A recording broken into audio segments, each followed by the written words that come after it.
Hello everyone, I'm SavageCast20. You probably knew that already though. But we got actually that's the wrong thing. This is the right thing. Hi Don. How's it going, buddy? Hi.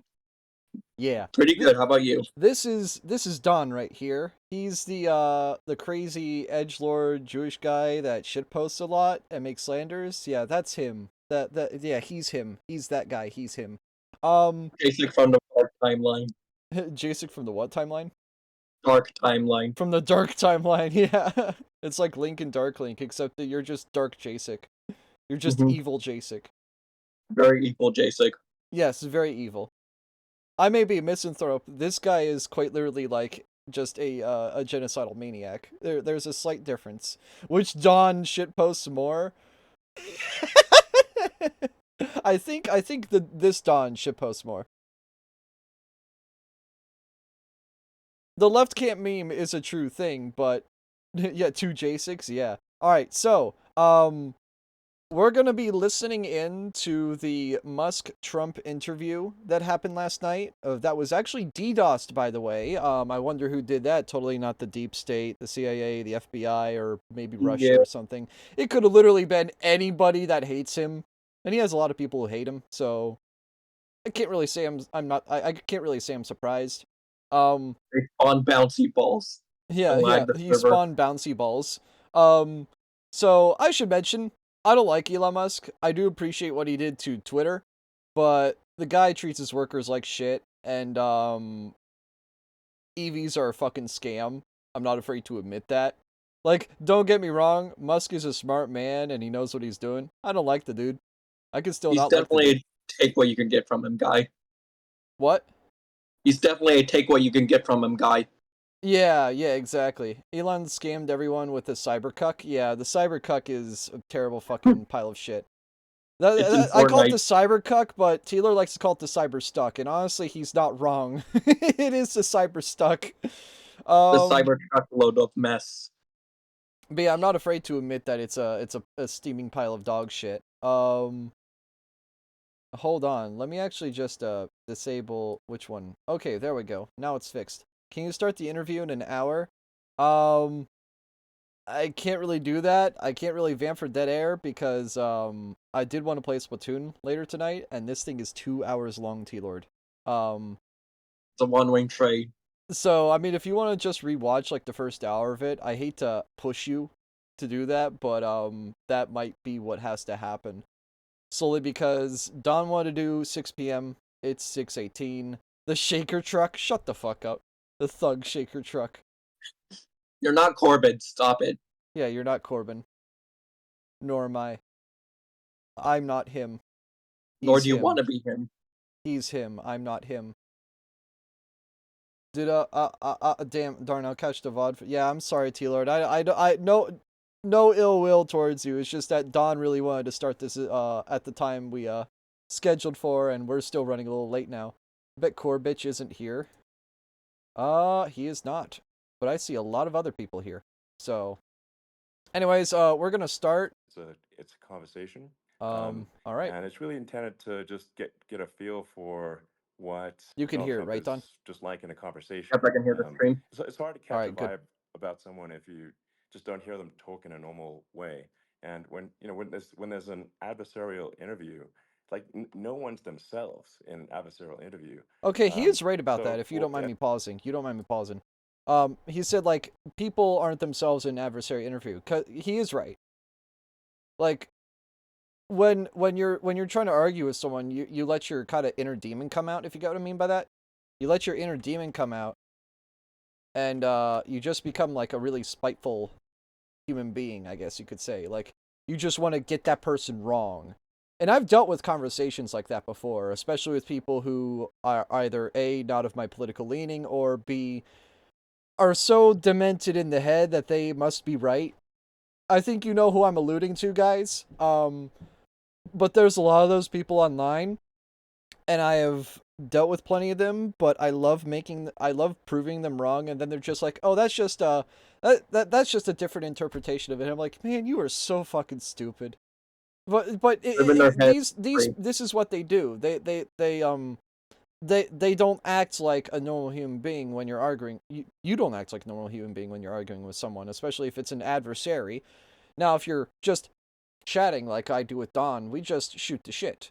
If I chat with fucking Hunter, we just shoot the shit. If anyone that's been on the SavageCast, it's not adversarial. It's calm, collected, sometimes a little chaotic, but it's never like, oh, I hate you, oh, I hate you. No, it's yeah, we all disagree on this, or yeah, we all agree on this. It's a good little thing, and he is right. Musk is right about the fact that just sitting down with someone will often just get more words out than, having another debate, especially when the opposing side doesn't even want to debate because the opposing side doesn't have any ideas.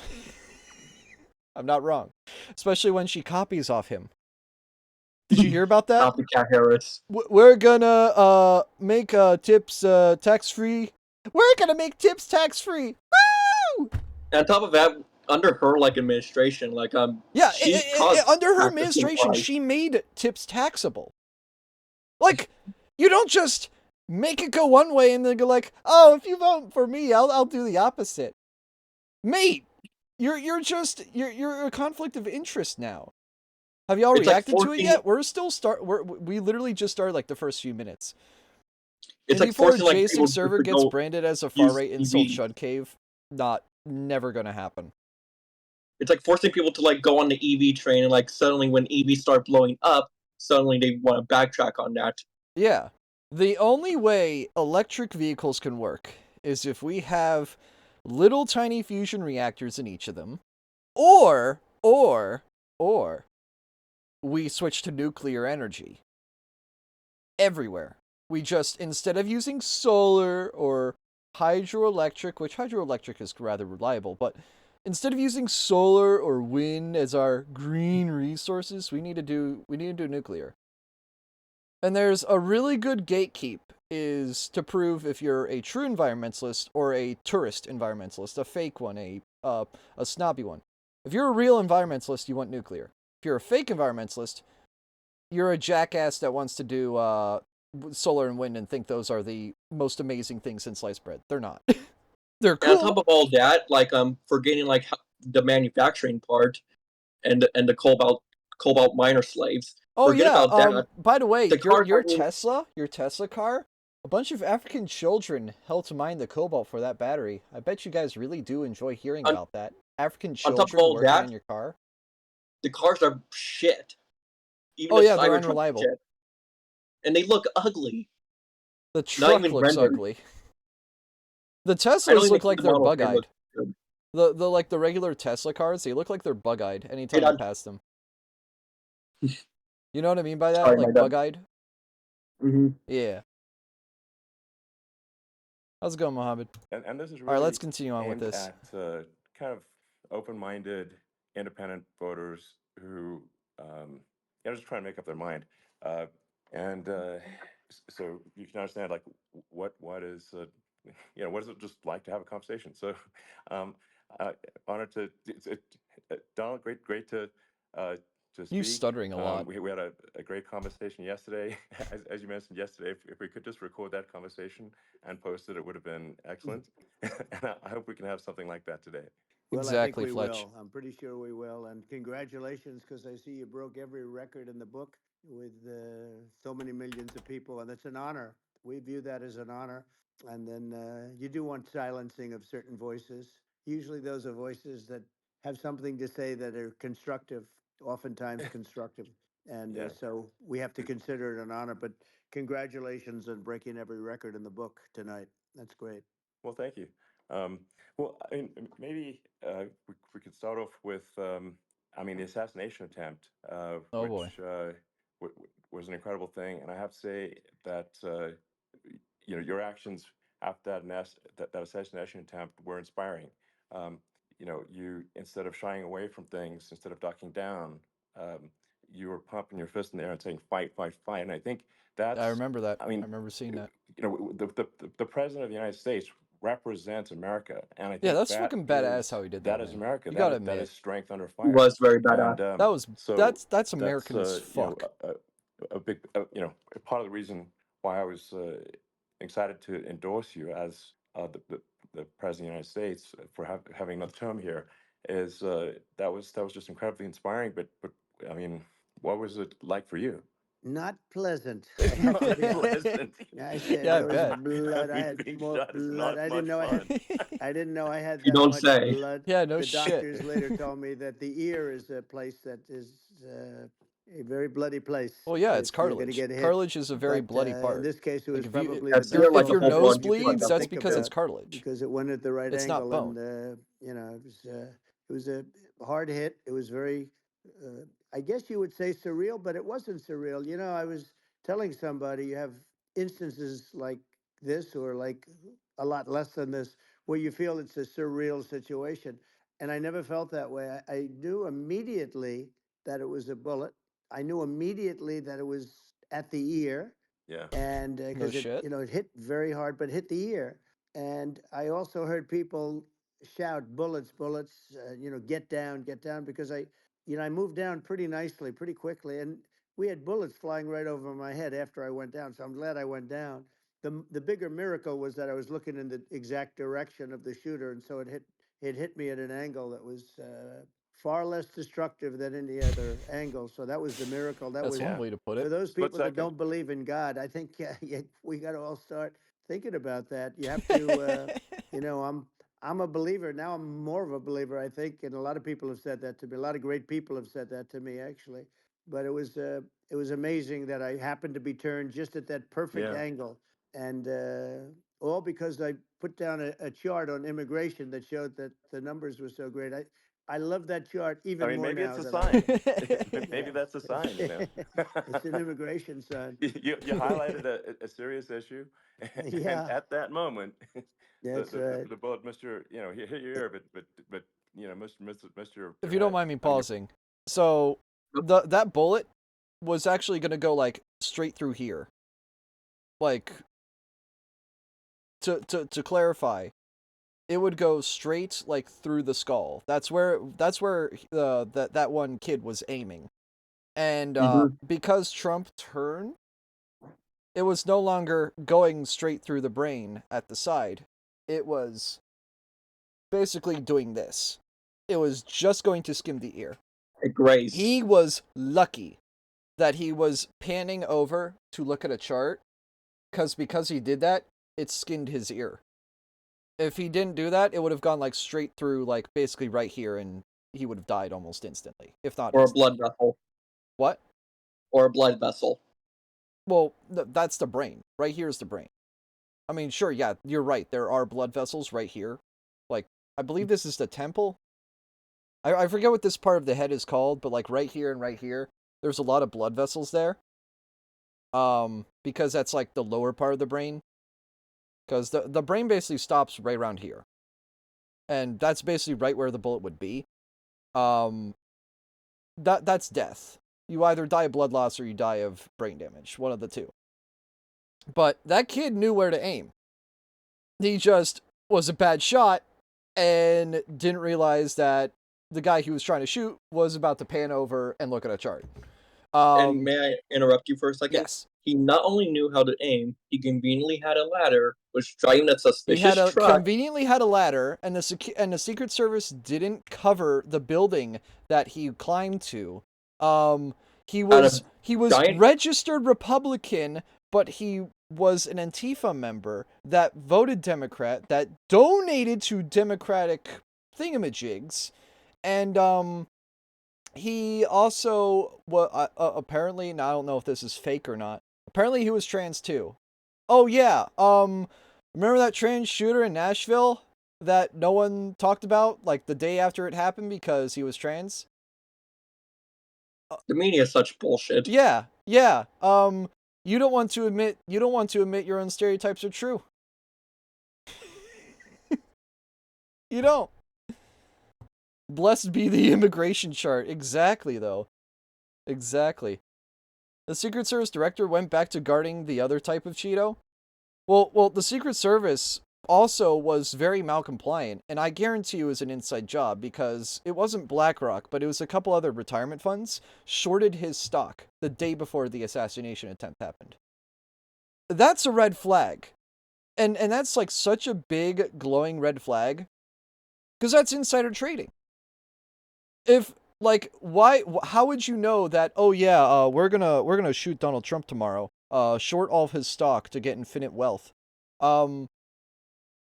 That's turbo illegal, first off. Second off, some sort of government organization had to have had a say in that. Mm-hmm. Like there's no discrediting that. I don't care who you are, I don't care where you stand politically. That's just how it is. You can't dispute that. You want to know what can't, the secret? you can't dispute that. You want to know what the Secret Service was doing? They had one thumb up their mouth, the other one up their butt, and they switch them. That's what they were doing. Yeah. Did you see the one DEI hire that was like hiding behind a wall?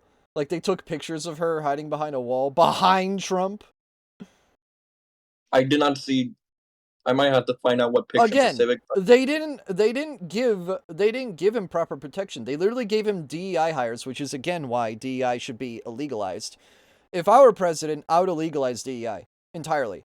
I would say straight up, this shit is illegal. It is racist. It is sexist. It is dividing the nation. It is unfair to people who should righteously get the job instead of, oh, let's hire an untrained woman because she's a woman, instead of hiring a dude with 5 years of experience and is jacked to shit. And if you want to hire a bodyguard, you hire someone who is jacked to shit, because that bodyguard will fucking take a bullet for you, and that's some.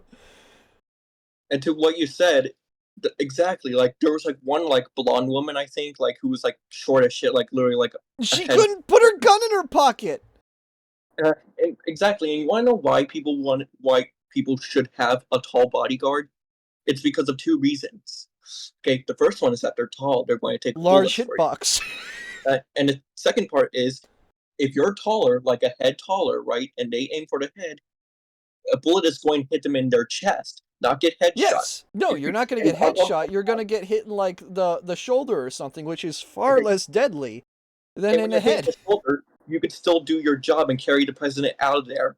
Yeah. If you get hit in the shoulder or something, or in the arm, you still have another arm, and you're going to get a fucking paycheck and a half for losing your arm for your protection services.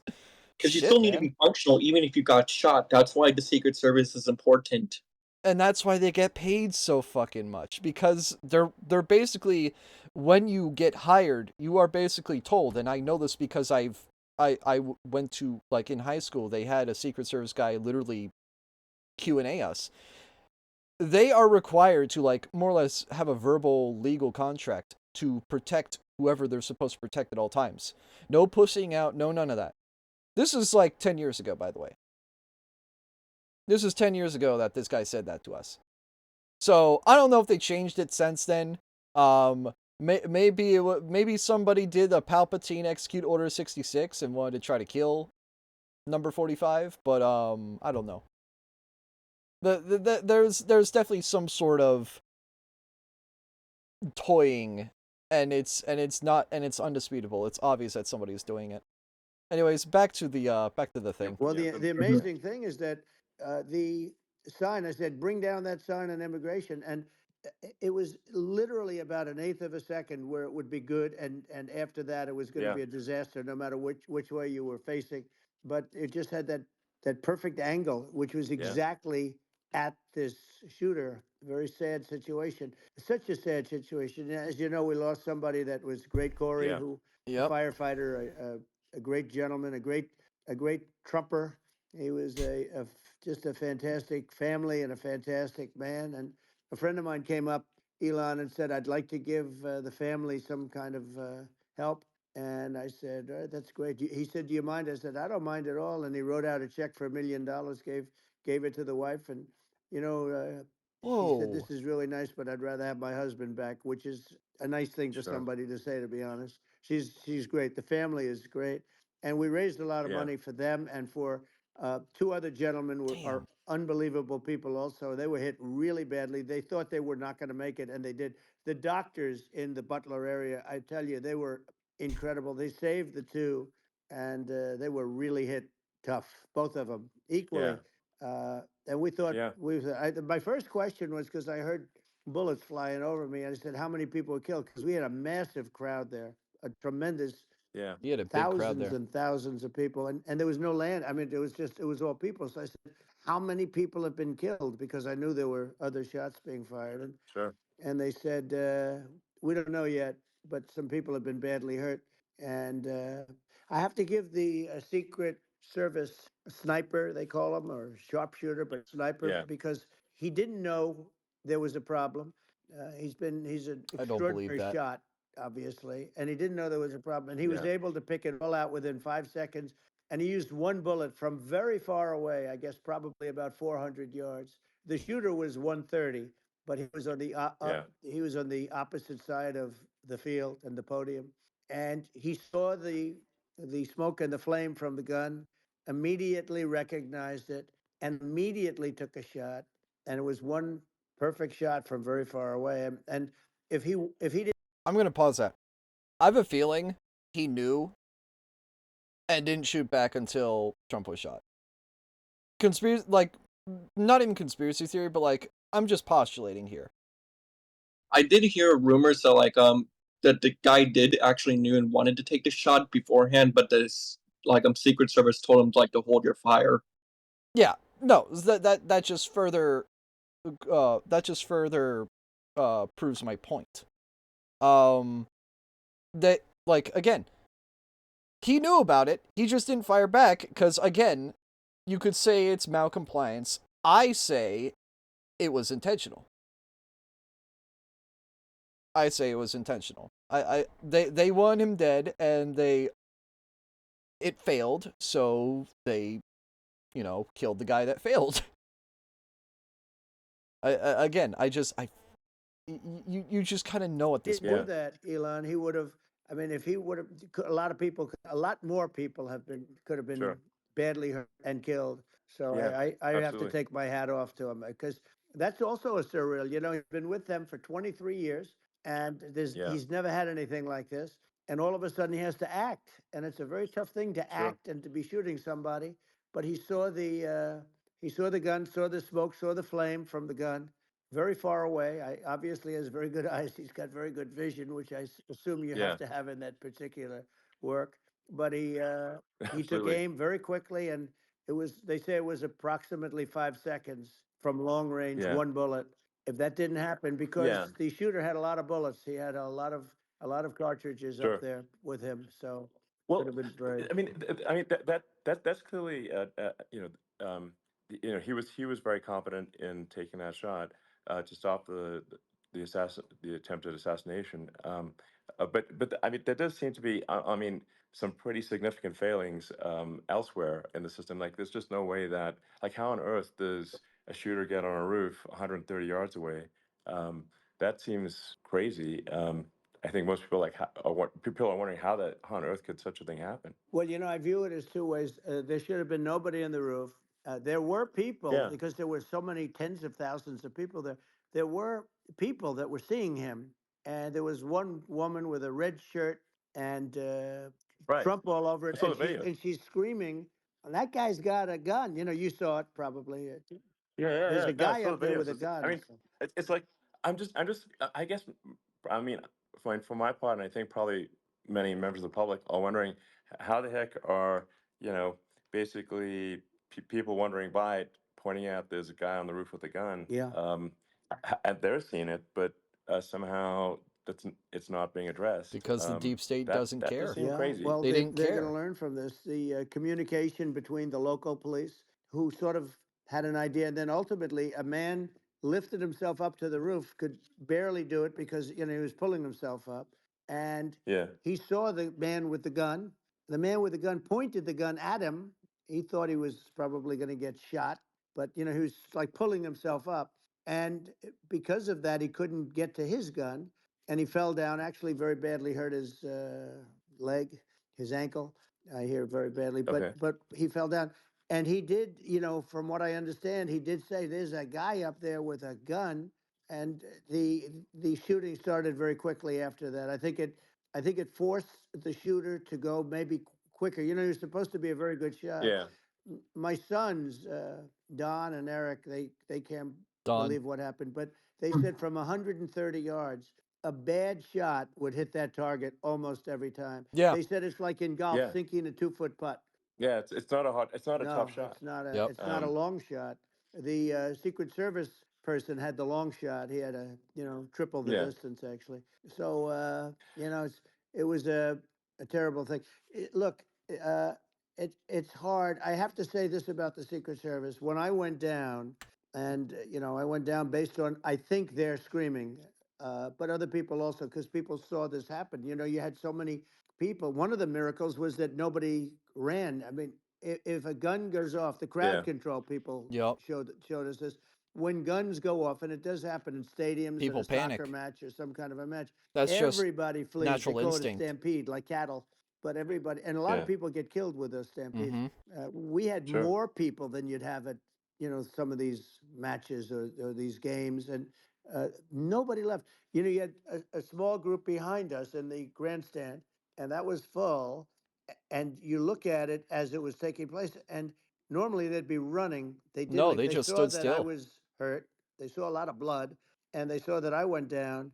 And it's almost like they wanted to be with me. Well, out front, you had thousands, tens of thousands of people. As far as the eye could see, you had people in Butler, as far as the eye could see, and Yeah. and a lot of press too. There were many cameras on watching this. It's what makes it so different, because normally things happen that aren't good, but you never have a picture of it. Here we have all these cameras shooting it. So Yeah. You can't sort really of fake that. amazing. But one of the You can't really make interesting fake things news was out that of it. you didn't have anybody flee. You didn't have anybody stampede. Sure. Nobody. And there were some people behind me. They stood up and they're looking like, I mean, I'll tell you, you want to have them in a foxhole with you. I want to meet some of those people Sure. because Sure. it's so different from what you heard. But so I was down. But the Secret Service Yeah. guys, there were bullets flying right over my head. You could hear them go whizzing, Yeah. and these guys came jumping on top of me, and a young lady, Kate, would jump. They moved so fast, and let me tell you, that took tremendous courage. Now there was a lack of coordination. There was, obviously everybody understands that that building should have been covered, and Yeah. I mean, that was I the think big that, thing. I mean, looking at the aerial views, that building would be like the #1 spot for a sniper. I mean, it's like Exactly. if you were to pick, like, what is the favorite what if you so if the goal is to assassinate, what's your favorite spot? That building. The You're roof of right. that building would be #1. That would have been the spot. It's like you can ask for a better location. It's like No, that #1. would have been the spot. Um, You know what people think yeah. is when the local policeman, who, by the way, he really he did what he was supposed to do. He couldn't hold on any longer, and then when he got Yeah. his head just peeking above, this guy standing there with a gun at his head, and when he fell down again, hurt his ankle very badly. But he was making the calls. But what happened is the firing took place very soon. So what Yeah. they Yeah. think is that this guy ran to his site, which That he had Butler all police planned guy out with the was a gun. hero. He ran to the site and he started shooting fast, and maybe that's why he he sort of missed. I mean, he Yeah. But he as you got said, me, but he it would have could have hit. been I mean, a much yeah. bigger problem. But he totally would have hit if you hadn't turned your head. So, like, there was it was a very near thing. It was a So, miracle. If I hadn't turned my head, yeah, I would not be talking to you right now. As much as I like you, exactly. I would not. Yeah, I would well, not be talking to you. maybe talking to me from another realm, perhaps. Yeah, that's Um, right. We'd be talking from a so different place. But it was a very terrible experience. The Butler Hospital, they did such a great job. The doctors were so good. Everybody was so good. There was a mistake.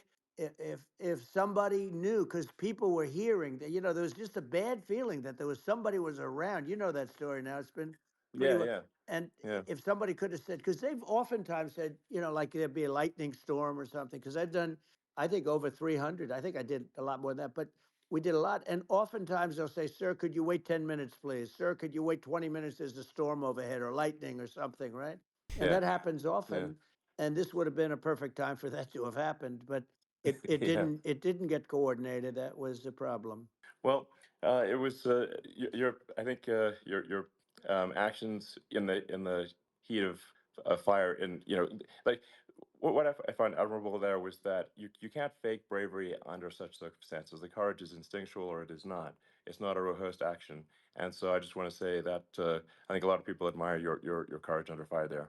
And Well, yeah, so thank you yeah, very much. I appreciate it. I didn't think of it. I just wanted to get up and I wanted to stand up. I wanted to let people know, I felt I was good when they were on top of me, covering me, actually, very much covering me and very bravely. But I wanted Shinzo to Abe get up. probably I said, warned I him want to minutes in get up. advance. Honestly, And yeah.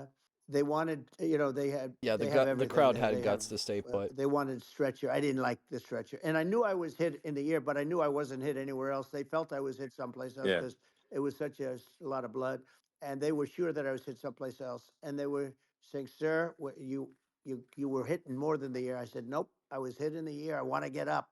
Let me get up." And so I got up, and the crowd didn't know Oh, what let to me think. pause. Let me pause. You could hear him when he was shot. Like you could hear, "Let me get up. Let me get up. Let me get up. Let me get up. Let me get up." You could hear him say that like repeatedly. If you listen carefully, like you could hear it in the mic very faintly. "Let me get up." He just kept saying that. And then I forget what he said afterwards when he raised his fist, but he was he was still like he was still standing. Like to quote the Elton John song, he was still standing. And to add on to the previous statement, like they didn't even like give Trump like extra security. They just like gave him like the bare minimum from Yeah. what I hear up. Like he asked for extra Secret Service and they did not give him that. Again, I believe it's 100% intentional. It has to be. Like there's no other way. Yep. Courage in the face of potential death. You can't stage it. Well, that's what Elon basically said. Yeah. No, if you laugh at the face of evil for missing, that's some balls. That's some balls. All right. I mean, this was so many people, and you could see they were confused. They didn't know what to think, and I wanted to let them know I was okay. It was very important for me to let them yeah, know that, and they went wild. You've seen the after. Yes, they They did. didn't go wild when I yeah, got up because they didn't know was I alive. You really couldn't tell when I stood up before the fist in the air. Uh, they didn't know if I was alive. Nobody did, and when I put the fist up, they were just relieved and happy and thrilled, and the place went crazy. It was pretty yeah. amazing. It was a Well, terrible thing, but it was pretty amazing. incredibly moving. Yeah. Well, and I mean, speaking of the sort of slide that got you to turn that saved your life really was the illegal immigration Right. slide. Maybe this That's right. maybe this is worth talking about that It since was. It was. that slide You're saved your right. life No, basically. the illegal immigration saved my life. You're right. But I had to be at That's that the. exact angle. I mean, that's a great one. saved by illegal Illegal immigration. The That's incredible immigration thing though, saved when my you talk life. about the Trump odds, you had to be 2024. exactly at that angle. But the yeah, incredible thing is that the chart, I used it less than 20% of the time. It was just a moment. yeah, It's always on my left, never my right, and it's always at the end of the speech. So here yeah, we have it. It's on the right, not the left. It's at the beginning, not the end. And even the people that put it up, they were unprepared, and they did a great job. They got it up immediately, fortunately. But I looked to the right, and the bullet came whizzing by, hitting my ear. So it was amazing. But when you think of the odds of that, and yeah, yeah, that normally you wouldn't use it. Normally I wouldn't have the thing, and then it yeah. would have been a very different story. It's very much I say an act of God. It's a miracle that it happened, and I'm Sure. honored by it. I'm honored by it. Well, what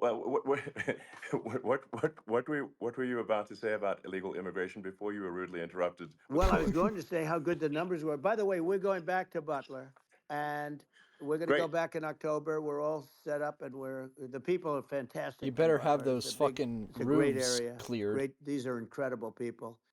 Like the three that, in the case of Corey killed, and the other two, the families are. I got to know them a little bit, and the families are great. But we're going back to Butler, and I think I'll probably start by saying, as I was saying, prior to being so so, horribly interrupted. yeah, But yeah. So rudely interrupted by an yeah, assassination so attempt.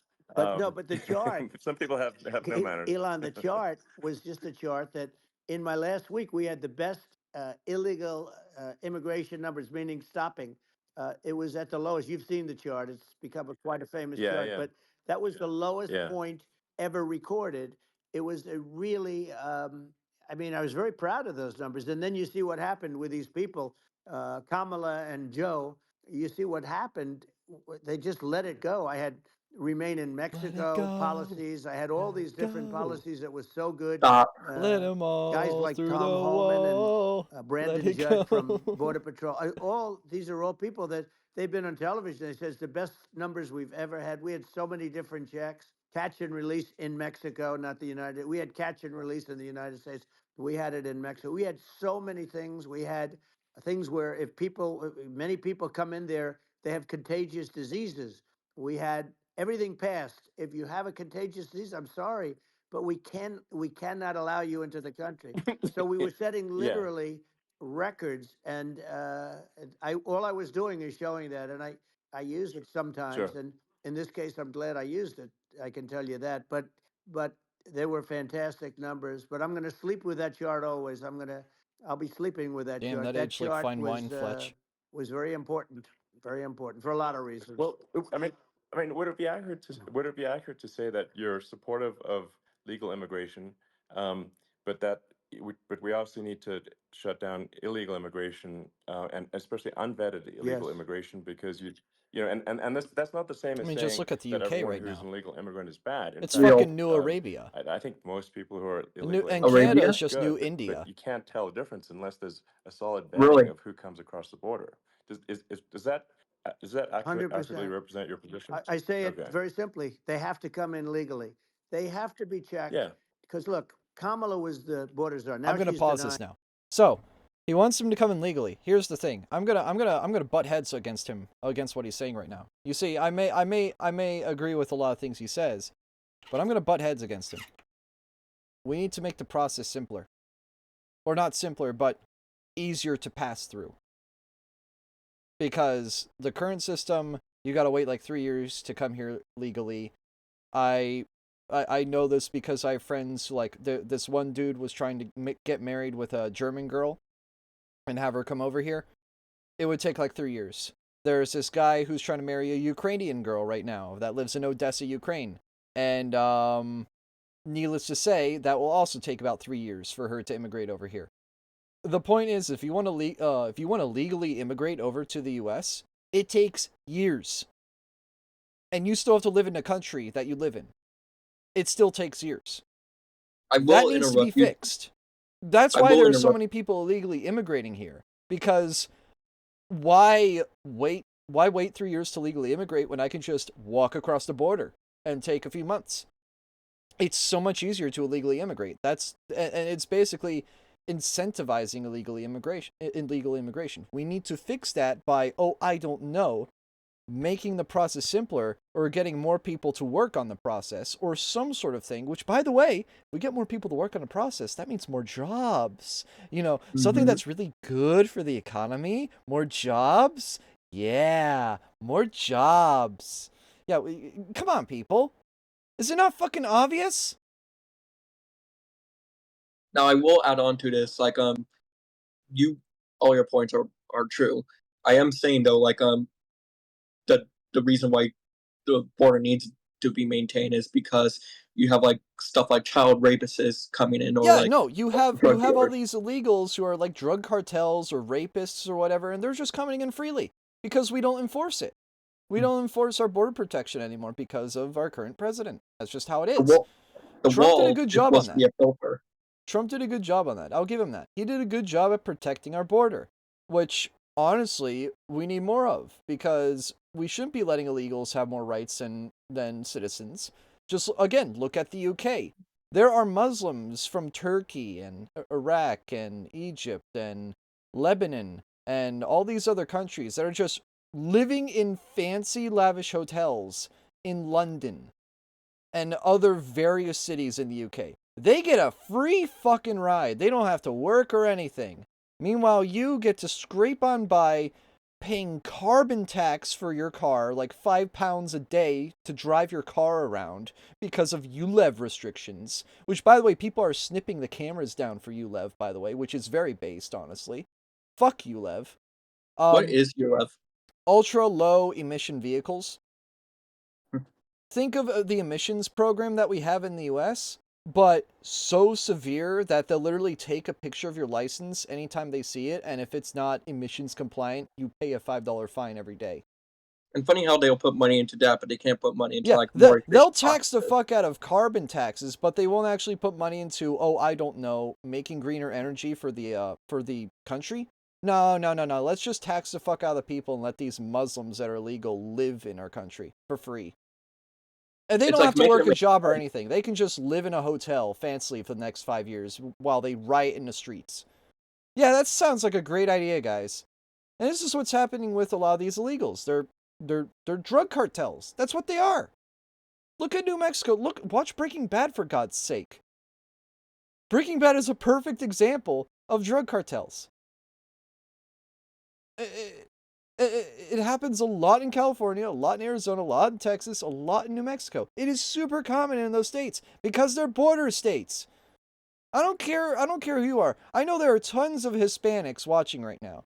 I know a bunch of you are actually unironically Mexican, or at least partially Mexican. Fletch, for example, I know you're part Mexican. And I think Tealord is too. My point is, I'm damn sure you guys know that like how fucked up these cartels are and all these other like fucked up people that are crossing the border. Not all of them are bad. No, I know people who come over here just for a fucking custodian job just to live the American dream of, living. And those people are worth a damn. Those people eventually will have a good life and live well. But those are the exception to the rule, not the rule itself, if you get what I mean by that. But that's with a lot of these people. There are a lot of good ones, but there's also a lot of bad ones, and you need screening. You can't just go, "Hey, come over to the US and take our resources." Look at New York City right now. There are so many illegals in New York City and Chicago and LA, these sanctuary cities. If you talk to the actual residents there, they'll be like, "I'm fucking sick of these people. They riot in the streets and shit." And yet they'll still vote for Kamala. Do they not realize that they're never going to fix the problem if they don't go to the source? They need to stop voting for people who just let them do that. We need to end sanctuary cities because all they're doing is just taking money. Again, look at London. Look at London in the UK. This is literally happening. Oh, here's a lavish 4-star hotel that you guys can live in now. Have fun. You don't need to work a job anymore. Rate the child.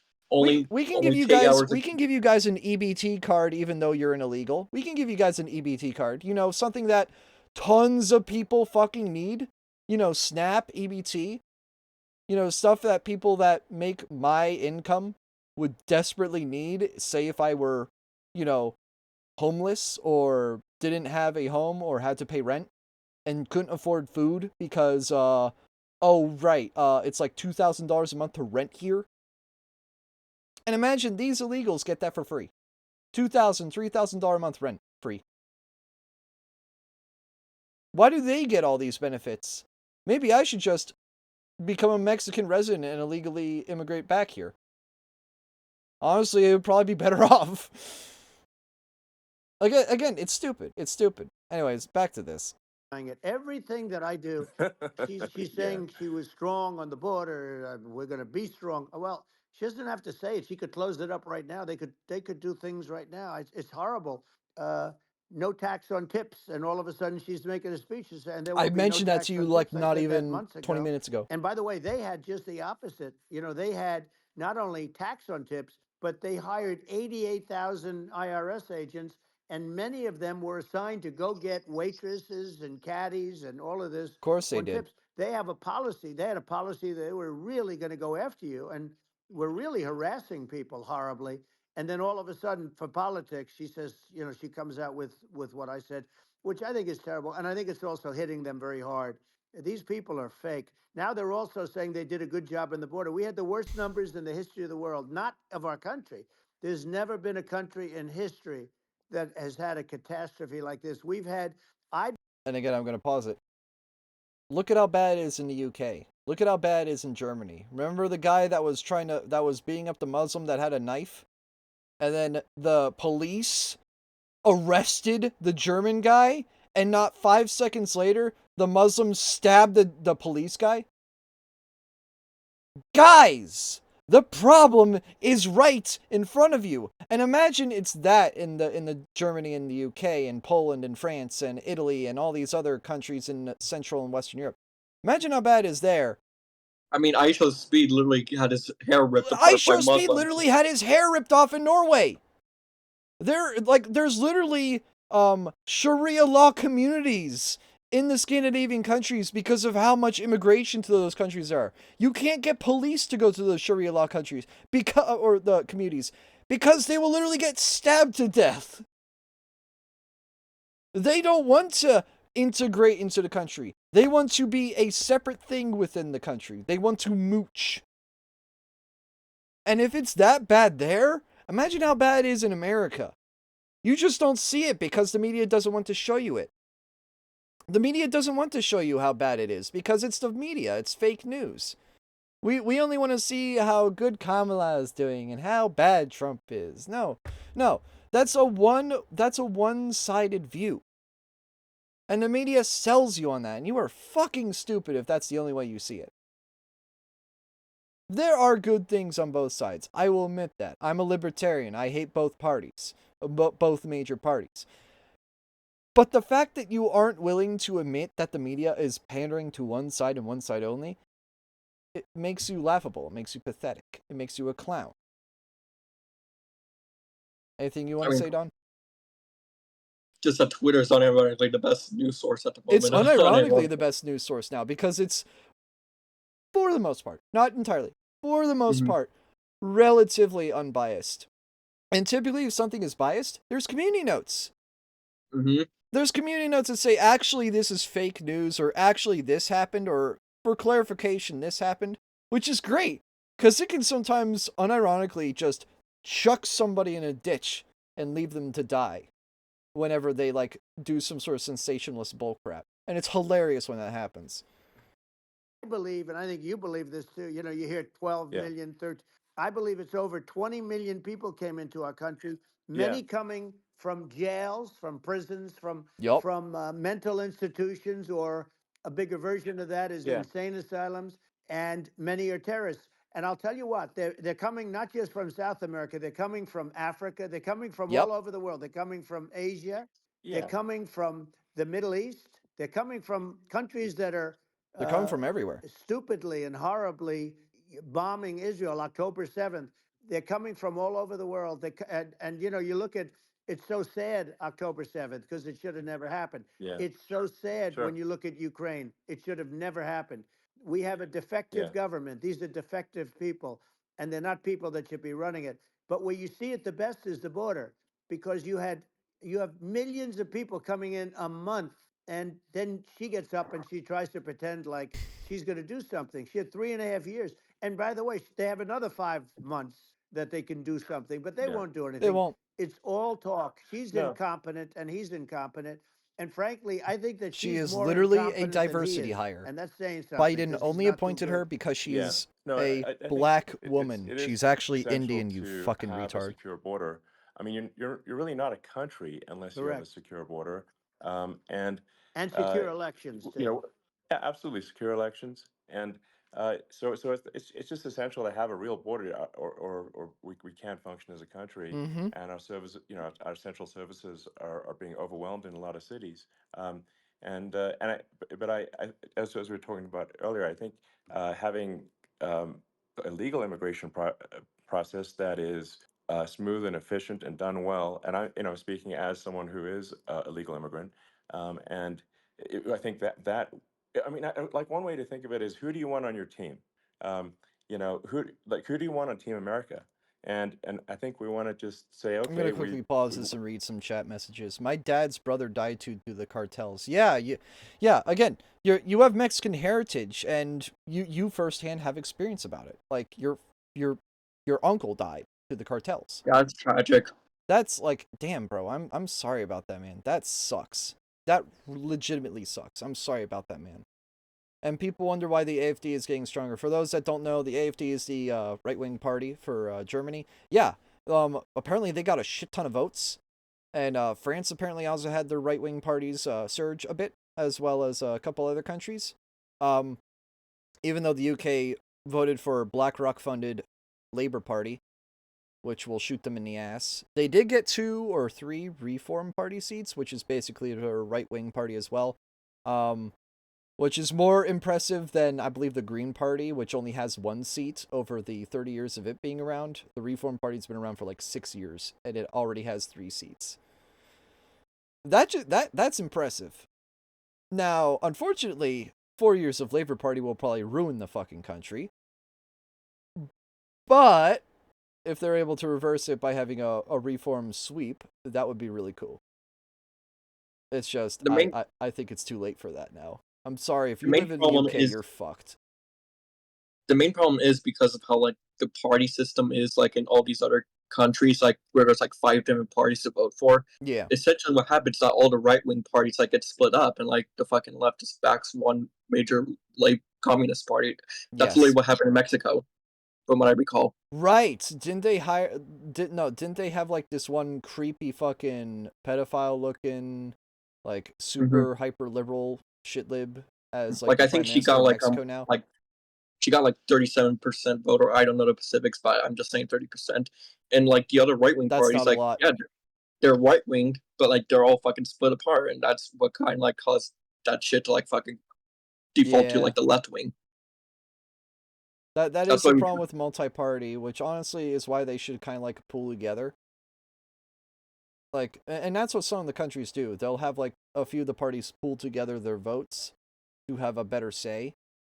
And they'll just like split it 50-50 on like what they do as influence. And a lot of them do that, or like they'll have like the prime minister and his like henchmen be the other party that's fused together.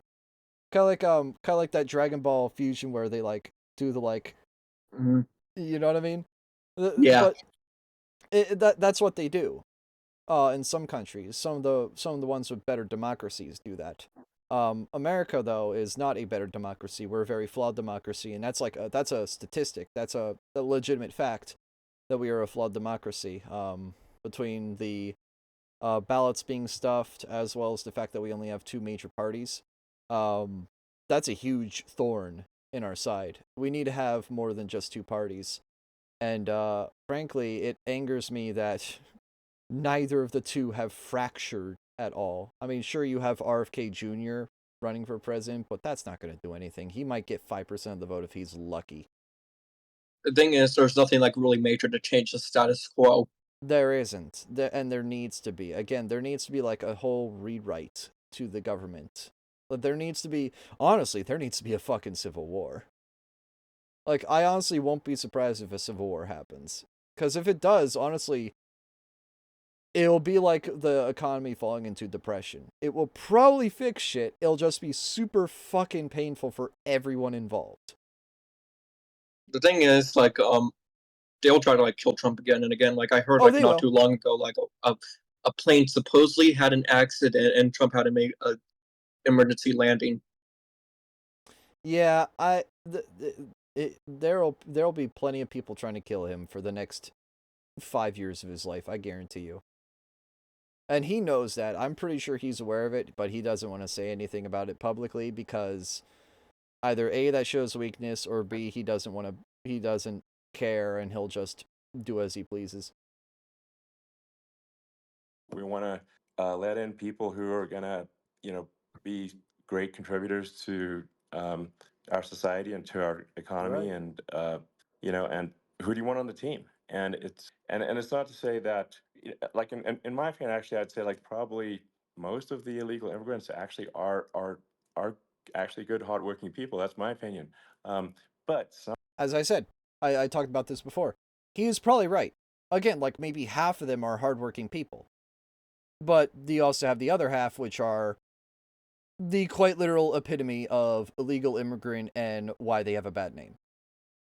The ones that don't want to assimilate into our culture. They're the ones that want to commit crimes. They're the ones that want to rape children. They're the ones that want to distribute fentanyl and methamphetamine and stuff like that. These are the problem.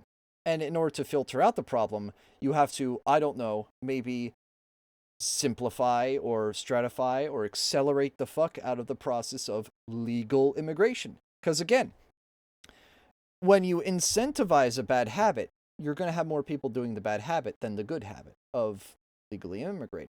Again, they need to fix that issue.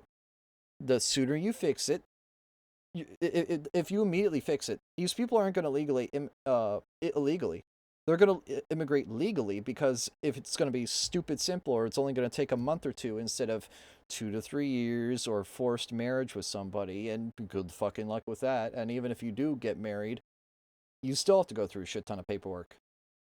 It just takes forever for any of that crap to process, and they need to fix that. Because it shouldn't take 2 years to immigrate. It shouldn't. I don't care what country you're moving to. It shouldn't take 2 years to do that. Hire ChatGPT. That would be a very bad idea. Some are not. But it would automatically review. It would automatically review it? I mean, yeah, I guess. And you just have this sort of adverse selection process where, if somebody's, if somebody's like, uh, has a career in theft or robbery, I don't understand what's taken them so long to get here. Because we're such a target-rich environment. I mean, why aren't more people who have a career in, bad things coming here sooner? Because it's a piece of cake to go rob, Exactly. Denmark houses is a good in example. LA or New York, compared to other parts of the world. And in a lot of places in America, if you try to stop the person who's robbing you, you'll be arrested. Yeah, So which is fucked up. It's right. And the reason they what's do that, happening here, with- hold on. The reason they do that is because, how dare you be racist to a black dude? How dare you? Oh, so because they commit 52% of the crime, and it doesn't mean that I can't stop him from committing crime against me? And I'm going to interrupt you right there. On top of all that, America does not even have a gun issue. It's a person issue, a certain person issue. Mm-hmm. No, I hate these double standards. Like, oh, we can't arrest him because he's black. That's racist. That is unironically racist. Instead of arresting him, like, the only people that say arresting black people is racist are the shitlibs. You arrest a black dude because he's committing a crime, just like you were to arrest a white dude, or a Hispanic dude, or an Asian dude. It doesn't matter who the fuck you are. If you're committing a crime, you're going to get arrested. Like, a family member recently got arrested for doing stupid shit. And, fun fact, my family is all white. White people can be arrested too for doing stupid shit. It's not just black people. They just commit the most crime because statistically they just commit the most crime. There's no other way of saying it. Sorry, not sorry. That's just how it is. If you want to be the change in the world, be the change you want to see. Don't just cry about on Twitter and expect something to happen, because that's not how it works. Exactly, like if you're like just some pro race guy, like, and a lot of shit, why don't you like incite actual like healthy change? Yeah. No, the black culture in America is fucked, and black people that are smart and know about it try to fix it, and I salute those people, because those people are fucking smart and they actually know what's wrong and they're trying to fix it. Because there is a problem with black culture today. It's hook up with as many girls as you can, make them all baby mamas, and then leave them. And that's really fucking bad, not only for the economy, but it's also really irresponsible. And that's a result of either child abuse or of the father of that guy doing the same thing. And it's a monkey, and it's quite literally a monkey see, monkey do thing. If you want to get a little bit technical here, most of these people that are coming from other areas are unironically mentally retarded in IQ and are inbred. So you wonder why that's a recipe for disaster when they try to integrate into culture. Well, again, Don, that's with any culture, period. If a culture is too stubborn to adopt the culture they're moving to, that's their problem. The refusal to adapt and assimilate to a culture that you're moving to it just makes you ignorant. Look at these Indians shitting in beaches in Canada. Look at these Muslims literally terrorizing churches and burning them, or terrorizing synagogues, for God's sake. Like, it's because of intolerance of assimilating. If you don't have tolerance to assimilate, you're the problem. You're moving here. Get with the program. Understand the culture here, because it's not your culture anymore. You came here to live a better life. So don't force your culture on us when you live in our place now. It's America, for God's sake. We're a not melting asking you pot. to we're not asking you to change religion. We're going to monitor you inside your house. We're asking you not to be a dick outside. Mm-hmm. Exactly. We're asking you not to butcher some guy's cat because you thought it was lunch. I remember hearing about that. Mm-hmm. Crabs in a bucket. People who try to change things are hated on? Exactly. White people adopt black babies and they get called racist for doing it? I wonder why they adopt the black babies. Maybe because they actually care and they want to try to nurture them properly and teach them how to, be a good kid, be a good adult. Not be a pedophile. And not be a pedophile. But the thing is that they adopt these kids because they were kids of baby mamas. The woman got knocked up and unfortunately has no job because it's surprisingly, females still don't work. A lot of them still don't work because that is culture. The only reason women have started working office jobs and shit is because of World War II. First wave feminism empowered women to actually start working full-time jobs. You could also blame the Industrial Revolution for that, but the point is, women culturally have always been the stay-at-home one of the two, and that's been a thing since Paleolithic times. The man would go out, hunt, kill stuff, provide food for the table. Now, 200 years ago, it was the same thing. The man would go make money, work at the factory, the woman would cook food for the baby. That's how it was for quite literally thousands, if not millions of years. It only recently changed because of first wave feminism. Just saying. Crime. Mm-hmm. And our police are so good, but they're not allowed to do their job. But I have to tell you, Elon, I hate to say it because it's such a downer to say it. I hate to say it. I hate it. But you have a lot of people that just shouldn't be. I think it's a much bigger number than you think. They're allowing, again, right, they're allowing people from their jails. And if you were running one of these countries where they're coming from, you would have had all of them. As an example, Venezuela, their crime is down 72%. They're taking their drug dealers. They're taking, frankly, their prisoners. They're emptying out their prisons.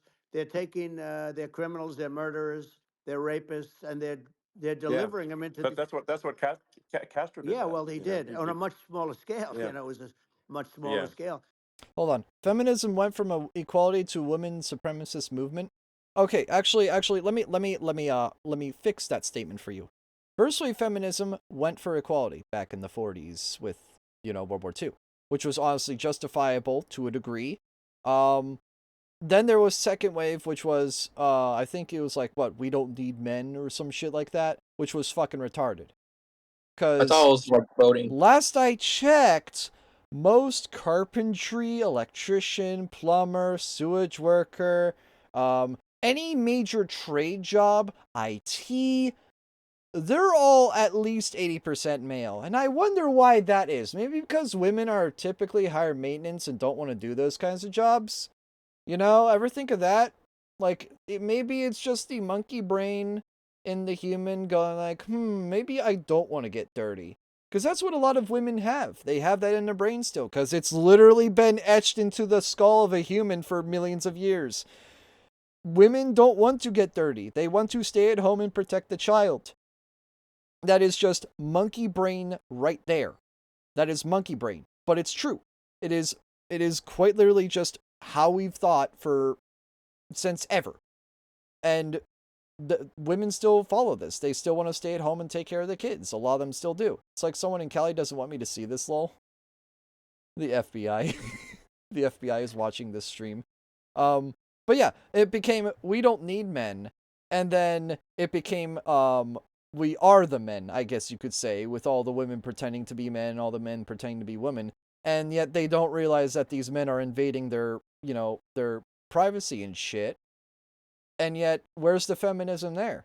I thought feminism was to keep women, to keep women's rights, to keep the 19th Amendment.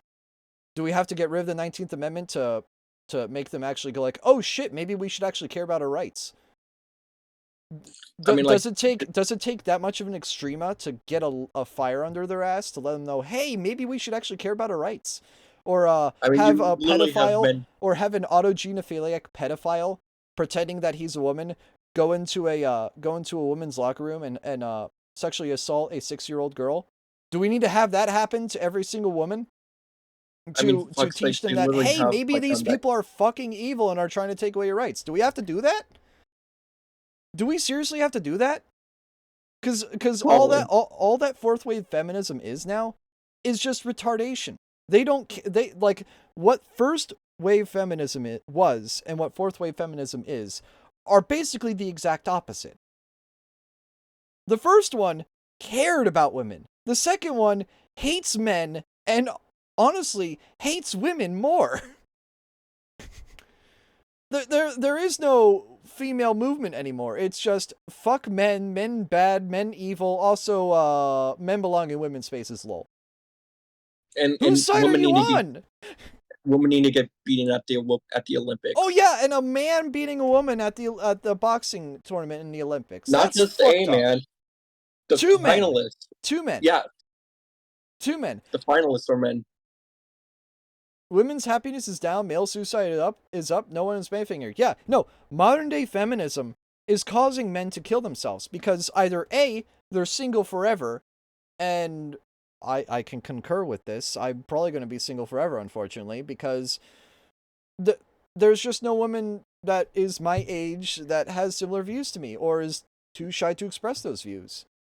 Because she'll probably be harassed by other women in her group. I hate to say it, but that's true. There's a lot of peer pressure to just stay quiet. And this culture is very toxic to both sexes, because, there's only 2. It's very toxic to both sexes. Because you have all this other rainbow shit and stuff that like, oh, well, I'm not interested in women, or, oh, I'm not interested in men. And then you have that conflicting on top of modern culture. So it's harder to find a girlfriend if you're a guy like me.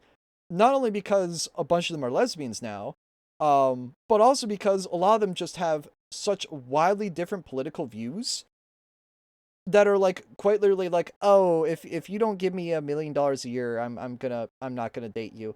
Oh, you don't want to listen to what I do. I'm a feminist. You're an evil man pig. Ew, gross. There are a lot of them that do that. They automatically shut you down. You don't even have a chance. A lot of these women you just don't even have a chance with because they don't even want a man in the first place. And that's what my generation is being taught right now. This is what my generation of females is being taught. And it's fucked. It is absolutely fucked. I hate it. Because I can get along with so many millennial and Gen X women. Like, I'm not even kidding. Like, I've honestly looked towards that now, and that sucks for other reasons. But I am friends with a lot of older women because they're smart, they're wise, and they're willing to crack a joke. And they're willing to, like, have a brain and have an actual thought come out of their head. A lot of women my age don't do that. Unfortunately. There are some that do. And not all of them. It's not like a stereotype that all of them are bad. But a lot of them a lot of them that are smart are too shy to admit it or too shy to say it because they'll get fucking stamped on by the other people. And again, it's just a lot of female culture too that they're too scared to come out and say what they like. Because how dare you say what you like? I like this instead, and then you get put down and you never want to speak out again. That's the culture that they have to deal with. And I do feel bad for I do feel bad for modern women today. Because they get put down. The ones that are actually trying to speak out are put down. And then the ones that are shamelessly idiotic and go like, oh, I'm 500 pounds, body positivity. Yeah, you're going to die in 5 years. So I hope you enjoy that. I hope you enjoy dying in 5 years. Fucking pig. Like Nico Cotto. What? Nico Cotto. Nikocado avocado? Oh my god. I hope that guy dies in 5 years. I don't mean any ill will to people, but I genuinely hope he dies in 5 years from like diabetes or a heart attack or some shit. And then I can sit back and laugh and go like, ha, don't be fat. I heard some people are just putting off their suicide just so they can outlive Nico Cotto. So they could what? Have the rights to outlive Nico Cotto. People are setting aside their suicide so they can outlive him. Oh my god, that is so funny but so fucked up. That is awful, man. What the fuck? Older women can do real talk. Yes, that's what I love about them. I love talking to older women because they're smart, they're wise, and they want to talk to you. And even millennial women I can get along with. A lot of them I can get along with. A lot of the feminist types are fucking stupid and I just give them no regard. But and a lot of them like to claim that they're not females. They claim to be neither male nor female, and to that I just say fuck you, go sit on one. But the older women, like there's this really nice one that's a viewer of mine, and I send memes to her all the time, and we just chat each other, like we just text each other and go like, hey, this is funny, or hey, how about what is this? What is this? And I've hung out with her many times, and I love chatting with her. Why can't women my age be like that? Why can't I find one like that? I would kill to have like a very sociable woman my age that has a friend group that is super chill, super laid back. Why can't you people exist? And if you do exist, please tell me. I want to know. Yeah, the she-theys, exactly. Those people are trash. The ones with the butch cuts and act like they're so full of themselves. I hate them. They're annoying. Like they're so full of themselves. I don't like them. But a culture of toxic positivity, self-improvement, and self-reflection are discouraged. Well, yeah, no, with the older generations that is true, but with the modern generations, you got to be on TikTok, you got to have 5 pounds of makeup on your face, you got to look pretty, you got to be body positive to a toxic degree, you got to do all this fucking shit, and you wonder why these women have such bad mental disorders. You wonder why white liberal women, like 60% of them have mental disorders. You wonder why. There was like a news article about that recently. And you wonder why Gen Z men are killing themselves like crazy. You wonder why. Maybe because they can't get a girlfriend because they're instantly rejected every time.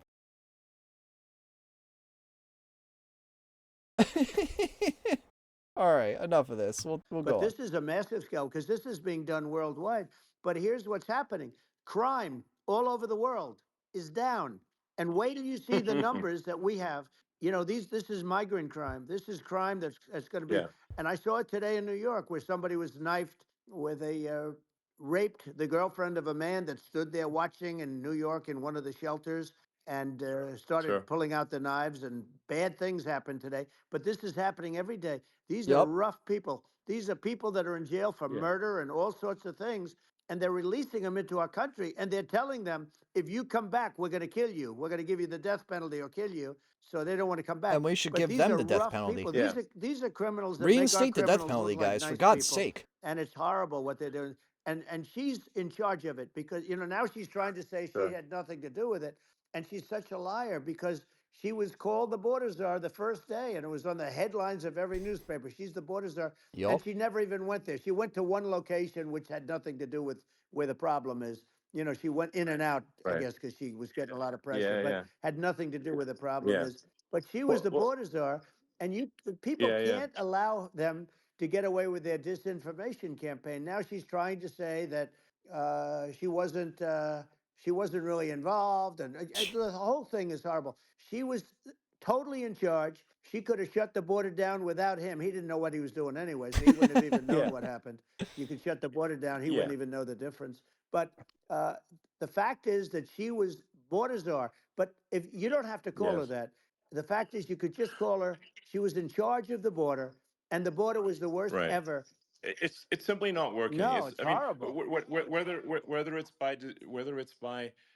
Whether it's a question of. I'm going to pause this. Unfortunately, life sentences are profitable for our prison labor complex, but costly for the taxpayer. How about this? Laser gun to head. They do it to cows. Exactly. Laser gun to brain. That's humane. No need for an electric chair. Laser gun is probably way cheaper. Or a wood chipper. Or that's inhumane. But I would agree with that. But that would not fly well.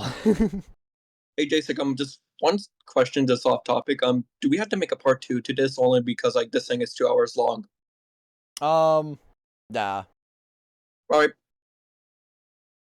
But this convo kind of proves why Gen Z guys are more likely to be right wing, regardless how much. Well, yeah, it's because we're literally being like thrown to the side because the women of our generation just absolutely hate us and are, well, brainwashed to be super fucking left wing, or amongst other things. I mean, just look at TikTok, for God's sake. I had a friend who became a she-they when I was in college. I'm convinced she only did it to feel more special. I guarantee you that's why she did it. She did it to feel more special. Again, they only do that pronoun shit to feel validation. I'm not wrong. They only do it to feel validation. And then they centrifuge it, make it their entire personality.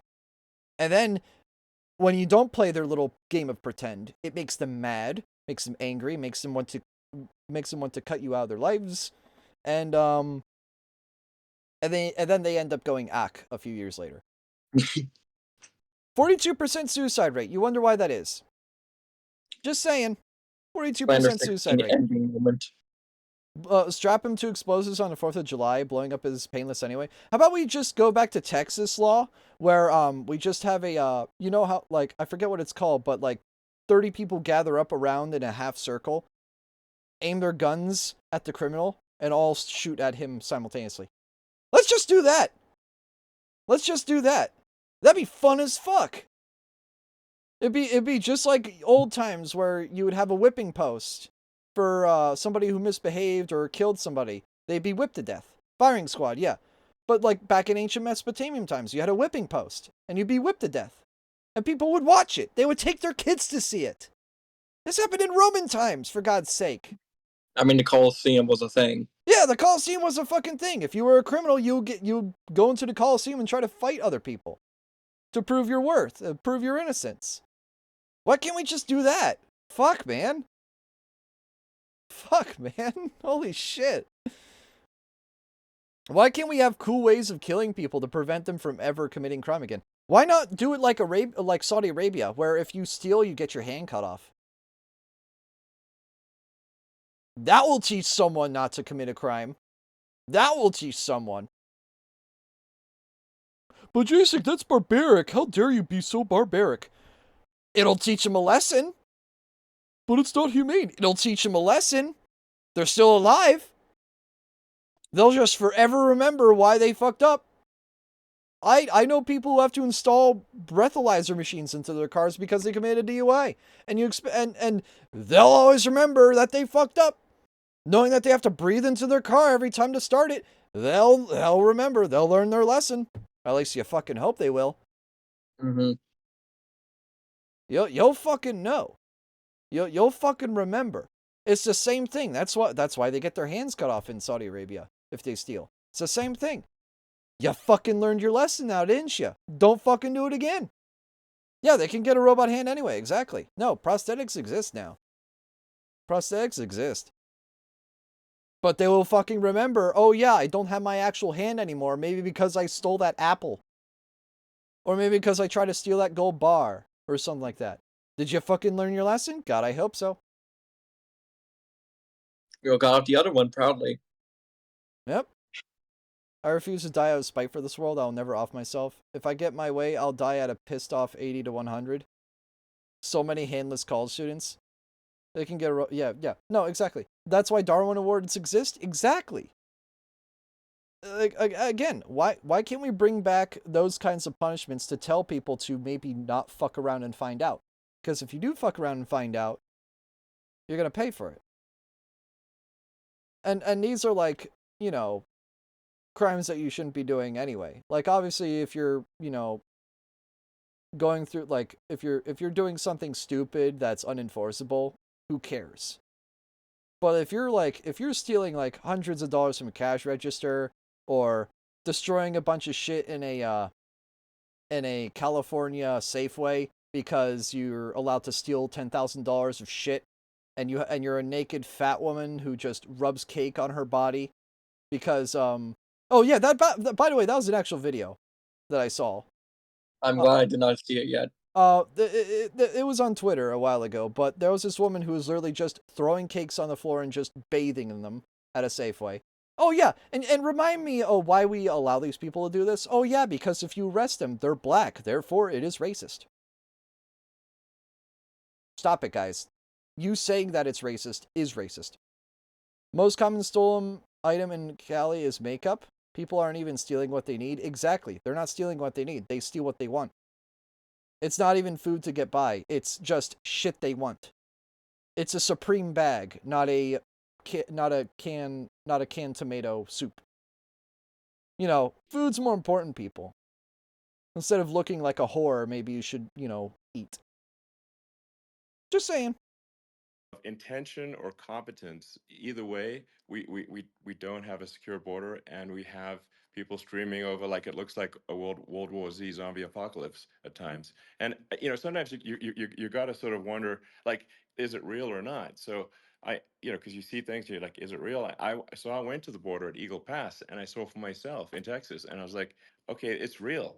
I'm like seeing this in real time. I actually posted the video like just live. I just flew there one day and just to see, hey, is this made up or real? And I'm just seeing people stream across the border, and I have to say, at least the people that I saw did not look friendly.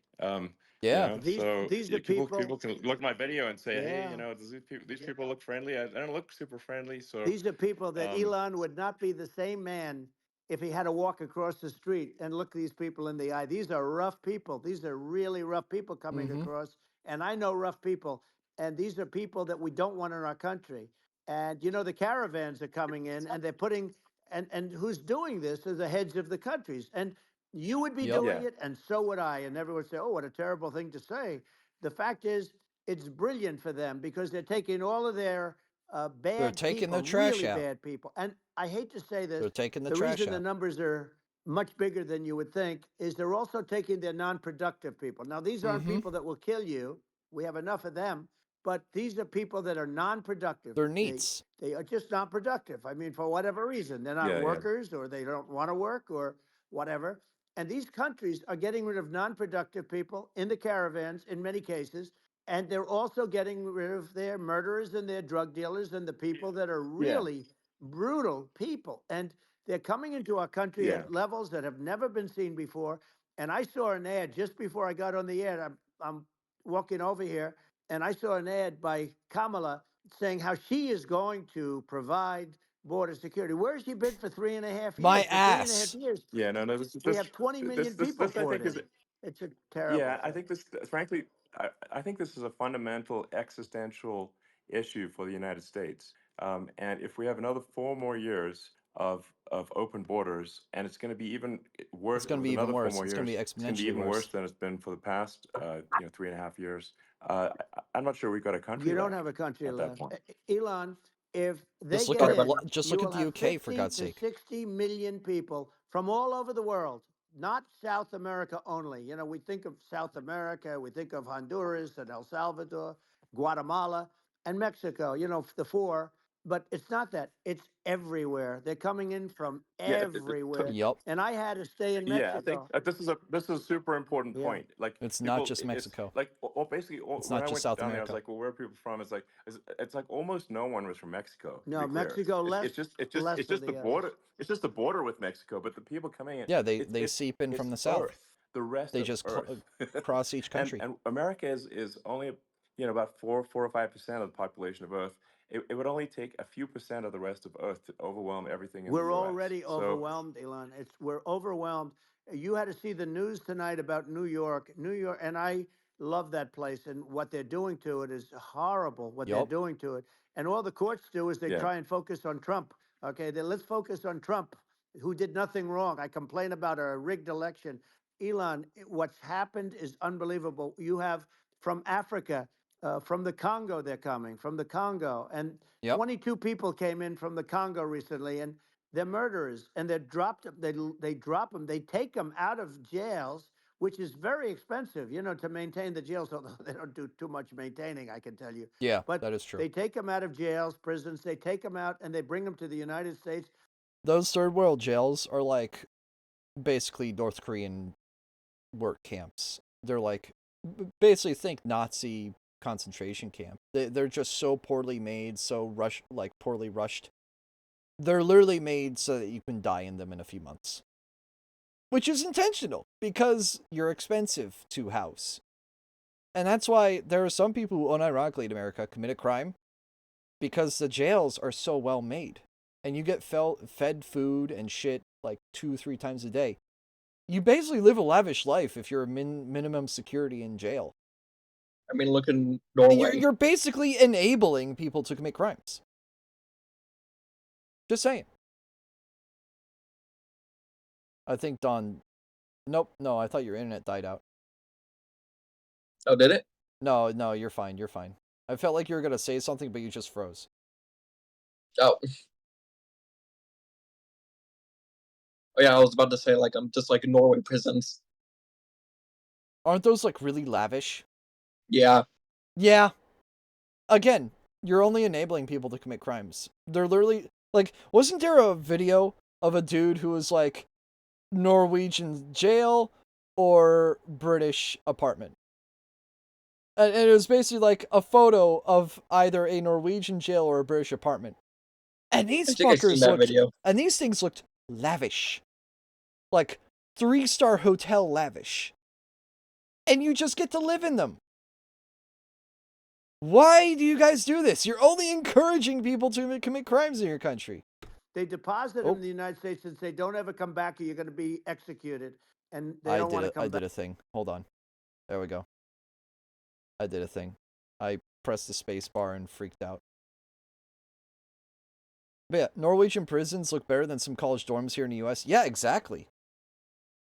Fastest band in the West. Alright, there we go. Sorry about that. Again, Alt-tabbed. I have 2 things running full screen, so I literally can't look at OBS all the time. I'd be fine with people getting lesser offenses for stealing what's essential for survival, but not essential stuff should be punishable. I feel like there's definitely like a monetary value thing. Like if you have larceny of like less than $100 and it's like food, sure. Like let's do like a misdemeanor. But if you're stealing like straight up makeup or some retarded shit like that, 5 years in jail. 5 years in jail and like 10 times of a fine 10 times the cost of what you bought. Or maybe even 100 times. Let's do 100 times of what you bought. That'll teach you a lesson. Oh, you stole a $5 thing of lip gloss? $500 fine. 5 years in jail. Have fun. That'll teach you a fucking lesson. It was a bot. It was a bot, Fletch. Back, but they won't come back. Sure. But they're coming from Africa. They're coming from Asia. They're coming from the Middle East. They're coming from South America. Well, They're coming from everywhere. basically. And there are a lot of really bad ones. It's just an everywhere on Earth thing, and it's just not possible for the United States to absorb everyone from Earth or even a few percent of the rest of Earth. It's just not possible. Yep. Well, Elon, we're going to have to finish this up. We're going to have the largest deportation in history of this country, and we have no choice. Otherwise, we're going to have a country. What they've done to our country. Think of it with in Venezuela and in some of these other countries, crime is down 50, 60, 70, 80%. And you would be the same. You would. Yeah. I'll tell you what. Venezuela has not gotten rid of all of them. They've gotten rid of about 70% of their really bad people. Their jails are about 50% put into the United States. Same with other countries. Sure. Some are 30%, some are at 50%. They're all different. But the bottom line is they're all going to be at 100%. Why wouldn't you put 100% of it? And they're doing it right now while this third-rate phony candidate. Don't forget, I beat Biden. He failed in the debate miserably. And, some people said, oh, gee, it's too bad. It's too bad he did so badly, or I did well in the debate. The first night they said, wow. One of the people at CNN said that was the greatest debate performance I've ever witnessed. And then 2 days later, they didn't talk about that. They just said he was bad. No, they but that's okay. That's the way I get treated, and I don't mind that at all. What I can tell you is this. We cannot have a Democrat. We cannot have her. She's incompetent. She's as bad as She is Biden in a incompetent. different. She can't even He think for hasn't done herself. an interview. What? She can't even think for herself. No, she She has can't. to copy. She literally has to copy paste what Trump or whoever else is doing. She literally can't think of her own ideas. That I don't want a president that can't think of her own ideas. I'm sorry. I will not vote for someone who can't even think for herself. Just because she's a woman and just because she's not white doesn't mean you should vote for her. And appointing a vice president candidate that quite literally will take your children away and give them hormones is not somebody who I want as vice president. Like, that's basically the Mike Pence of, like Mike Pence was a freaky, super alt-right religious guy, and I did not like him. And I can confidently say the same thing about Walls. I can confidently say the same thing about him. He is a creepy dude that is enabling pedophilia and this gender cult ideology. And he wants that. And look at what he did to Minneapolis St. Paul during the George Floyd riots. He let them loot. Mm-hmm. He let them loot. He let them party in the streets and take everything. He did nothing. He enabled them. He's not somebody who I want to run this country. Because ultimately, he's going to be the one running, not Kamala. Kamala is too fucking stupid to do anything. He's going to be the one running the country. And he has no, like, he will just let these people loot. Jar Jar Binks. Wow. That was unironically racist, Don. I don't care. People love being seen as the victim these days, since they try to use it as a defense for any consequences they might experience for their shitty behavior. Exactly. No, it's stupid. Since this whole scam started, and say what you want, this was a coup. This was a coup of a president of the United States. He didn't want to leave, and they said we can do it the nice way or we can do it the hard way. Yeah, I mean, they just took him out back behind the shed and basically shot him. What they did with this guy, and I'm no fan of his, and he was a horrible president, the worst president in history. And one of the reasons he was so bad, first of all, the Israeli attack would have never happened. Russia would never have attacked Ukraine. I'm going to say it again. America first. We should not be giving money to Ukraine nor Israel. Mm-hmm. I will stand firm on that. We should not be giving money to any countries for any war's sake. We should be caring about ourselves. We have been doing this for 30, 40, no, sorry. We've been doing this since the Cold War. We've been picking our nose in every fucking war that we don't belong in. Vietnam, Korea, fucking Afghanistan, fucking Iraq. Now Israel and Ukraine. We need to stop picking fights. We are burning our fucking money on these fights that we shouldn't be fighting, that we are just wasting money on. But you're using old equipment and it allows you to develop new equipment with the Ukraine war. Okay, and we can use that equipment to train our soldiers. Ever think of that? Ever think of that? No? How about giving this equipment to Poland to defend them? Because, we might as well just plan ahead. Guys, hello? And what about those Baltic states? What about those Baltic states? Latvia, Lithuania, Estonia? What about them? They were former Soviet Socialist republics. I guarantee you Putin's going to want those back. Guarantee you. We should be playing defense, not offense. Like, we're wasting our time in a proxy war with a country. Exactly. We are wasting our time and our money on a proxy war. And we did it with Vietnam. We wasted so much money on that. The Soviets wasted so much money on Afghanistan. We wasted money on Korea, and so did the Soviets. It is a money pit, and so is Israel. The Israel-Palestine fight has literally happened for 80 plus years. The Palestinians have been genocided by Israelites ever since Hitler was in power in Nazi Germany. Literally, they were doing the exact same thing that Hitler was doing to Jews. They did not learn their lesson at all. And yet, we're enabling them. We should not be doing that. We should be cutting all funding off from Israel, all funding off from Ukraine. And I know a lot of people hate when I say that because the shitlibs want to defend Ukraine, And the hard redneck conservatives want to defend Israel for some stupid fucking reason. But I'll piss off both parties. Fuck both of those nations. Honestly, fuck them. We are wasting so much money on them at this point. Sorry, you're a money pit. We need to care about our country first before we care about anyone else. And if we want to give money or something, how about we just have it be optional donations or something? Or like, sure, if you want to volunteer as tribute and go to their army, be my guest. It's not like countries did that in World War II.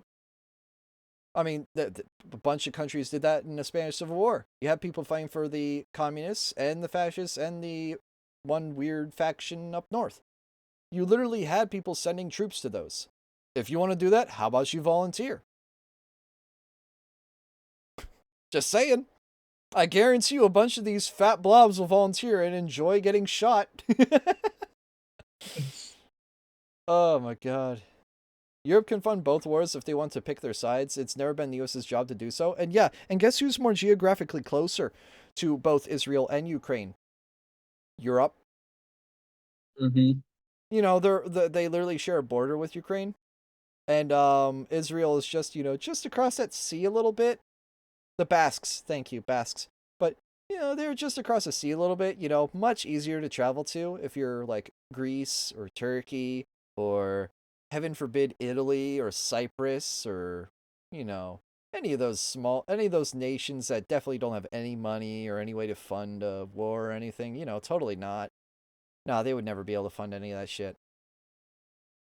Sarcasm very much implied. And we'd have no inflation. And we wouldn't have had the Afghanistan mess, if you think of it. Well, And we wouldn't have had Afghanistan. But we think of Well, it. Oh, that was another thing. Biden literally handed over like billions of dollars of equipment to Afghanistan, to the Taliban. Well done! And yet you want to take away guns from us. What, so you can give them to the Taliban? So you can fund our enemies? Good job. yeah. Fucking you idiot. take a few of those events away and we have a different world. We would also have inflation was caused by oil. Yeah, no. I think you're making an excellent point here, which is that when other countries can, that are, are thinking about invading or doing bad things, when they're thinking about that, they're thinking about, okay, what's. And I'm going to pause again. Trump was a soothsayer during his presidency. He was, unironically, even though he was Mr. Tough Guy, he was very peaceful, shockingly and ironically. Mm-hmm. Again, I don't know how he did it. But he's a businessman. He's a businessman. He said it himself that he wants to stabilize the conflict, not initiate it. Yeah. No, and he's a businessman, and to be a businessman, you have to be charismatic, and he's, well, to say it kindly, he's charismatic. You can hate him all you want, he's still charismatic. For fuck's sake, he was actually kind of like someone like getting someone with North Korea. Yeah. Yeah, didn't he shake hands with Kim? Like a couple times? Mm-hmm. Yeah, and then Biden threw that away. And I'm pretty sure Trump met with Xi. And he met with Putin plenty of times. Again, like, we need a more peaceful U.S. Not a, like, fuck our military bing bong U.S., but a more peaceful U.S. More of the sleeping giant that we had in the 30s and the 20s. We need a peaceful sleeping giant again. Because, like, sure, don't fuck with us or we'll rip your nuts off. But also, like, I'm getting tired of this shit. You guys have fun, and if you fuck with me, I'm gonna kill you. we need to have that mindset now. What's the American president going to do? And do they fear the American president, or is it someone they do not respect and do not fear? And I think they would rightfully be. I mean, look at the footage with the assassination. They're like, okay, President Trump is like, don't mess with me. I mean, that's like, whereas I think people are not going to be, and they obviously have not been at all intimidated by Biden, and they certainly will not be intimidated by Kamala. And you have to really think of that in the context of global security. That if the American president is someone that, like, evil dictators are scared of, Yeah, if the dictators are scared of Trump, that's why Russia is quite literally meddled with. They're trying to influence elections this cycle, and they did it the past like 2 cycles.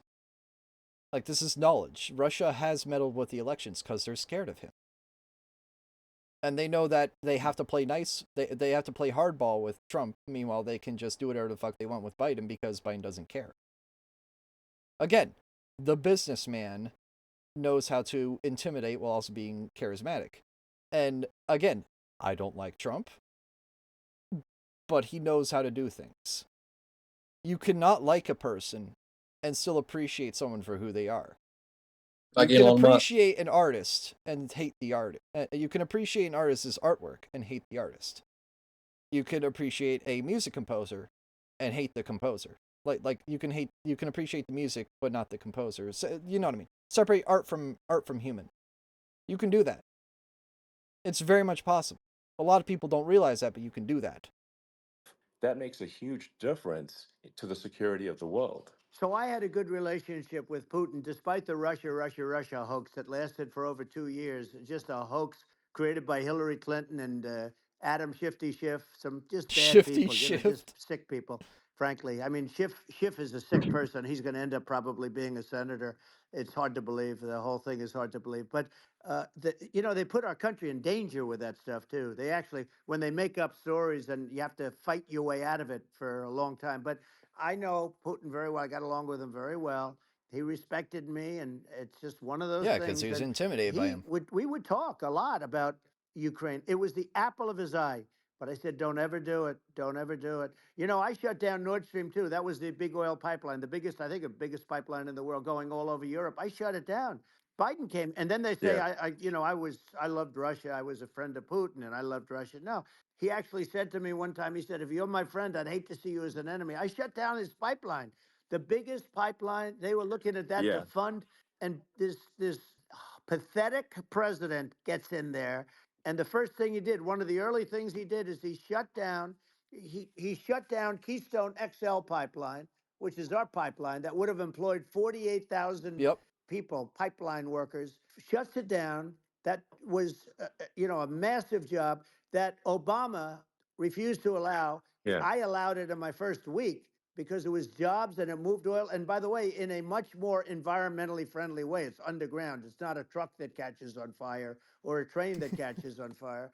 But think of it. Oh, hold on. I'm going to relate to that. So, here in Frederick, Maryland, about a year and a half ago, we had a unmarked gas station truck that carried a couple thousand gallons of gas. And some dumbass swerved over in front of the truck, and the truck swerved over and tipped over. We had a fire that you could see from 3 miles away of gasoline. They had to send people from Fort Detrick, the local military fort. They had to send Fort Detrick cleaners to make sure that it didn't ignite the sewage lines underwater or underground. Because if it did, it would fuck up the entire city's sewage system. So they had to deploy that. If you transporting this shit by truck is a lot more dangerous than people think. Because if it explodes, it could decimate a city's like sewage system, like the city I live in. It almost did that. We actually did have fires like seeping out of certain sewage areas because of it. And they had to like inject this foam into the entire sewage system to prevent it from spreading. It's a real thing. And gasoline is not safe to inhale, let alone burn that wildly. He shut down the XL pipeline, the Keystone XL pipeline. Yeah. He shuts that down, and he approves the Russian pipeline. Yeah, it doesn't make any Right? sense. That's It's hypocritical as inconsistent. fuck. Certainly, but I mean, I think it's just worth emphasizing, to listeners the immense importance of whether the United States president is intimidating or not intimidating, and how much that matters to global security. Because there's some real tough characters out there, and if they don't think the American president is tough, They will do what They'll they do want to whatever they do. I know want. every one of And them. that puts it puts the Yeah. whole world in danger. Elon, I know every one It's of a them, big and I deal. know them well. I know Yeah. Putin. I know President Xi. I know Kim Jong-un of North Korea. I know every one of them. And let me tell you, people will say, oh, this is terrible. He said, I'm not saying anything good or bad. They're at the top of their game. They're tough. They're smart. They're vicious. And they're going to protect their country, whether they love their country. They probably do. It's just a different form of love, but they're going to protect their country. But these Yeah. are tough people at the top of their game. And when they see a Kamala or when they see They see it as Biden, laughable. Sleepy Joe, they can't even Yeah. believe it. They can't Alex, believe this happened. what the All fuck? the stuff that you're seeing now, all the horror that you look at Israel, they're all waiting for an attack from Iran. Iran would not be attacking, believe me. You know, when I was there, and Remember that one president that basically got a bunch of, I believe it was hostages, like Iran took a bunch of hostages of Americans, and then once the election like passed and a different president was elected, they let them all go. It happened like 30 years ago. I forget who it was and who was the president. Wasn't it Ronald Reagan? It might have been Reagan. I think it was Reagan. It was one of them. But basically, Iran hated the one president and took a bunch of people hostage for like years. And then a new president was elected and they're like, "Okay, we're setting you guys free. You can go back to America." After being hostages for like months or years. I forget the amount of time, but I know it was a significant period of time. I say it with respect because I think we would have been good with Iran. I don't want to do anything bad to Iran, but they knew not to mess around. Iran was broke because I told China, if you buy from Iran oil, it's all about the oil. That's where the money is. But if you buy oil from Iran, you're not going to do any business with the United States. And I meant it. And they said, we'll pass. Yeah. They didn't buy oil. Other countries, likewise. Sure. You want to buy, you're not doing business with the United States. And they were at a point where they had no money for Hamas. They had no money for Hezbollah. They had no money for any of these instruments of terror. And it was amazing. In fact, there were articles when I was leaving, which is hard to believe, actually, especially when you look at what's happened to our country. Our country is so bad right now. It's such a different place. We were respected. Think of it. 4 years ago, we were so respected to a point where when I said don't buy oil, they didn't buy oil, but they had no money. Yeah. And Israel would have never been attacked. It is zero chance. And again, I said to Vladimir Putin, I said, don't do it. You can't do it, Vladimir. You do it, it's going to be a bad day. You cannot do it. And I told him things that what I do. And he said, no way. And I said, way. And you know, it's the last time we ever had the conversation. He would never have done. I got along well with him. I hope to get along well with him again. You know, getting along well with them is a good thing, not a bad thing. It I is. got along well with Yeah. Kim Jong-un. When Being I a met diplomat with is good. President Obama just before entering, you know, it's a sort of a ritual. And I sat down with him and we talked. It was supposed to be for a very short period of time. It turned out to be a long period of time. I said, what's the biggest problem? He said, North Korea. I had that problem worked out very quickly. It was nasty at the beginning with Rocket Man and, you know, all the different things. Yeah. But all of a sudden I got a call. Those were some epic tweets, by the way. Yeah, they Those were like they were absolutely... epic everything. He said that he has a red button on his desk. I said, I have a red button on my desk too, but my red button is much bigger and my red button works. And then I called him Little Rocket Man of Little Rocket Man.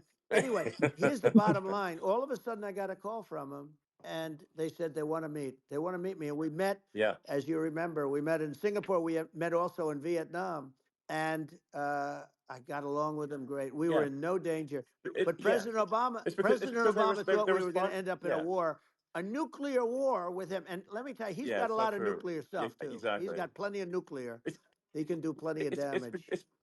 Yes, I mean, it's because, you know, I mean, people like Kim Jong-un, they respond to strength, not weakness. Well, And he and I if you had a good strength, relationship. you know, Remember I met him and we walked onto his land. Nobody ever walked onto his land before. I remember that. I wouldn't say, let's bring up cool. Secret Service again. I wouldn't say they were thrilled when I did that. I walked onto his land, and it was an amazing period.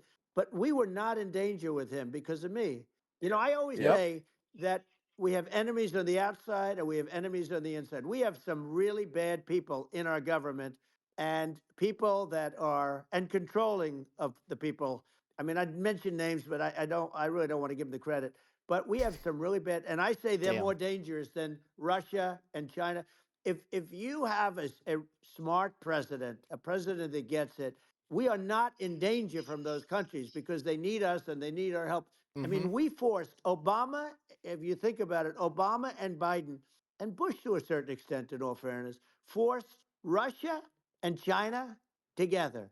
And if you're a history Yep. student, the first thing you learn is you cannot let Russia and China align. But then they also got, if you take a look, This is true. Iran, and they have North Korea. That's, you know, they call it the axis of evil. In the old days, you had the axis of evil. Here we have a modern day axis of evil. These are powerful countries, very heavy nuclear, which is the biggest threat. Yeah. You know, the biggest threat is not global warming, where the ocean's going to rise 1/8 of an inch over the next 400 years. And you'll have more oceanfront property, right? The biggest threat is not that. The biggest Damn. threat is nuclear warming, because we have 5 countries Well, now that yeah. have significant nuclear power, and we have to not allow anything to happen with stupid people like Biden. You know, Biden did something with Russia. There was no chance of him ever going in. And when I left, and then after I left, they started forming big armies on the border with Ukraine, right? And I looked at that, and I thought he was doing that because Putin's a good negotiator. I thought he was doing that to negotiate. But then Biden started saying such stupid things. For instance, he said that it can be a NATO country. Now, Russia, for as long as there's been NATO, has said we're never going to agree to that. And we go right up front and say that. And we did things and said things through this president with a low IQ, very low IQ.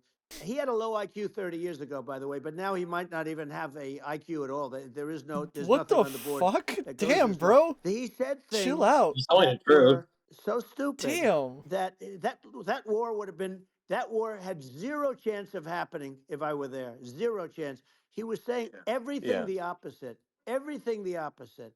And it's so sad because many more people have been killed in Ukraine than you read about. You don't read about how bloody it is and how disaster. Sure. Hey, look, just in the 2 armies, you lost 500,000 people.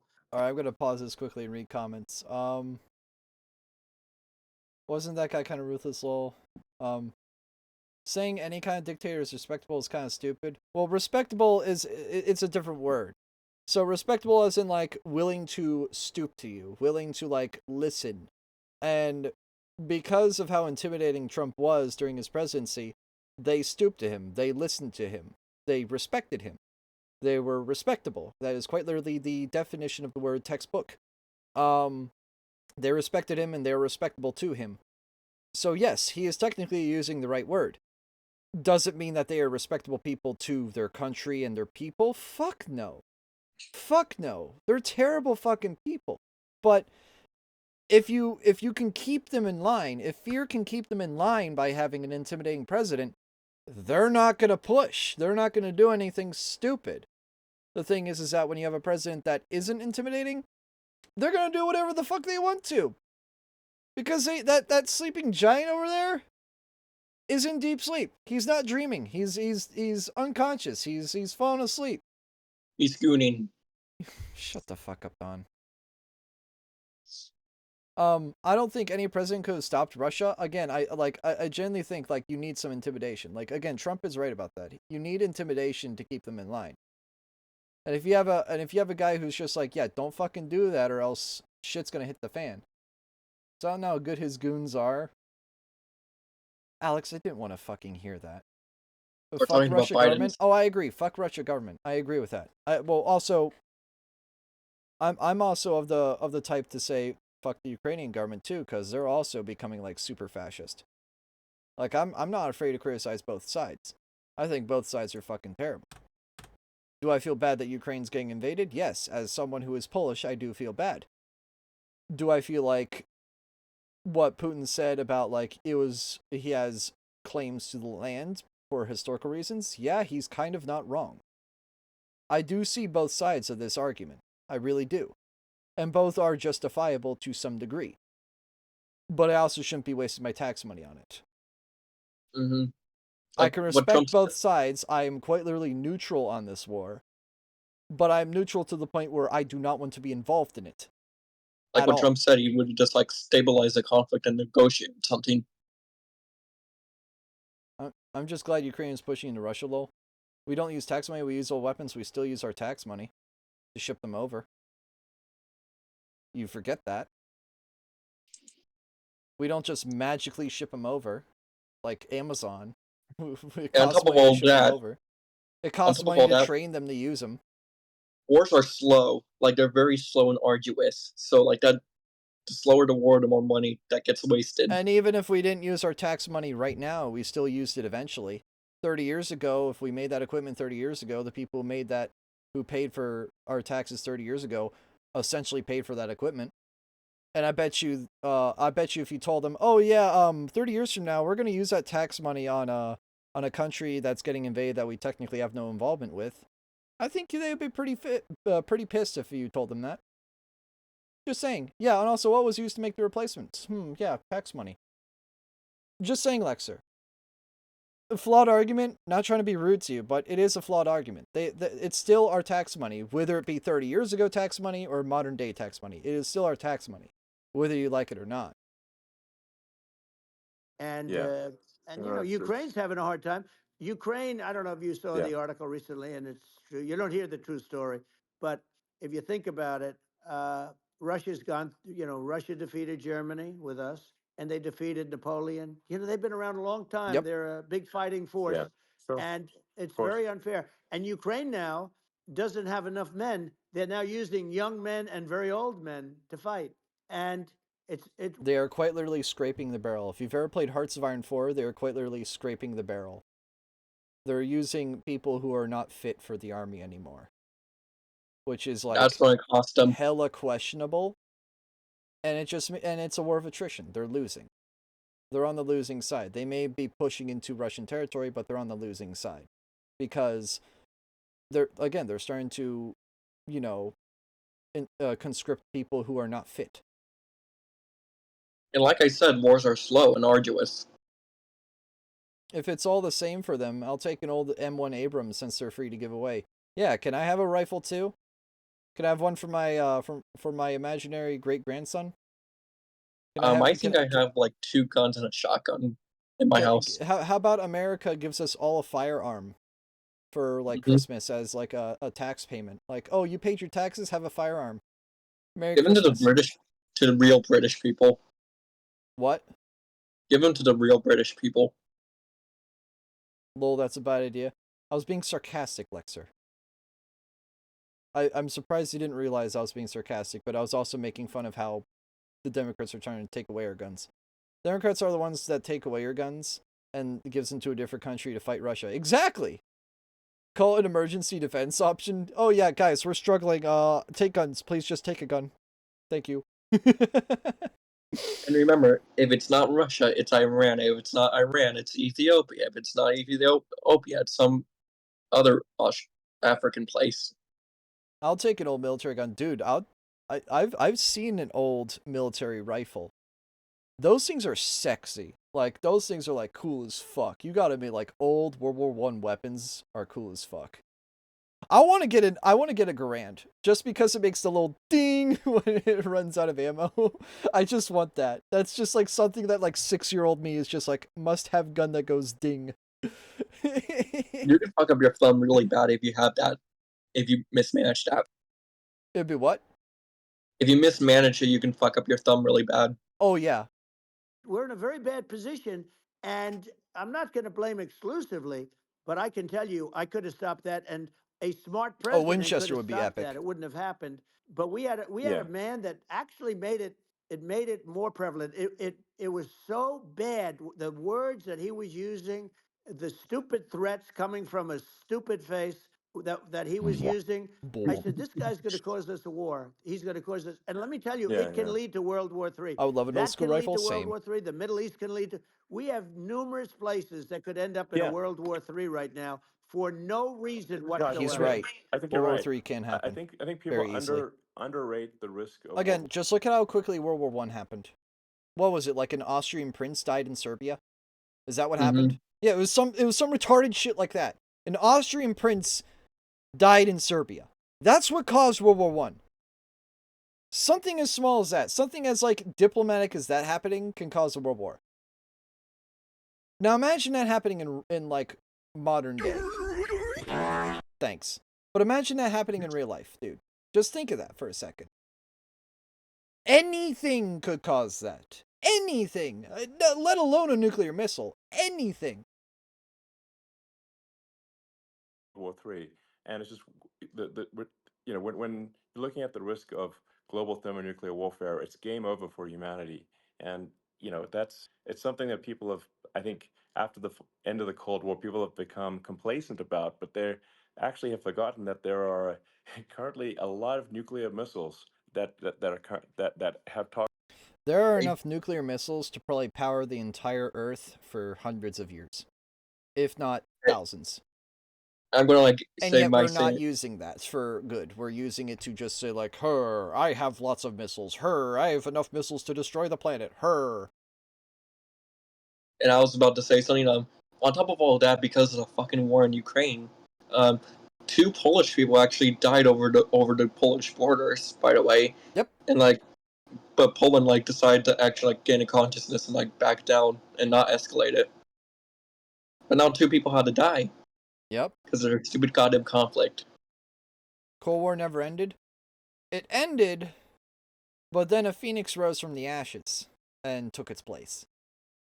And that phoenix was Putin. It became a status of quo. the former Soviet Socialist Republic and basically made Russia what it is now. And yeah, you are technically right to a degree. If only we could use those nukes for good. Exactly. Again, if we took all of the nuclear missiles in the world and put them into a fission reactor, we would have basically unlimited power for humanity for more or less forever. And I say more or less forever because this will be hundreds of years. Humanity will probably not live longer than a couple hundred more years. Let's be honest. Targeting parameters for the United States from 100%. Other countries. And one of the things we're going to do is we're going to build an Iron Dome over us. Israel has it.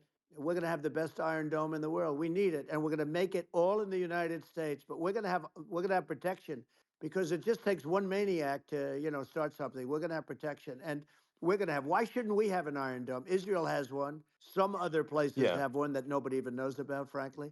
But Israel has it. We're going to have an Iron Dome.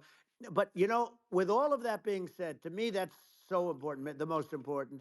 But with all of that being said, the election's coming up, and the people want to hear about the economy and the fact that they can't buy groceries because they don't have enough money to buy groceries. The inflation has killed them. Food prices are up 50, 60, even 100% in some cases. Yep. And this stupid administration allowed this to happen, and it's a shame. And that's the thing that people most care about, in my opinion. They care about the border a lot. We don't have buying power we've anymore. discussed the border at great length. It's nice to have a forum like this where I can discuss something at length. And by the way, you think Biden could do this interview? Do you think that Kamala could do this interview? They would take a pass on you. No, they could not. So they don't need Elon. They don't need Elon screaming out questions. It's pretty sad when you think that somebody that does this for a living can't answer a question or is afraid to do an interview. And in her case, with a very friendly interview, she's got all friendly interviewers. It's pretty sad. Yes, absolutely. But the big thing now is the economy, Elon. And as much as I mean, I view nuclear as the single most important thing, but a lot of people don't. A lot of people don't understand that. But it doesn't have to. If I understand it, that's all you need. Because if I was president, you're not going to have that kind of a problem. But the thing that they really is making them angry is what Kamala and Biden have allowed to happen to the economy. It's a disaster with inflation. What, 50, 60% inflation it over the doesn't past matter 4 years? What you make. The inflation is eating you alive. It's if you're a disgusting. worker or if you're I make $32K a year with my full-time job. 10 years ago, that would have actually been somewhat livable. Today, that's poverty wage. Solely because of the inflation alone in the past 4 years. Yeah, didn't inflation went up 16%? I think it went up 16% in 1 month or something. But then it went up middle single digits, 5% every month before and after that for a good while. And they still haven't lowered the interest rates. Stop with minimum wage raising. How far will it go? Oh, here's the thing. On minimum wage, if they do raise it, they need to have some sort of way to prevent companies from jacking up their prices. Au contraire, we need to prevent companies from just jacking up prices, period. Just to make more money, because there is a problem with that. And that problem is shareholders demanding more money and gouging, the small guy for it, which is stupid. We also need to encourage more competition. Because if we don't encourage more competition, we're going to have these people jack up their prices while, we don't have any competition. Let's just jack up prices and nobody can do anything about it. We need more competition. Because good competition drives prices down, drives progress, and makes shit cheap.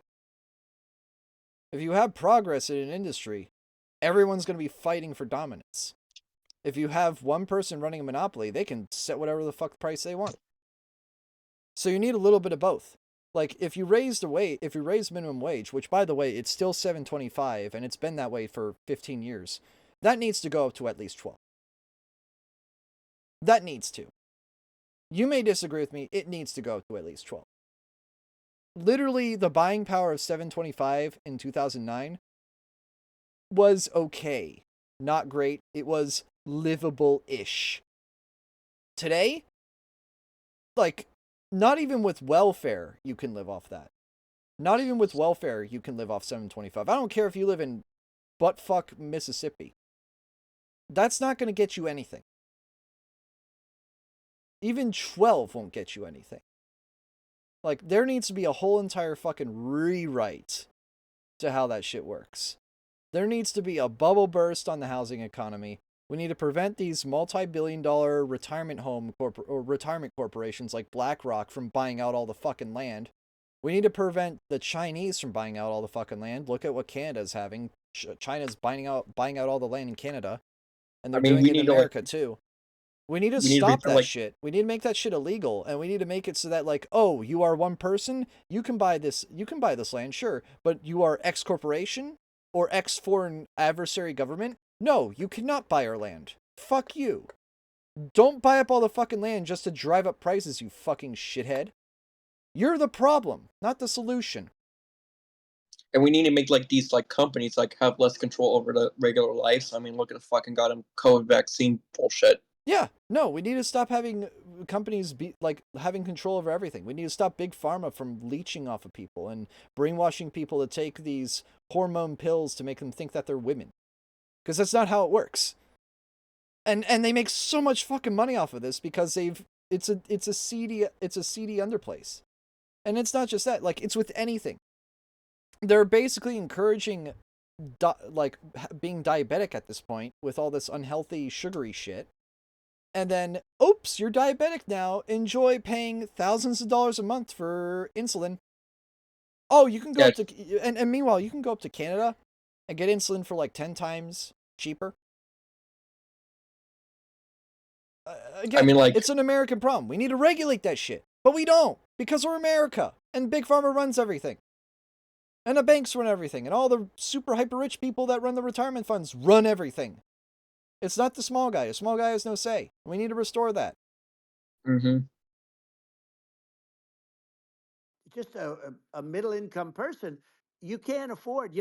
4 years ago, 5 years ago, people were saving a lot of money. Today, they're using all their money and borrowing money just to live. It's a horrible thing that's happening, and we'll end that quickly. Well, I think a lot of a lot of people just don't understand where inflation comes from. Inflation comes from government overspending because the checks never bounce when it's written by the government. So if the government spends far more than it brings in, that increases the money supply, and if the money supply increases faster than the rate of goods and services, that's inflation. So really, we need to have we need to reduce our government spending, and we need to re-examine. I think we need and moreover, we need to reduce our national debt instead of just letting it balloon to high hell. About that, didn't like the national debt or like some number like went up so badly that we actually did hit a recession, but like I guess Biden rewrote it. Probably. Because I knew we did hit I knew we did hit a actual like definition of a recession, but like something did some sort of political loophole or some shit. By the way, California will soon be releasing cheap insulin. Yeah, California, not the fucking nation. The nation should be having insulin or estrogen. Insulin, not estrogen. Thank fuck. So it's estrogen. What? So it's estrogen. Bruh. I get the joke, but bruh. Once they do that, companies will be forced to lower prices because people will be buying the cheap stuff that's only a few bucks from Cali. I mean, you're not wrong, because people do go to Canada for that exact same reason, and Mexico. Because you border hop and ship is the shit is so much cheaper. So you are right to that for a certain reason. I guess it's the same thing with P65 and how like anything that's made of plastic has a P65 warning on it. What's a P65? Proposition 65. Oh. It's a law in California that basically if something has something this may cause cancer. You know those stupid fucking warnings that you see on anything? It's like this shit may cause cancer in the state of California. It's the same thing. It'll be on everything, but no one will care about it unless you really do care about it for some reason. It's like everything causes cancer. The sun causes everything cancer. fucking causes cancer. No shit, Sherlock. Slap that label on fucking everything. Slap that label on yourself, for God's sake. Go put it on the sun. What? Go put it on the sun. Yeah. Proposition warning. The sun may cause cancer.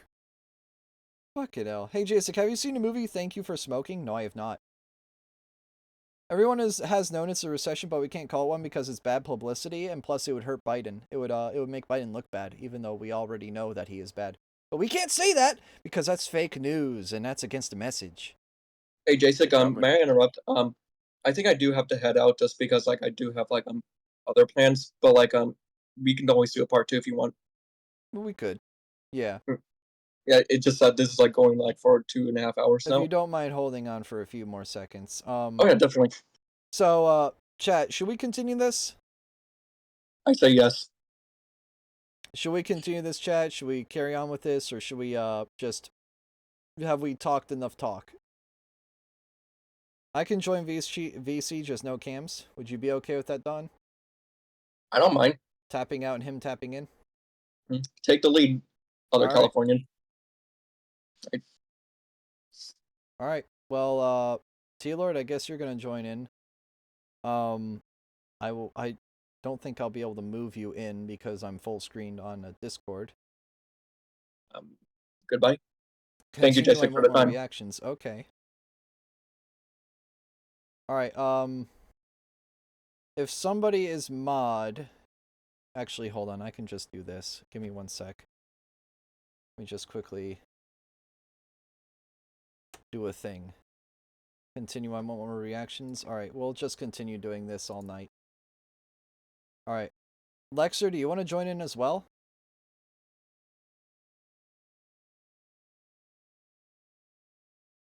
Does Lexer want to join in as well?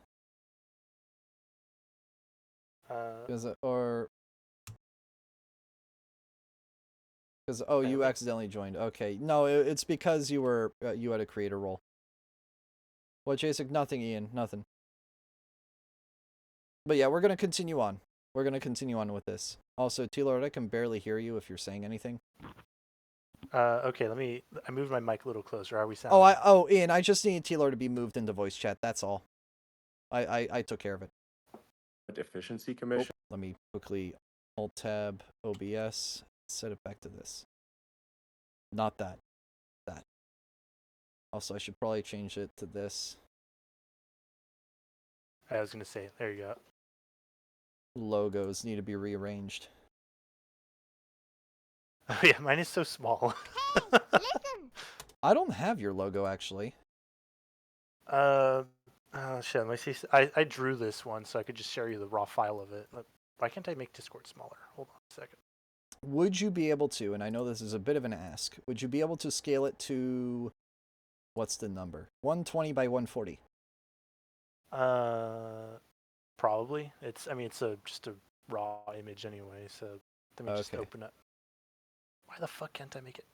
When is the SavageCast presidential debate happening? Did it happen or I missed it? We canceled it because no one showed up to actually do the debate. Hey, now, correction. All the debaters showed up, but no one else showed up. That is true. That is true. We were all awake. It's just the moderator wasn't there. The people for setup weren't there. Yeah. We could have. It was going honestly to happen, and then it just didn't happen. Honestly, if we want to just fucking do it like this, we could probably do the debate still. It just would be no Gmod and no funny ragdoll. It would be no funny ragdolls. No Hatsune Miku debating against fucking Astolfo or something. I don't fucking know. Yeah, no Jeremy Clarkson. No, Hammonds, you fucking sod. I'm building a fucking wall. Keeping all the damn Muslims out. Damn it, Clarkson. I want to let them in. I'm lonely at night. What the fuck? Alright, which one of these images did I make the final one? Alright, by the way, the stream is gonna be what, the thingamajig. The stream on Discord is what you can watch to listen in on it, so you don't have to have the Twitch open and have, like, a few seconds of lag.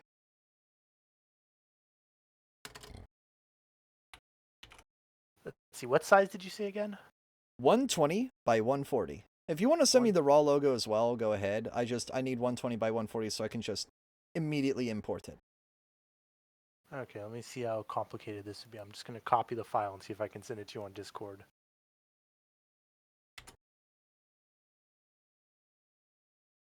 Upload file. This one. Was y'all planning on streaming that or do it on Discord? I was planning to stream it. It's just that, again, we didn't have people set up for it. It would be so cool if we had an electoral collage thing set up for Jacek versus Tealord. Okay. Electoral college. Yeah, no. What, like, that's not even fair. You could just choose whoever you want. There's no democracy in that. Yeah. Well, you'd be like Kamala Harris, just automatically appoint her. Yeah, it's just we'll do the whole. If we did it that way, you could just do the whole debate. One of us could clearly be winning, and then you could just choose the other person. You could just swap out. I tag you. Pikachu, I choose you. Switch out. Oh my god. It's fucking Pokemon battle this presidential election. Yeah, exactly. Okay, alright, I'll just crop that. Alright. Wait, who? Okay, for a second you sound like Corbin there, and I'm like, what the fuck? Corbin? It was me the whole time. It was me, Dio! It was me, Barry. I was the one who made your mom gay. What? I don't know, I just said the first thing that came to my mind. I mean, have you heard the "it was me, Barry" joke before? No. It's always some, like, it's like, the Reverse Flash just, like, has always been, like, a big enemy with the Flash, so he can just go back in time and do weird fucked up shit to make his life worse without him knowing. Bruh. And one of the things I will say. Oh, go ahead. I will say. That was actually in the actual cartoon, that he masturbated the Flash. Oh, no, that was made up, but it's funny.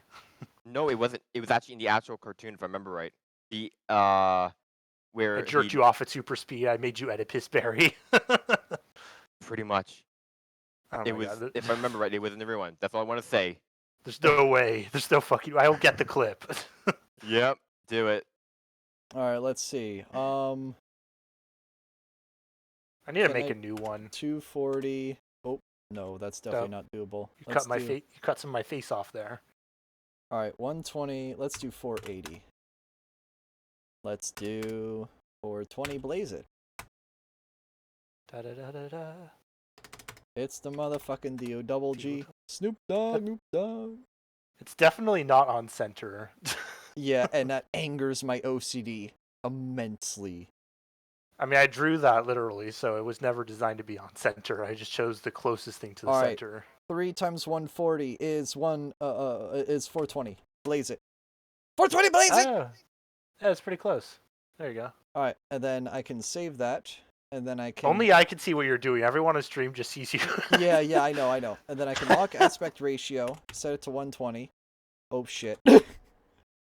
Now I can set it to 120. What did Dev say that got censored? Oh, he said shut the fuck up. Wait, what? Oh no, it's so bad. He said shut the fuck up. That's censor it. Oh, that's Twitch being gay. Alright, let's go back over here. Not that one. That one. Oh. Marcia reads the entire Bible. I guess you can see that now. Oh yeah, I was. I sent gonna you mention Morsha that. reads the entire Bible. I forgot about that DM. Yes. Why does it say I'm still playing Hades? I fucking closed the game. God damn it, Hades. I will force Fuck you, quit. All right, Hades. that's it. I'm bringing Task Manager out. When in doubt. When in doubt, bring Task Manager out. No one has survived Task Manager except for that one time that Task Manager crashed, but.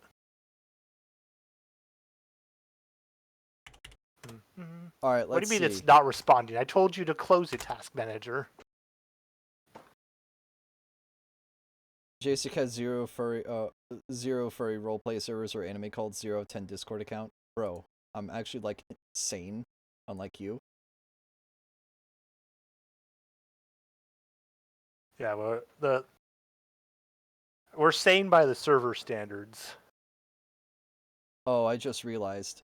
It's a JPEG. Oh, you want it not to There be a we JPEG? go. Now it's a PNG. I just literally had to change the suffix. Which is why okay. which is why if you were listening to stream, that's why the piano noise from Windows XP played. Cuz I changed all my sounds to XP. Do I look like I know what a fucking JPEG is? I just want a picture of a dang hot dog. All right, let's watch this again. Hey, where are we spending money that's sensible? Where is it not sensible? Right. And we need to live within our means. We're currently adding, I think, $1 trillion to the deficit roughly every 100 days. That's right. Yeah. And the interest payments on the national debt have now exceed the defense budget. It's on the order of $1 trillion. Insane. Interest. And it keeps I growing. rebuilt That's our actually military, insane, by the largely way. rebuilt our That's military, the did a cost great job everyone on it, points to when which it's was so saying important. We we're had being jets, we excessive. had Is look at the fighters that defense were, budget. and Yeah, the bombers that were defense budget 70 is years literally old, outclassed by we everything. did a great job in that. Then we, by the way, we gave Not until now. 85 Until billion now, of it back apparently. to Yeah. Afghanistan, if you can believe it. We gave them 85 billion. You know, they're one of the largest sellers of military equipment in the world. They're selling what we gave them. That was one of the most embarrassing days in the history of our country. But if you think about, let's go back to the economy. We have to bring energy prices down. Energy started. Yeah, we need to bring the energy price down of gasoline by making nuclear your cars reactors. don't require too much gasoline, Yes. so you have a good. If I and may you go do on a make tangent great for a product. second here. All right, go ahead. A lot of our power we're relying right now, outside of coal, obviously, has been hydroelectric, and I have some privy information. It's not exactly private, but just I've been informed most of our dams are currently past their point of failure, and if we don't fix them, I mean, first of all, we don't even need a lot of these dams. They were just built for hydroelectric, which is its whole other problem because now the fish industry has been destroyed by all these dams because the fish can't go where they're supposed to go. Yep. We've done everything but nuclear. We've done everything except the right choice. We just don't want to do nuclear because the big oil keeps paying it off. That's why. We're killing the fish with our dams. We're killing the birds with our windmills. We're like putting the responsibility on people by telling them to buy solar panels. But we won't do the right thing, which is to just get some fucking nuclear energy and get some real jobs for people. Exactly. By having qualified experts working in these places. Like, we're devaluing the college degrees so much, but if you had jobs that needed those degrees, like a nuclear reactor, then degrees would be worth a damn again. You could be paying people again. You'd have jobs again. You could be paying people $100,000 a year to maintain a nuclear reactor, and you could advertise that and say, if you become a nuclear engineer, you could get paid $100,000 and maintain a cool fucking reactor. You would get so many 18, 16, 14-year-olds to sign the fuck up. Oh, yeah, for sure. Because it's like... That would inspire people to be smart, Tealord. Exactly. Which is a win for everyone. Yeah, because look at how beneficial solar panels have been. I mean, they're like glorified electricians, which I'm not dissing electricians. It's great. Yeah. But imagine if we could be solving our energy crisis with greater experts, with giving them greater pay. Yeah. And not putting it to third-party businesses, because God forbid, I don't want to trust a third-party business to come into my home and install something. That shit gets fucked up all the time. Now, a legal incident if something goes wrong. Infrastructure and generating energy should not be on the citizen. It should be on the government. Exactly. The citizen can do it optionally if he or she wants to. But it should be a thing like, I want to live off grid, so therefore I have a solar panel roof and, a water barrel. Cool. You're self-sustaining. I'm proud of you. You go. I'm proud of you. like, the government should be taking care of its citizens by, I don't know, making the energy cheap, by, I don't know, making it livable where you live. Yeah, these government subsidies for solar panels and electric vehicles, we're so far off the plot at this point. That's not going to help the world. That's just, we're just funding General Motors making more worthless electric we're not funding General Motors. We're funding we're giving money to Elon Musk. I'm like literally conflict of interest here. Well, it's funnier than that because I feel like Joe Biden specifically framed that bill so that Elon Musk's business could not be qualified for it, because he was like, it has to be specifically an American brand. Are you kidding me? And it has to be made out of a certain amount of American parts, and it has to be and they have to have a union. Why am I not surprised by that? He doesn't have a union. They chose for it to have a union specifically because Elon Musk did not have a union. So you'd have to either get one or get fucked, and he got fucked. I can't say I'm not surprised by that, though, because, again, like, he despises Musk because Musk doesn't like him. And I will completely admit that Musk is definitely a grifter to some degree. He is a smart man, as is Trump. He is a smart man, but I'm not afraid to say that, like, they ain't perfect. They ain't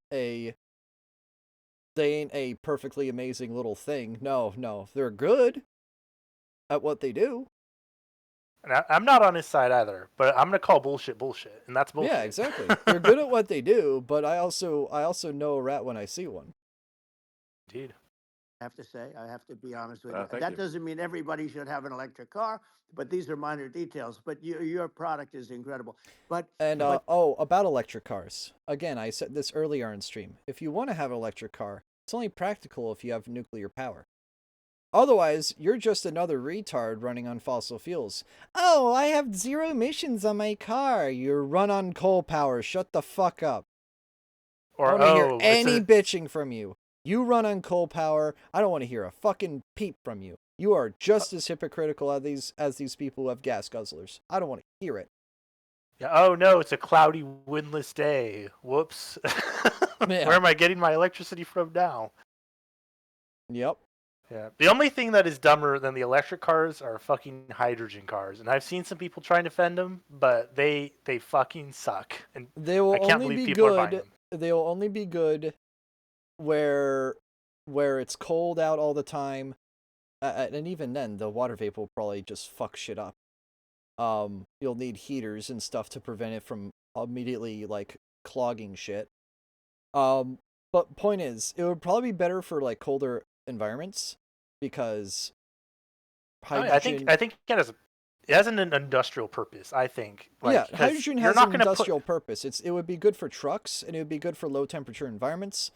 It'd be good meanwhile, for planes. Lithium batteries do not work well in cold weather, and they are super fucking bad for the environment. I would argue worse than gas and coal. And yet we refuse to admit that. And here's the thing, like, okay, if you crash your gasoline car, it might blow up. But I've seen way too many stories of people who own an electric car, and they're like, oh, I was charging it in my garage, and some minor wiring issue happened, and now my house is burned to the ground. When did that happen with gas cars? That was only common when it was a user error. This is just manufacturer errors, a minor manufacturer error, and your battery is a bomb. Yep. You are driving around a, 200 kilowatt hour bomb. Mind you, if you go on a plane, they limit you to 100 watt hour bombs. And here's the other thing. Firefighters can't put out a battery fire. There's so many stories now of Teslas catching on fire and they just can't put them out. You have to smother it. You can't use water because it's lithium and lithium ignites with water. Yep. The firefighters aren't equipped for this. Nope. We're trying to put all these electric cars, and we haven't even prepared for the worst case scenario with them. And you wonder why these firefighter videos are out there please do not have lithium batteries just scattered everywhere because they could ignite and blow up. And did you see the pneumatic press, the one guy with a pneumatic press a lithium battery, and they actually had a shit ton of firefighters near it for when it exploded. Wow, really? Yeah. I did not see that. No, it was a really good video, but basically it was a good educational video saying, hey, don't fucking store lithium batteries crazily because if you do, they'll they'll just blow up if you have them near like a heat source or something. Yeah, and this is a legitimate warning for college students because so many college students now, instead of using bikes, they will use like electric scooters. Those are so dangerous. Like, of course, a lot of them are manufactured in China. They're not built to the same safety specs as they are in America. But the real problem is people will charge them in their home, and eventually that battery. Because here's a general rule of batteries. This is something I've learned because I am 5 kind of a years fan and you of toss 'em electric. out. That, and also there's the 80-20 rule. Like with your phone battery, if you follow this, you'll find your phone battery life will be better. You're correct. iPhones do it automatically. Mine does it automatically. And even Like then, I'm already at 80% capacity on my phone because I've had it for 4 years. Yeah, like you charge it, you never go below 20%, you never charge above 80% if you want a good battery life on your device. Well, And here's the thing with lithium batteries in general, Tealord.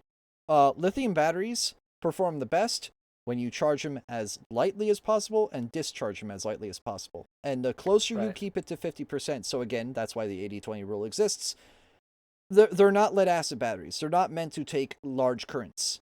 They're not meant to just take 250 amps whenever the fuck they want to. They're not built for that. If you do that, they'll last a couple years if you're lucky. Yeah, and then we invented DC fast charging as an alleged solution for the slow charging. Yeah, as an alleged problem, solution, which only makes the problem even fucking worse. It's like conflict of interest. It's like, here, we'll sell you an inferior product to make you buy more of it. That's literally what they're doing with DC fast charging. That's all the USB-C PD is. Power delivery is just making your electronics shittier. Yeah, because the problem at the end of the day with EVs currently, and we need a breakthrough before they're viable, is energy density. We need energy density, and we need to not use lithium. Sodium is a lot safer, and sodium batteries do in fact exist, but the problem is they're like only a third as energy dense.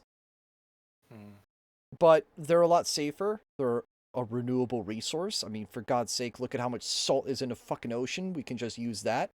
Yeah, win-win. We could filter the ocean for pure water. Yeah, we could filter the ocean for pure water and make batteries out of the fucking salt. That sure as fuck wouldn't put down my food, but I put it in a battery if it worked. Yeah, exactly. No, that's the thing though. Like, you could use the sodium from seawater and then purify the water for like drinking, and just use the salt for either food, because Morton does this. They literally just have like they literally go to the Mediterranean Sea, and they have a bunch of banks that they just dry water in, and that's where they get their sea salt. That's what they do. Basically, you would do that, but with batteries, and that would be a great way of, we already make numerous tons of salt every year. We might as well put it to good use other than marinating our food and making us fat and have high blood pressure. Because that's what sodium does to you. It gives you high blood pressure. If you have too much of it. If you have too little of it, it shuts down your nervous system. Fun. Yeah, well, yeah, I mean, I almost collapsed, like, probably during the pandemic, because I went on a backpacking trip, and I brought water, but I didn't bring electrolytes, which was the only time in my life only time in my life I realized how fucking important electrolytes were was when I nearly fainted in, like, 80 up to 100-degree weather in the Californian trail, and I was like, fuck, I'd have enough water, but the water just tastes dry. It's because I didn't have enough salt in it. Yep. Yeah, that's what. But yeah, with those scooters, like, they don't have the proper capping for 80% or 20%. So if you charge it in your dorm every day, and you discharge it to like whatever percentage you feel like every day, eventually it's going to be a bomb in your house, a fire bomb. Well, not just a bomb, but like typically they overcharge. And in America, at least, we have lithium circuits and BMS systems that prevent you from going over 100%. Because if you go over 100%, it starts to, instead of storing that energy, it turns it into a resistor, and then you get a firebomb. That's what happens when you overcharge these things. And sometimes, especially with cheap Chinese crap, cheap Chinese crap, you get these firebombs because the overcharge protection, the OCP, fails because they're unreliable chips. It fails, and then boom, house fire. Again, it's the cheap electronics. There's no OCP, there's no overdraw protection, there's no there's no overcharge protection. There's none of that. They have no protection standards. And that's why when you go build a computer, that's why all these power supply manufacturers, they have like OCP, ACP, UCP, UVP, OVP, because like there are like dozens of different protections required for a power supply in America. Right.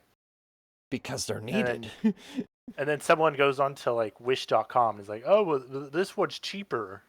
Oh, this why. one's $5 and it causes a fire if you plug it in. I fucking wonder why. Sometimes it's worth spending that extra money to save your goddamn life. Yep. But they don't realize that. They're too stupid.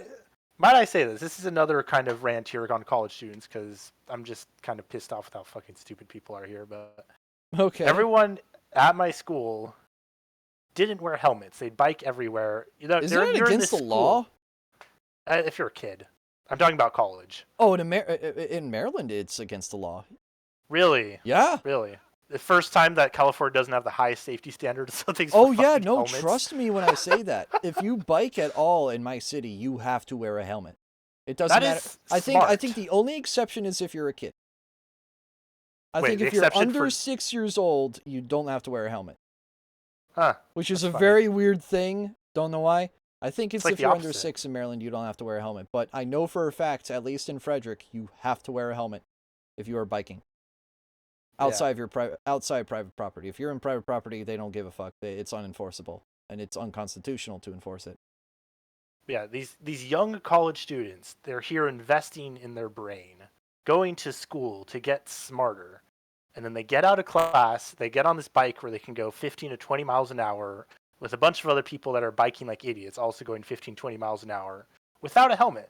Yep. And I've seen so many of them crash, and they never change their behavior. Literally, one of the people in my house, she crashed her bike. They called a fucking ambulance.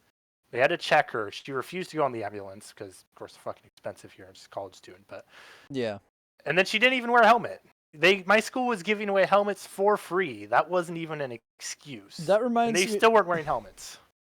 That reminds me of the one time where my community college was giving out condoms for free. Oh shit. Like, y'all motherfuckers shouldn't have kids. No, genuinely, half of them should be having kids in the first place. They're too fucking stupid. We're gonna have an idiocracy if they reproduce. Yep. The movie warned us. Yep. All right, time to continue. We're currently 49.5 minutes in. The thing is 2 hours long. We're going to be here forever. Gasoline, Elon, we're EFAPing this. The cost of energy, not only gasoline, it's the cost of heating your house and cooling your house. That has to come down. It's gone up 100%, 150, and 200%. And that... Again, it's gone up because of inflation and because these companies think that they can just charge whatever they want. And they can, because there's, again, no regulations.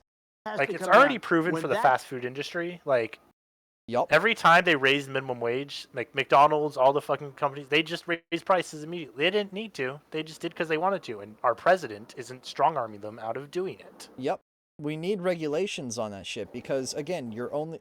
Like, sure, raising minimum wage is justified, especially when you have to do it to curb inflation. I'm very much for raising minimum wage, especially federal, which has been the same it's been for 15 years. But that's a joke. Yeah, it's a fucking joke it being the same for 15 years. It's a fucking joke. But allowing these companies to just retrofit and go like, "Oh yeah, we're going to charge like 50% more for our food now." That's not how it works. You need to regulate it. Yeah, raising minimum wage isn't going to solve anything if we can't fix the cost of living first. You need to have both working together in a synergetic way. You can't just let's prop up minimum wage and then they just prop up their prices, because then it's just a cat and mouse. You need to get it from both sources. You need to raise minimum wage and restrict them from jacking prices to high hell.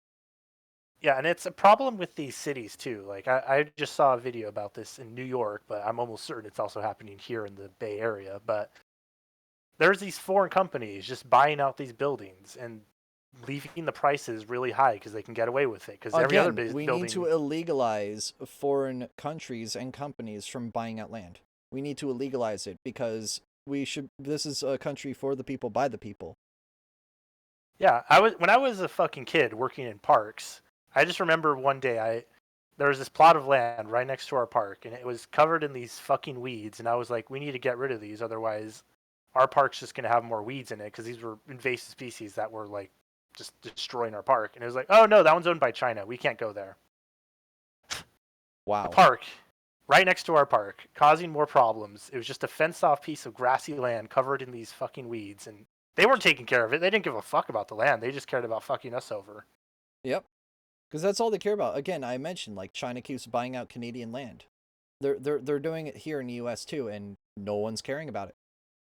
It needs to be addressed because that land could be used to build an apartment complex for low-income people. That could be used for literally building a school or some shit. Small businesses. Bring back small businesses. Exactly. Our small businesses are dead.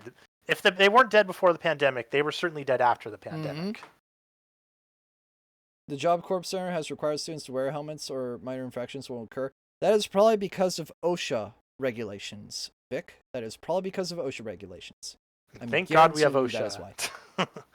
If we didn't have OSHA, shit would be even worse. Oh, yeah. No, trust me on that. I'm glad they enforce that because seeing these students without helmets irks me. But I guarantee you that's because of OSHA. Like, there's definitely some sort of correlation to that. Because, again, you're at a job corps. You kind of need to religiously follow OSHA or you will not get a job. And OSHA, like, people, like, treat, and the lines of work I've been in, treat OSHA regulations like a joke. People are like, oh, no, I won't wear safety glasses when I'm using a radial arm saw or when I'm drilling into a metal wall or... People are so stupid. They don't care about their own safety. You can report that and you get whistleblower protection. Honestly, I should have. Especially now that I don't work in parks anymore. Do that. You get whistleblower protection. I don't know if I told you guys this, but my one great uncle, he works at one of the ghetto colleges in Balmer. I won't say which one, but he works at one of the ghetto colleges where they have all the black kids that, you know, do nothing and just sit there and get a free ride in college and don't do anything with it. It's one of those colleges where they just smoke weed and whatever. He works at one of those, and they actually threatened him. Like a couple of his supervisors threatened to fire him. So what he did, he gathered up all the OSHA violations that they had, which was dozens, by the way, dozens of OSHA violations, and he sent them to OSHA. Got them in trouble. I think he also is blackmailing them with like 3 other organizations that protect job welfare, and he's basically been like their lawyers are basically just telling them not to argue with my uncle because he will just blackmail the shit out of them if he gets fired. I don't know, he's black. He's just like I will lay the full extent of the blow, actual law. I will whistleblow to the heavens of the earth if you fire me. And he has basically done that. And he's already like basically sent a threat by, you know, getting OSHA on their ass for like 10 different things. So he just can't be fucked with. And that's what's great. You can keep your job and leverage that by just calling out OSHA violations. Because if they fire you for mentioning it, you can make insane money off of that. That is a lawsuit that you are guaranteed to win. Some lawyers will trip hand over foot for a lawsuit like that. Oh, yeah. No. Lawyers will die on a cross for that shit. It makes them look so good. They look like a saint. They protected the working man. Exactly. The best publicity you could ever ask for. Mm-hmm. Best PR in the world. Comes down, and we're going to drill, baby, drill. You know, they stopped drilling, and then they went back to drilling because they went back to the Trump policy. But if they won the day after they get into office, this country will go out of business because they're going to go to an energy policy that's not sustainable. Wind and different things. You're not going to have anything. Yeah. And I know you're a big fan of the AI, and I have to say that AI, and this is shocking to me, but AI requires twice the energy that the country already produces for everything. Yeah. So You're going to have to build. Literal we're gonna money have to Wonder pit. build a why? lot of Because the energy technology is if so our country will be expensive and energy competitive with dense. China, because that's our Literal primary money pit. competitor for this on the AI. You're Sure. going to need a lot of Well, I mean, electricity. You're going to need tremendous yeah. electricity, like almost Let's see how double Elon what we tries to fight produce this, now for if the he whole does. country, if you can believe it. What'd you say? Sure. I said, let's see how Elon tries to fight this, if he even does. Yeah, it's like the Trump kind of put him in hot water here.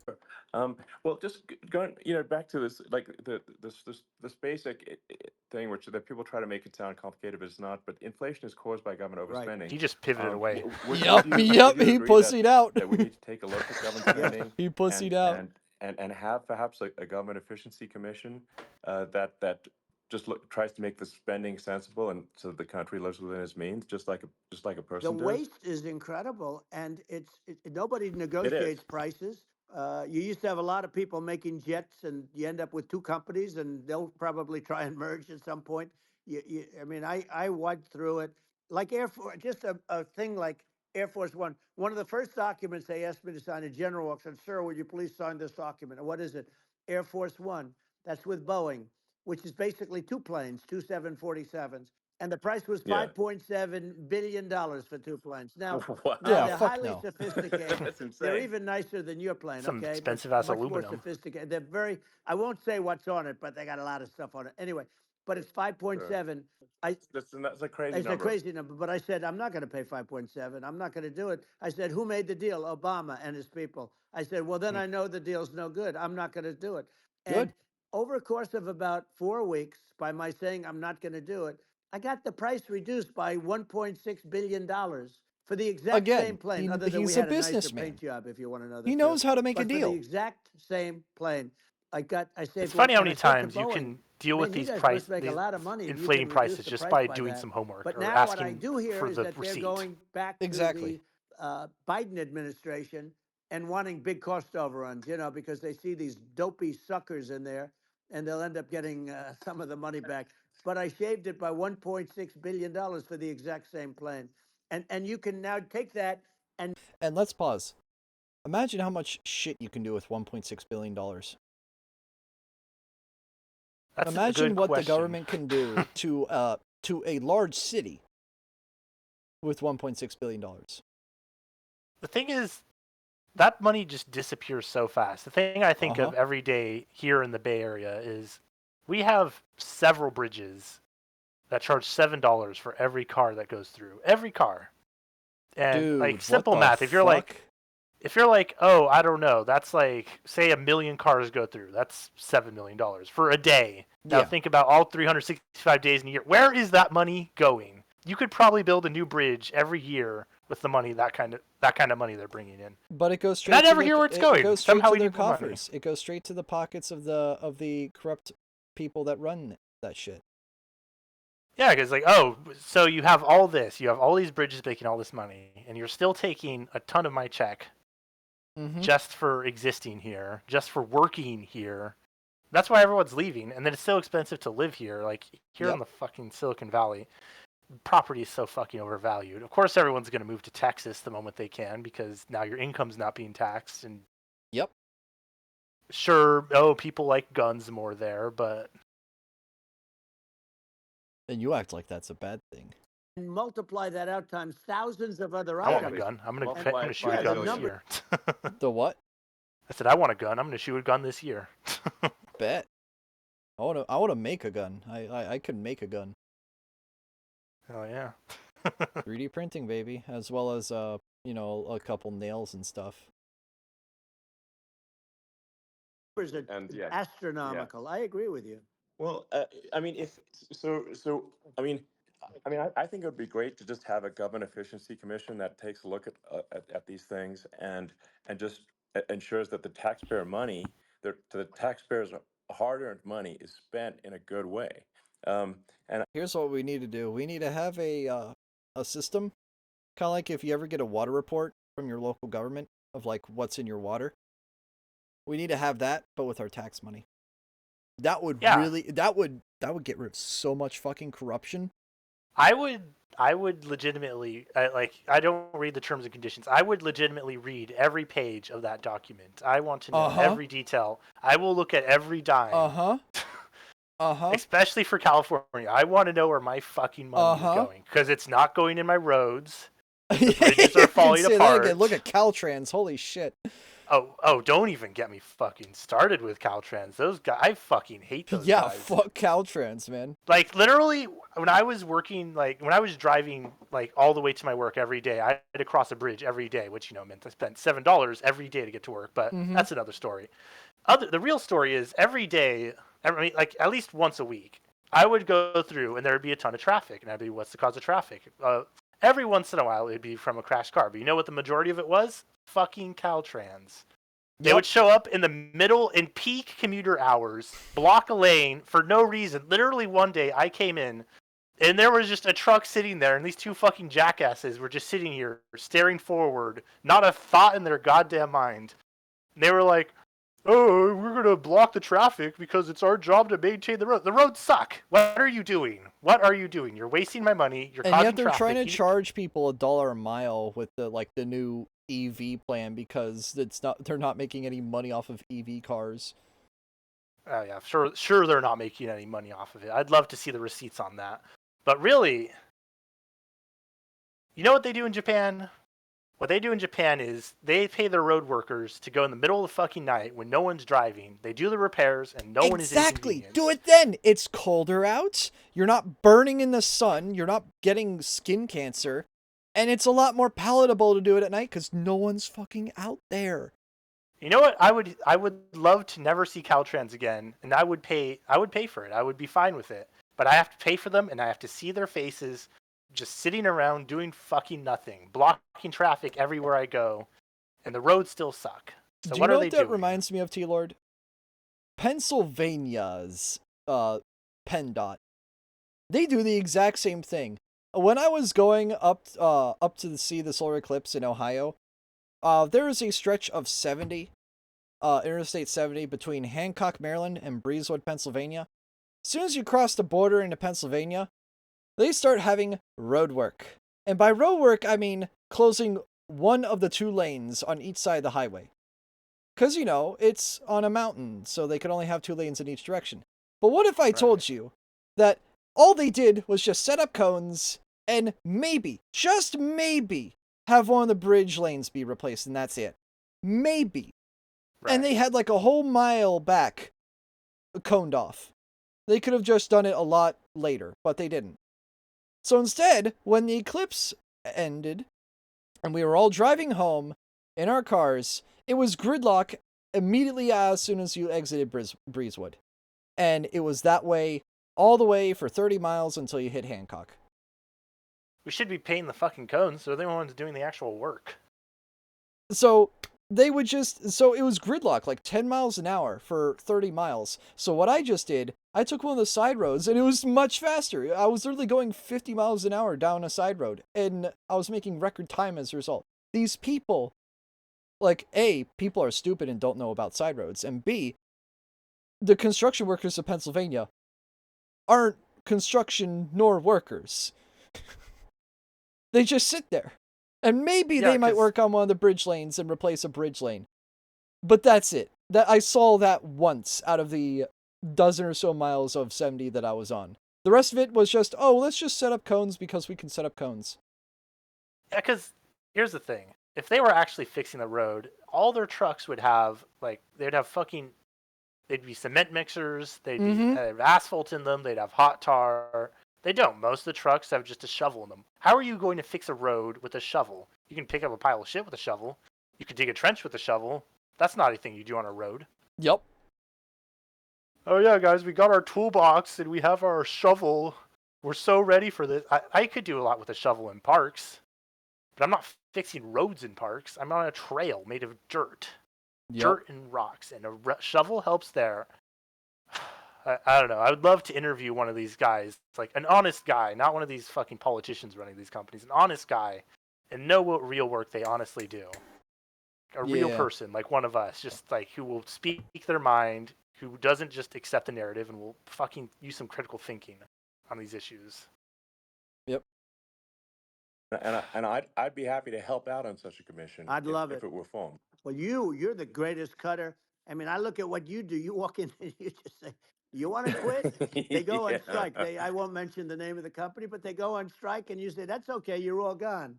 You're all gone." So every one of you is gone, and you are the greatest. You would be Hollywood, very good. yeah, get rid of You them. would love it. But you know, Yeah, if you Hollywood. look at Argentina. Well, I'd Oh, be happy guys, to we're help By the way, out. striking because congratulations. our I just looked movie. at the number of people that are listening to you and I chat. We'll call it a chat, but Yeah. 1 million congratulations. This is very listeners. good.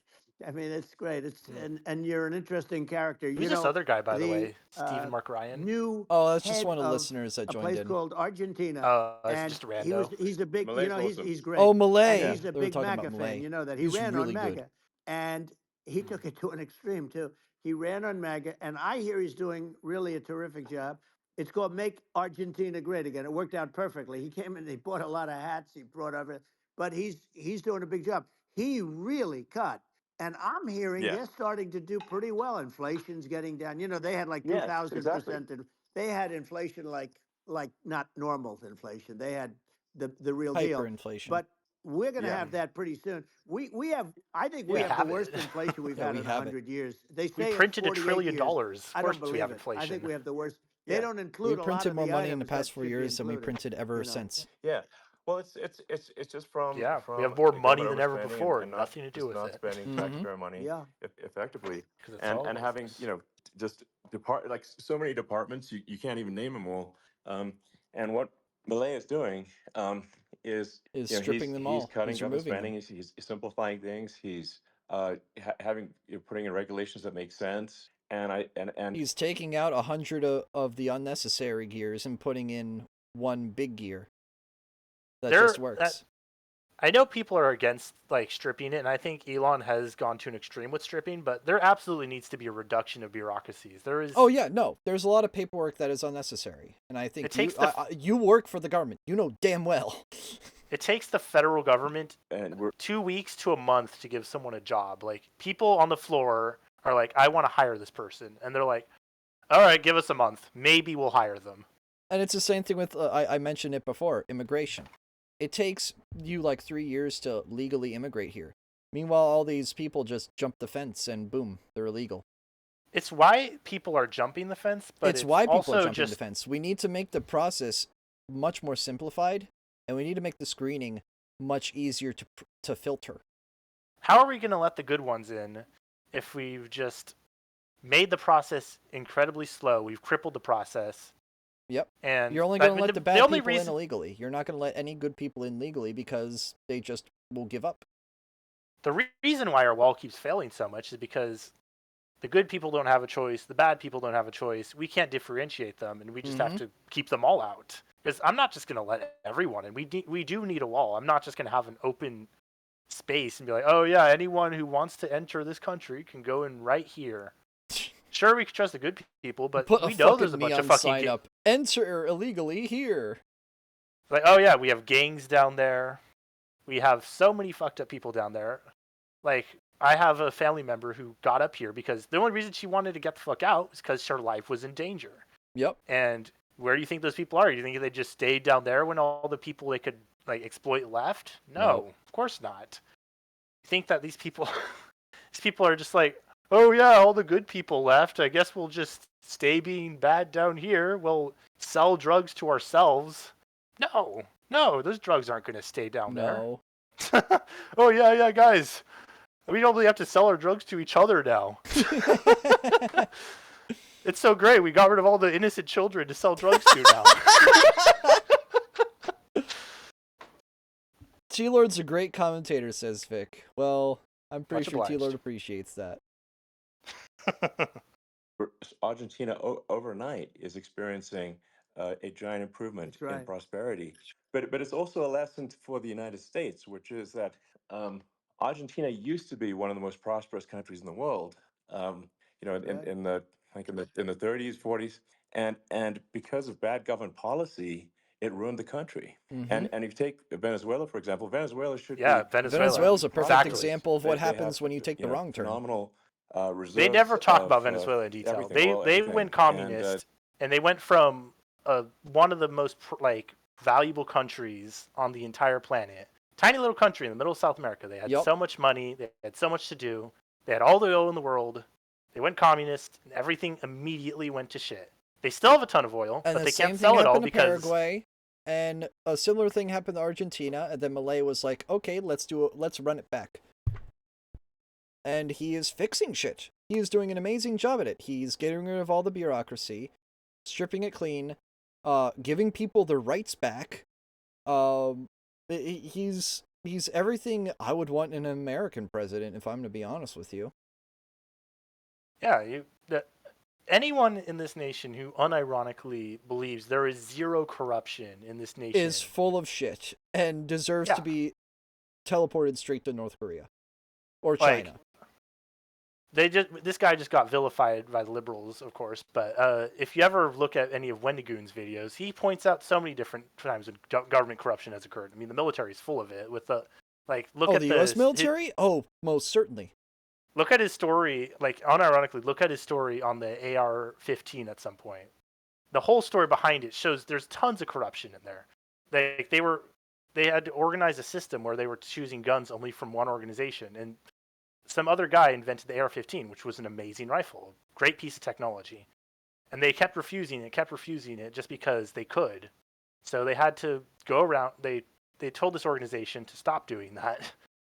And they brought the AR-15 in, and all they did was they started changing it. They ruined the gun. They changed the type of ammunition it used, and they observed problems with it. They used a higher, more explosive form of gunpowder in the gun, which caused the whole thing to go on a higher pressure than the gun was made to handle.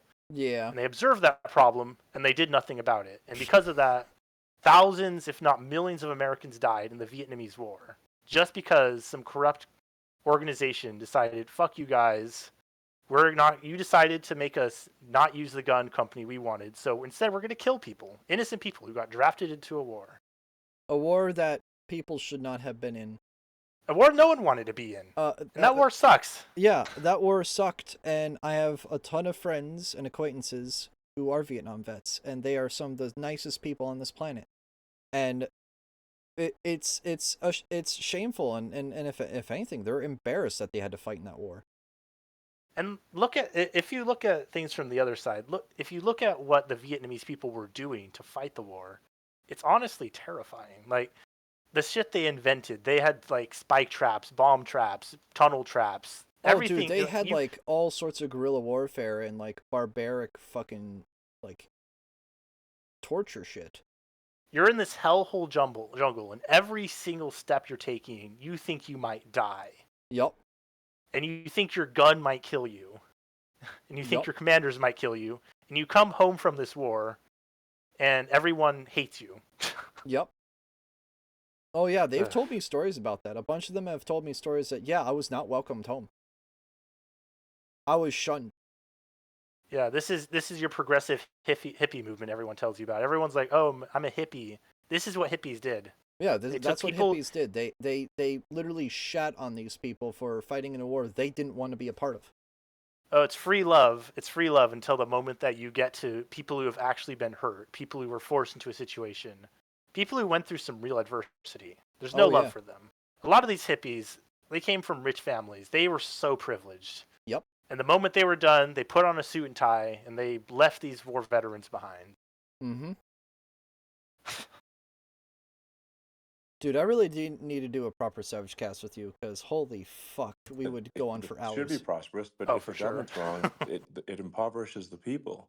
And so I think we should not be complacent in the United States in thinking that and taking our prosperity for granted, because if with bad government policy, we can run the country into the ground.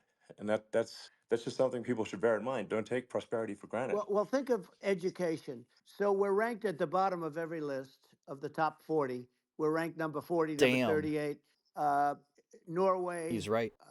Switzerland, Sweden, different countries are ranked good. Actually, China's pretty close to the top. They're a top 6 or 7.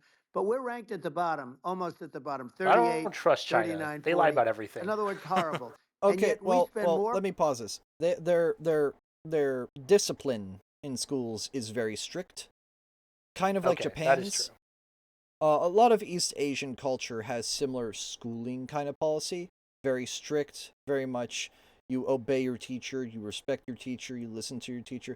Except China has it more industrialized, I guess you could say. Like you sleep in your school. You basically live at your desk in China. The thing you could never say about the schools is they aren't disciplined. Now, are they possibly too disciplined? That's another question. Oh yes, no, they're definitely too disciplined in China. I will maybe say there's that. a few things we could learn from them. There are definitely things we could learn from them. There are also things we could learn not to do from them. Absolutely. Those kids have so much pressure on them. Yes. But that it goes without saying that a lot of kids from Chinese education are smart, albeit brainwashed by communist propaganda, but they are relatively smart compared to a lot of kids today who just sit on an iPad and watch fucking Skibbity Toilet. Cocomelon. You know, the kids that need to be put down and their misery. Oh, you need to just hit the reset button on the very least. Take the iPad away from them and make them... Again, if I had a genie, one of my wishes would to be every tablet to break the moment a kid looks at it to watch videos. Unironically, we should have laws around that. We should. Around what kids can have access. It should be considered child abuse. And not in the way that like parents are doing, where it's like, oh, all of YouTube, no one should be allowed to say fuck on YouTube. No. The internet should be catered for my taste. It is the parents' job. It is the parents' job. We have entered a world where there is no accountability. Parents don't take accountability for their failure. And we put it all on the teachers. We put it all on our government. That is Tealord, not your I don't job. think you understand. Me being a chess coach for these elementary schoolers, I would call out the parents and say, like, your kid is misbehaving in class. You need to fix this. And because I said it that way, they got offended at me. And they actually got me removed from one of the schools I was teaching at because of that. For basically saying, your kid was misbehaving, you need to fix that. Yeah, that's basic That's feedback. Constructive criticism, is it not? Your kid was misbehaving, your kid was doing this, your kid was socializing with other kids and being a disruption. I said that. You can't and say you that. get pissed off at that. me. Why are you getting pissed off at me when you know damn well your kid is up to no good? Oh, but my little angel never does anything bad because he sits in an iPad in a corner while I drink wine. Oh my fucking god. That is literally what happens, though, to these kids. The father works his ass off every day. The mother drinks wine and talks with her girls. Maybe she has a job. God forbid if they both have jobs. No, the she kid has an probably OnlyFans or does, like, Instacart or some shit. Okay, but here's the thing.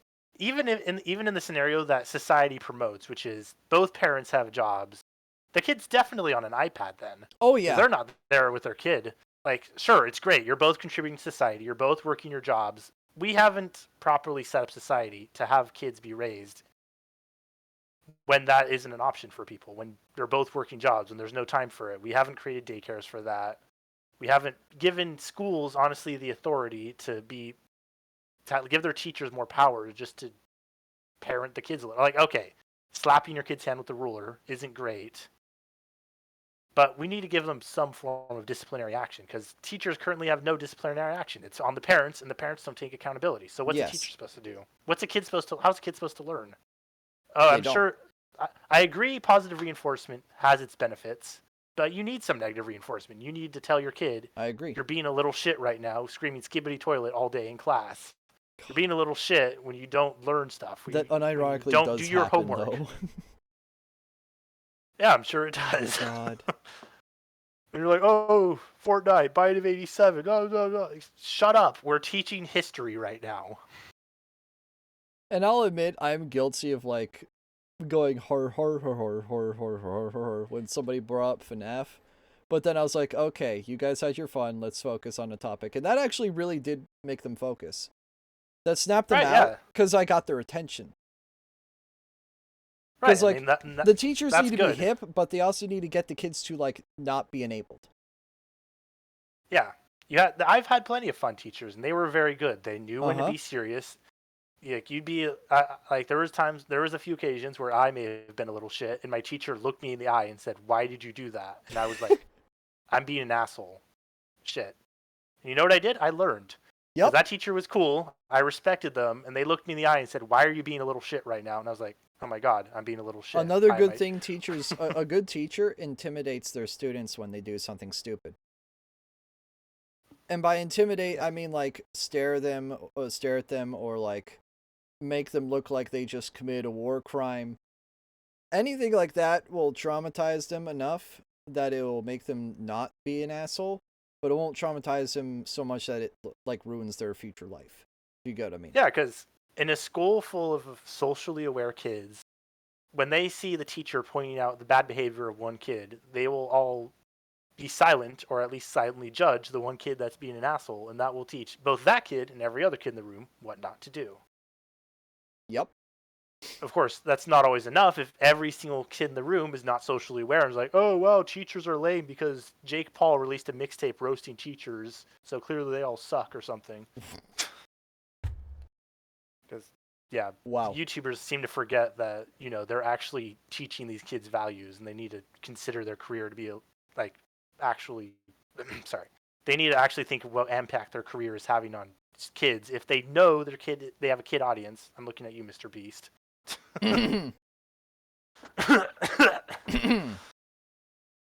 Don't hire pedophiles. Yeah. All right, let's continue. Yeah. Per pupil We've than made like any other 1 minute country of in the world. progress. So we spend Yeah. And what I'm going to do, one of the first acts, and this is where I need an Elon Musk. I need somebody that has a lot of strength and courage and smarts. I want to close up Department of Look at that Education, glazing. move education back to the states where Yeah. where Ooh, close Department of Ed. I mean, it's failed. It's clearly failed. Look at our schools. What has it done? No, honestly, it's failed to such a point where honestly nuking it might just be the scenario. Yeah, you know what? Like, schools have done this before. Like, oh, our football team repeatedly has a ton of sex scandals. Our band has a lot of sex scandals. Fucking nuke it. Get rid of it. The whole culture, all of it, get rid of it. It's done. It never worked. We need to start from new. Like, we need to start fresh.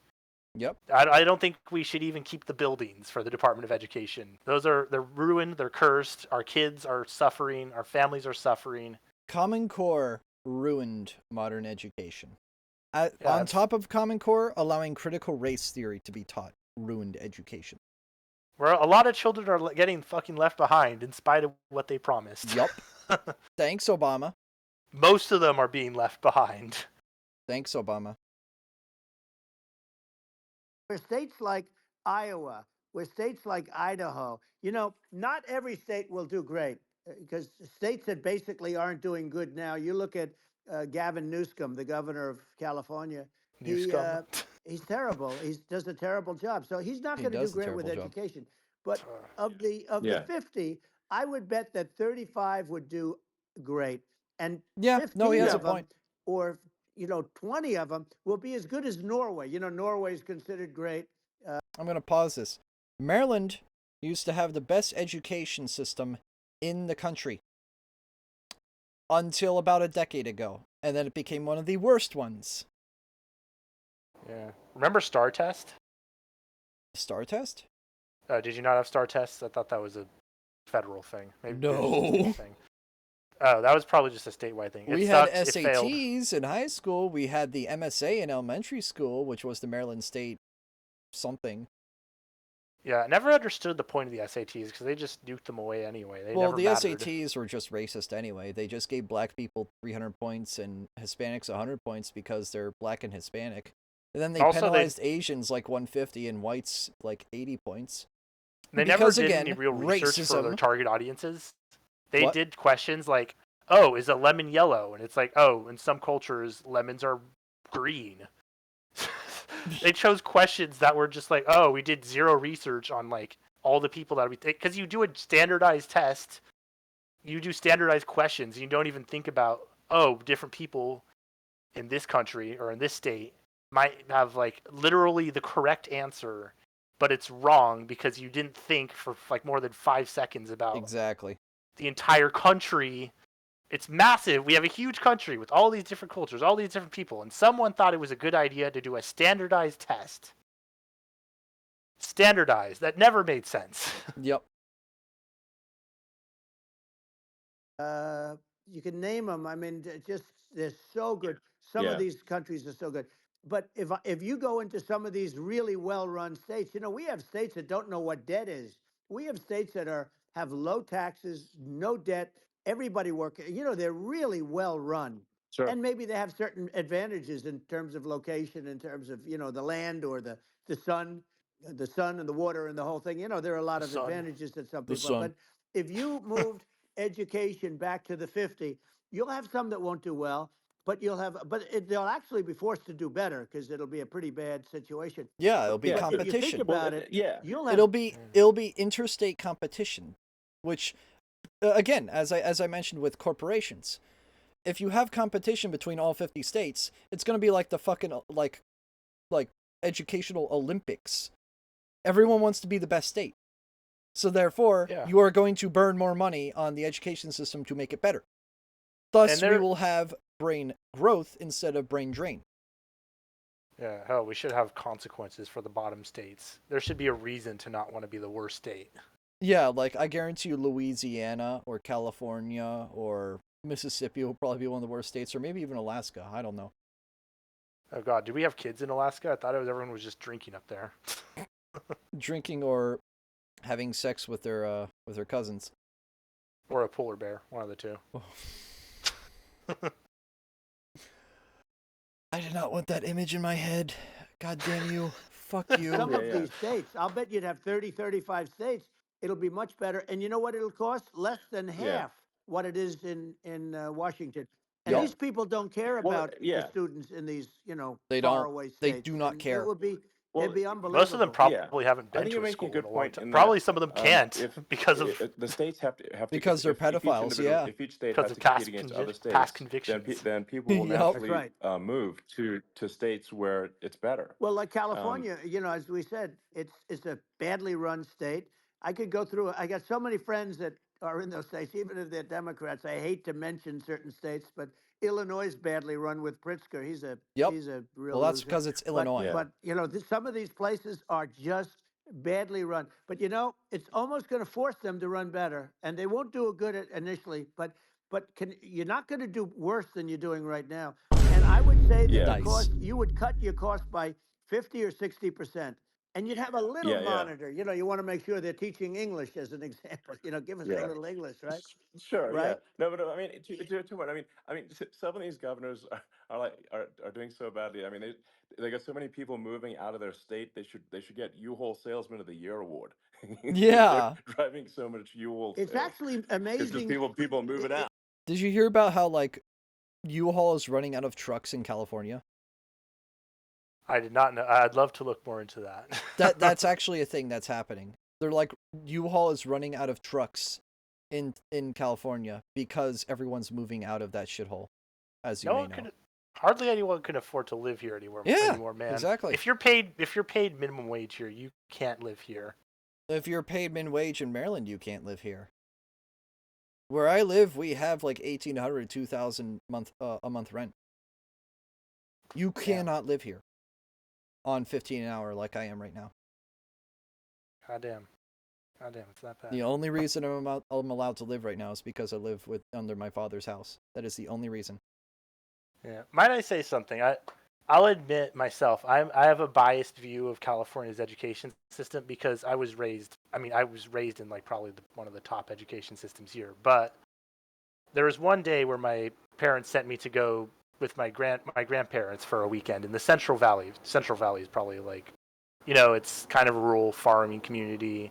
Yeah. You get kind of like, you get a real farmer vibe from it. You have a lot of illegal immigrants down there because the only reason we allow a lot of the system to exist is because we can exploit them for cheap farm labor. Yep. But the schools down there fucking suck. Like the only reason I really knew this for certain when I was a kid. As a kid, I could tell it was bad. Was I got taken to church? The only time I ever went to church because my grandparents are Mormon. Oh, and they had us do a Bible reading, and it was easy. It was easy. It's the Bible. There's not really that. There's a few old English words in there. I could read it. It's not that complicated. I could do it as a kid, and I was the only person who could read it really effectively. I was a group of kids around my age, all men, and they were struggling with every word. The words weren't super complicated. I haven't exactly read the whole Bible, but I remember it being like, oh, this is like a word I learned in 3rd grade. Oh, this word's not so bad. I remember these words. read the whole thing out, and then every other kid afterwards was stumbling, tripping. They could barely do it. And I was in middle school. Oh my reading God. in middle school. This is a standard for education in, like, I'm not even going to say it's the worst part of California. This was like an average to maybe below average part of California. No, the worst part of California is LA, and you and I both know that. Well, the schools there might not be terrible. Oh, the schools might Everything not be else terrible, but the rest of the place is. And part of the reason I think why Hollywood hates Trump so much is he came from there. He knows what they did. He was an actor. They starred him in all the movies back in the day. They loved him. The moment he ran as a Republican, they swore him off, and because he didn't follow their narrative, and now they hate him. Yep.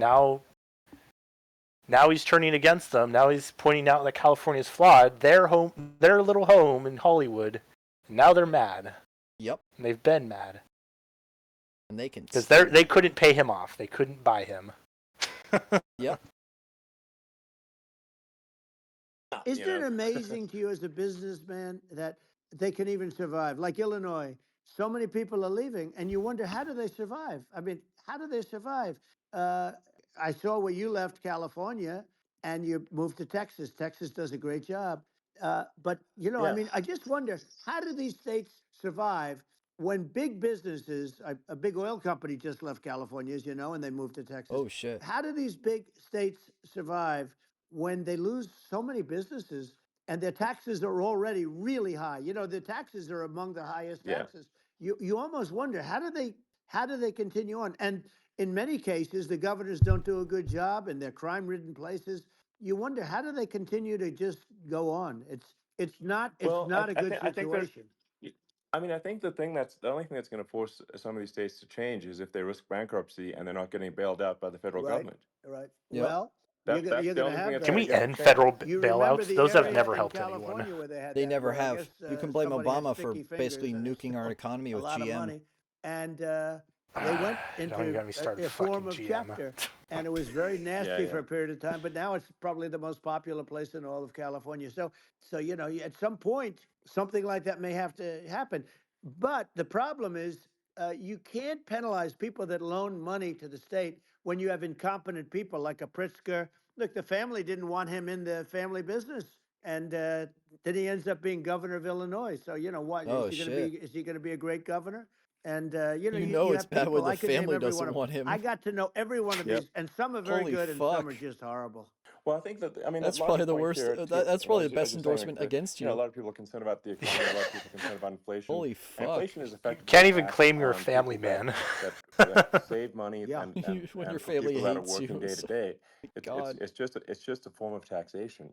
And if we can solve the government spending problem, we'll solve the inflation problem, which means people will have a better standard of living, Yeah. and that's a really big Well, deal. the people that got hurt worst are the people that did it the way they were taught to do it all through, their younger life and their young life and their whole life. The people that saved money and then they got no interest on their money and inflation destroyed them. And frankly, they were almost better off if they didn't do anything like that. I mean, those Yep. people have been absolutely decimated, and we're going to bring those people back and help those people. We've got to get the prices down. When I look at bacon costing 4 or 5 times more than it did a few years Sure. ago, when you look That's at some fucking of the retarded, food by the way. products in grocery stores, people go, they can't believe it. They used to be able to buy a whole cart, and today, a lot of people just don't have the money. They go in and they can't buy anything. They look at it's sticker shock. They call it sticker shock, right? I think it really just comes, like I said, I think it just comes down to really, I guess, two things, which is that if you solve government overspending, you solve inflation, which improves living Right. standards of the average person, and then if you deregulate, like have sensible regulations, so because a lot of the regulations are nonsensical and cause the cost to be extreme for no reason, but unless you've got effective deregulation. Like Reagan did a great job on deregulation in the 80s, but it's been 40 years since we had That's right. anyone really. I mean, during your administration, we made some progress, but I think there's an opportunity to make, I think, radical progress with sensible regulation. And if Well, Elon, Drake every time it says regulation. those are the big deals. We set a record.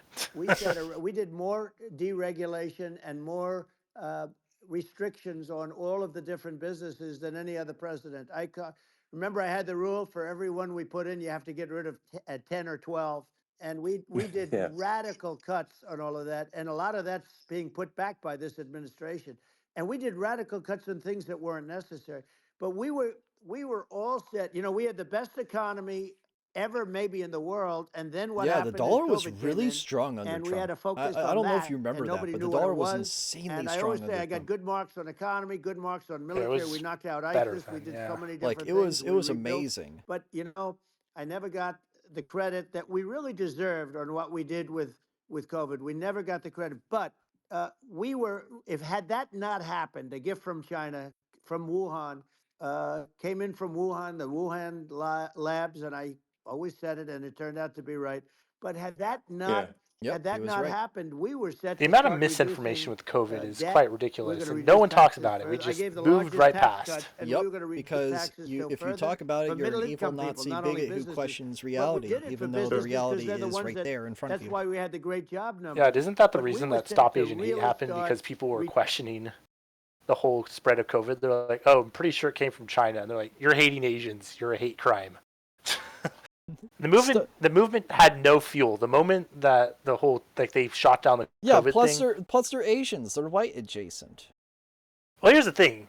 I have observed this in California myself. Maybe you have in your area, but the people who seem to hate Asian people the most are black people. I've seen this happen so many times. I had a friend who had her sister get yelled at and nearly attacked by this group of black people in their car. We just got out of a theater. We watched Avatar 2. Got out of theater. She did nothing wrong, and she was getting yelled at for nothing. And that's why that movement died as fast as it started, because the moment they realized that it wasn't targeting white people, there was no leverage. Yep. They couldn't just take that same narrative and just throw it at white people like they do with everything else. All right, let's continue. Reducing debt. And, you know, of course, don't get me started on masks. The oh, biggest dude. pile of Okay. You mentioned it. You fucking opened Pandora's box, man. Oh, no, you did not.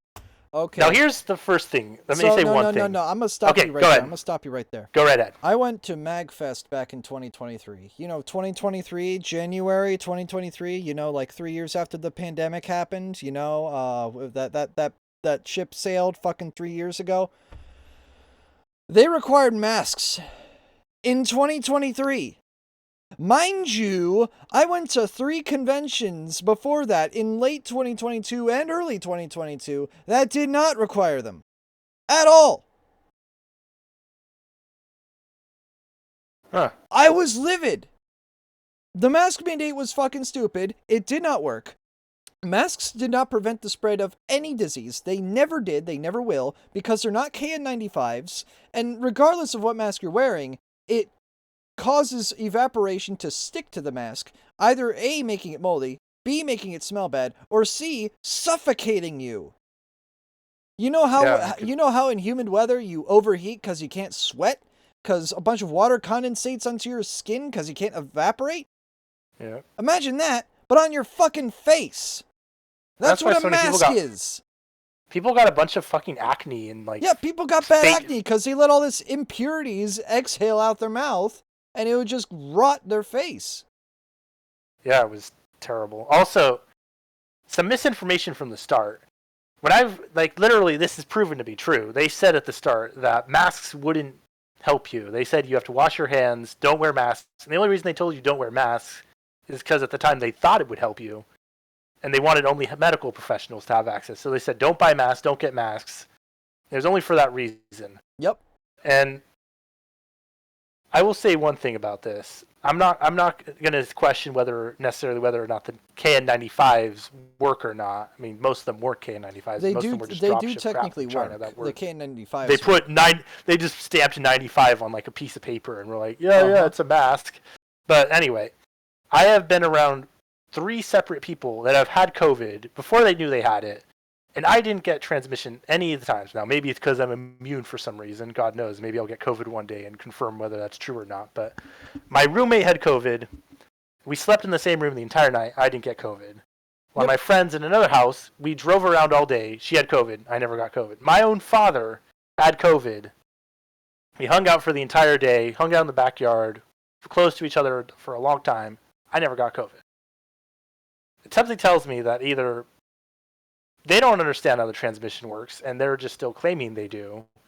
They know the masks don't work. They don't know the masks work. They don't know anything, or they're just saying they lied about stuff and they know the truth. I think they're full of shit. 90% of the time, I think it's just full of shit and sensationalist bullcrap. They don't know anything, and they just want to claim they do because they get paid so much money to just make up whatever the fuck they want. Here's the thing that I was taught in my line of work, actually. You can tell how honest a person is when you see how long it takes for them to say, I don't know. When someone is trying to bullshit you, they'll say anything but I don't know. They'll come up with an excuse, they'll come up with a statistic. Look, even like in the scientific community, people will say I don't know when they don't know because that's what an expert does. An expert knows when they don't know. These people, they'll just keep saying stuff. They'll be like, oh no, it was this. We only said the mask because of that. We said this, we said that. It's anything but taking accountability for not knowing when you lied, not knowing when you don't know stuff, and just admitting that you're out of control. Yep. And sure, it might make the public panic a little when you don't know if you're in control.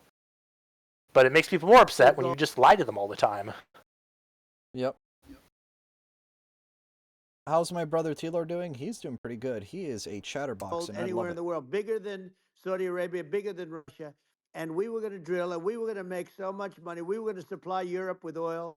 I had stopped the Russian pipeline, and we were going to supply them with oil and gas. We were going to make a fortune. And then the COVID came in, and we really had to divert. Then what happened is when they came in, we kept a lot of businesses alive. If I didn't do what we did, we would have had a 1929 type depression. But the problem is when Biden came in, he got trillions of dollars and just started spending it stupidly. You didn't need it anymore. We got over that bad period where everybody was dying and feeling, it was just not a good period. Interestingly, during his administration, many more people died during his administration of COVID than during my administration, and we really got the brunt of it. But people don't realize more people died during his administration than ours. But it diverted us from doing what I wanted to do. But we had the greatest for, almost 3 years. We had the great, and you know that probably better than anybody. So many of your friends said to me, the best years we've ever had in business were during the Trump years. And also said that African American, Hispanic American were so incredible.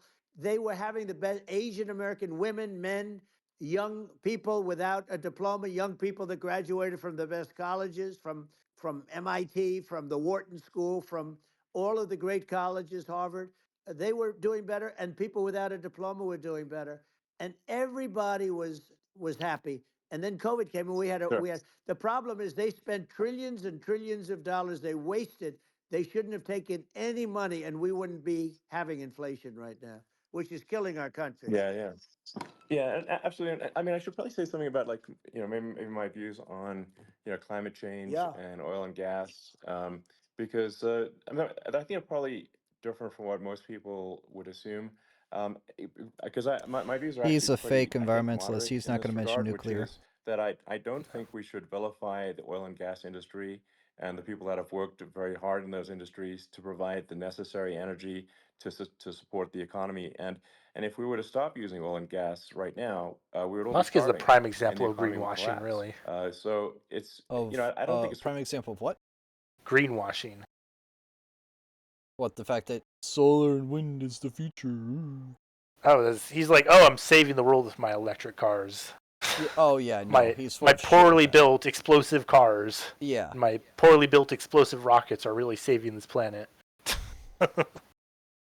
right to sort of vilify the oil and gas industry, and the world has a certain demand for oil and gas, and it's probably better if the United States provides that than some other countries, and it would help with prosperity in the U.S. And at the same time, obviously, my view is like we do over time want to move to a sustainable energy economy, because eventually you do run out of. I mean, you run out of oil and gas. It's We not won't there. run out It's of not oil infinite. gas for a couple hundred And years.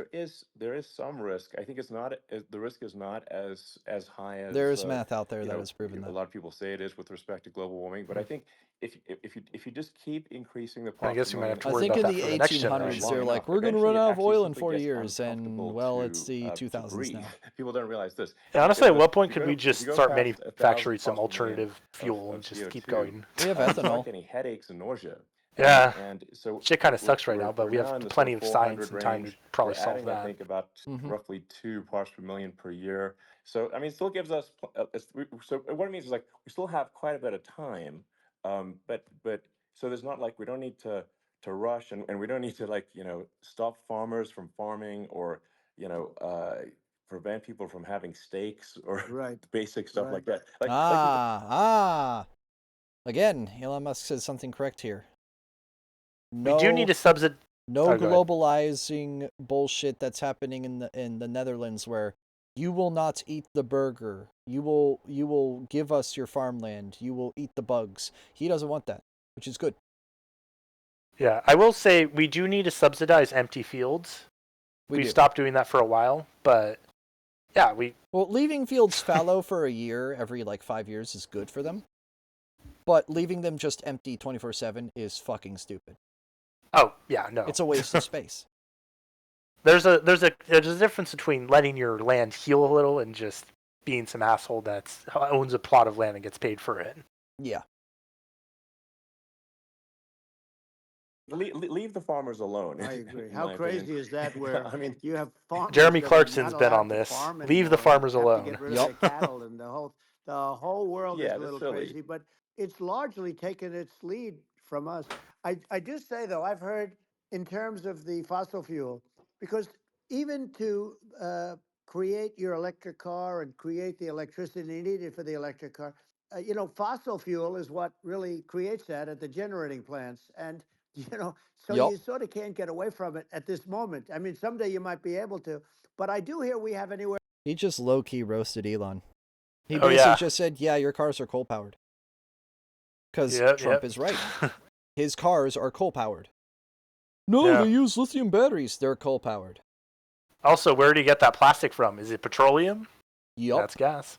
That's gas. We're from 100 to 500 years left.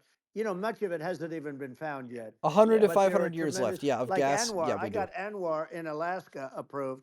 Ronald Reagan couldn't do it. Nobody Maybe we could should do think it. about it Everybody eventually, tried. but Nobody we have could do it. I time. got it Oh, we have approved. plenty of The time. first thing that Biden did was unimprove it, to get rid of it. He ended Yeah. it. His secretary went in and she ended it.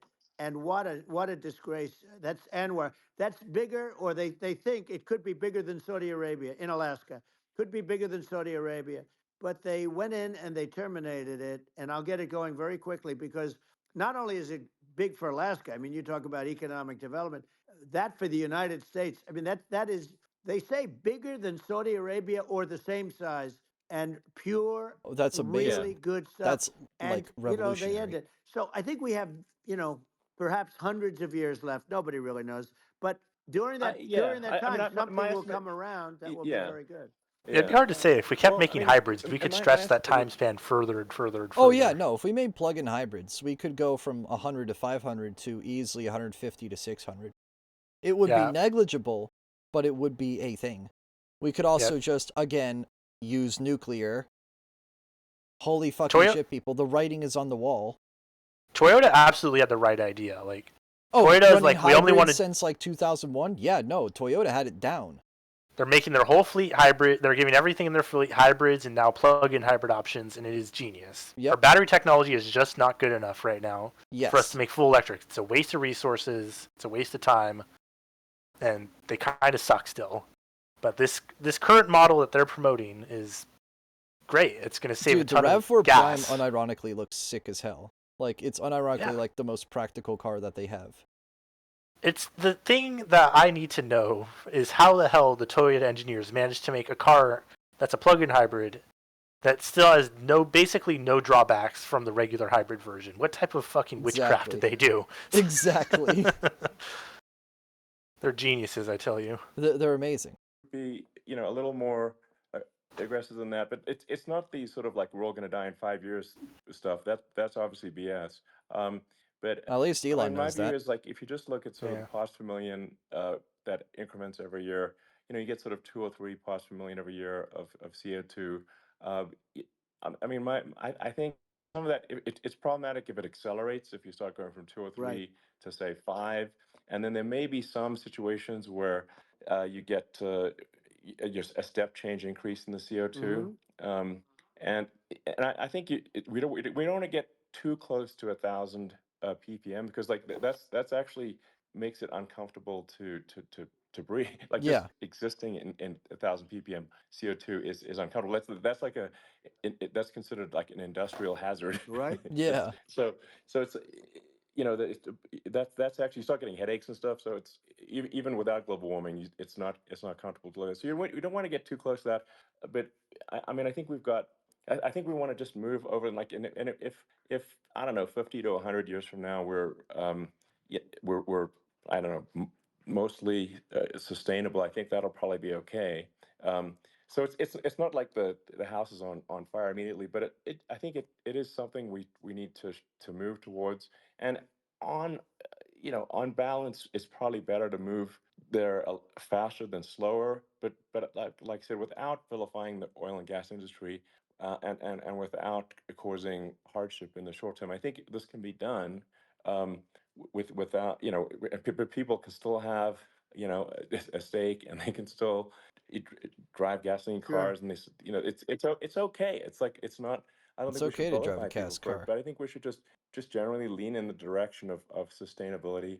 And I actually think solar is going to be a majority of Earth's energy generation in the future, and it's certainly trending that He'll way. never say nuclear. And so you get the He'll solar never say power. nuclear. He's a Combine that fucking idiot. with He'll keep batteries, simping for his because solar. obviously the sun doesn't shine at night. No, But Elon, if that's you how go, he makes and his they money. use that He to makes his charge money the via electric solar. cars, So that's and why. you have a long-term Yep. sustainable if solution. he goes and buys a And, bunch of land that's in the what middle Tesla's of trying to fucking move things desert in towards, and I think Africa, we've maybe made I'll a believe lot him of then. progress But in Yeah, reducing if our he carbon. buys like But the when you look at entire our cars, country of Mali we and don't just believe solar that panels it, environmentalism, that maybe I'll caring about trust the him. environment should mean that you yeah, have to stop. that's Because the only So way. we I make- should mention, if he were to do that, if you were to put solar panels across the entire Sahara Desert, you would be able to power the entire planet. Oh, it'd be plenty. Hell, we could probably do it to Nevada. It's not like they're using that land anyway. It's all federal land. Like 30% of the land in Nevada is not federal land. It's just, I mean, I feel like other than I mean, they a should few use those cities fucking in nuclear. Vegas, They should use the nuclear blast zones as fucking like solar panel land, because it's dead land. Nothing Yeah, it's can dead. live there. It's irradiated. yeah, dead land, no one can live there. Just, I don't know, everyone that constructs it, give them a proper radiation suit and give them proper schedule so they don't die. Exactly. But we could do it. Hell, maybe there's a way we can just like assemble it in parts. I mean, I've seen people do it before. They just Assemble it in parts and helicopter in just parts. drop it down in. Yeah, Minimal radiation dose required. I mean, it's people are great at engineering this stuff. I mean, when the Costa Concordia like fucking like sank off the side of the coast, people engineered a great way of just pulling it out and floating it away without damaging the coral reef anymore. Surely there's a way we can engineer reactors to either be in areas where even if they do melt down, it won't hurt a lot of people. Yep. Like we have a in lot the of middle smart Nevada. engineers. There's surely, if we paid the right engineers, we could solve just about any problem that a dumbass human could cause in a nuclear reactor. Exactly. Like, we have all this remote technology now. Surely there's a way of making secure remote technology that isn't hackable. That also means that if someone inside the reactor fucks things up, you can shut everything off and everyone will be safe remotely. Yep. Make sure that our cars are beautiful, that they drive well, that they're fast, they're sexy. I mean, they're Emphasis on the cool. In fast. fact, literally, Oh my God, I mean, Elon, the sexy shut joke, the Model fuck up S, about your Model goddamn 3, Model cars, X, and dude. Y spells out sexy. You're There's a probably no fucking successful shill. joke out there. But Fucking, I don't know. I hope you It's roast him humor, for this. So, He has every right to. The only solar powered car, the only electric car I'd get, pure electric, would be one that has like a shit ton of solar panels on it and looks like a fucking spaceship. I don't know if you saw it, but there's like one that has like a 1,000 mile range. Oh yeah, in Europe, right? Yeah, I've been following solar cars for so long. No Dude, one solar does it. cars are unironically like really cool. Like, I'll admit, solar panels on like most things are useless, but if you have a solar powered car, that's off grid. Yeah. You don't just need a have charge. passive generation. You don't have to worry about running out of fuel because, actually, you still do because if it's not sunny. But like my point is, you don't have to worry about running out of fuel for the most part, especially if you live in California or what have you, or in Mexico or anywhere close to the equator. It's always sunny. Yeah, I mean, the thing is, it means now when your car is sitting on your front yard, it's doing something. It's charging. Yeah, It's not it's just recharging it. You don't have to pay for gas. You don't have to plug it into an outlet and it sucks away a kilowatt hour every hour. No, you don't have to do that. And I don't give a fuck if it's ugly. We need to go back to Henry Ford's mentality on that front. Like, all these cars are so stylized to look cool. It's like, you can get in any color you want as long as it's black. You can get any color you want as long as it's black. Yep, I love that quote. I love that quote. You can get in any color you want as long as it's a solar panel. I don't care. Yep. Yep. No, I'll give you that. Solar panels do have a use for that kind of stuff. For mobile technology, that's why they put them on space stations. It's mobile technology, and it's something you can always easily access. That's where solar is important. If you have mobile technology that can't stay on a grid, that's what you use solar for. If you have a immobile area, you use nuclear because it generates so much fucking power. You can power a large city with just one reactor. I'm damn sure of it. Yeah, and here's the thing. I have a good idea of how good solar technology is because I've been following the watch scene for a while, and solar watches have probably been the most innovative with solar technology to begin with. Like, if you look at what Casio has done with solar panels, they have made clear solar panels that only absorb a certain percentage of the light. You could literally make windows in your car into solar panels.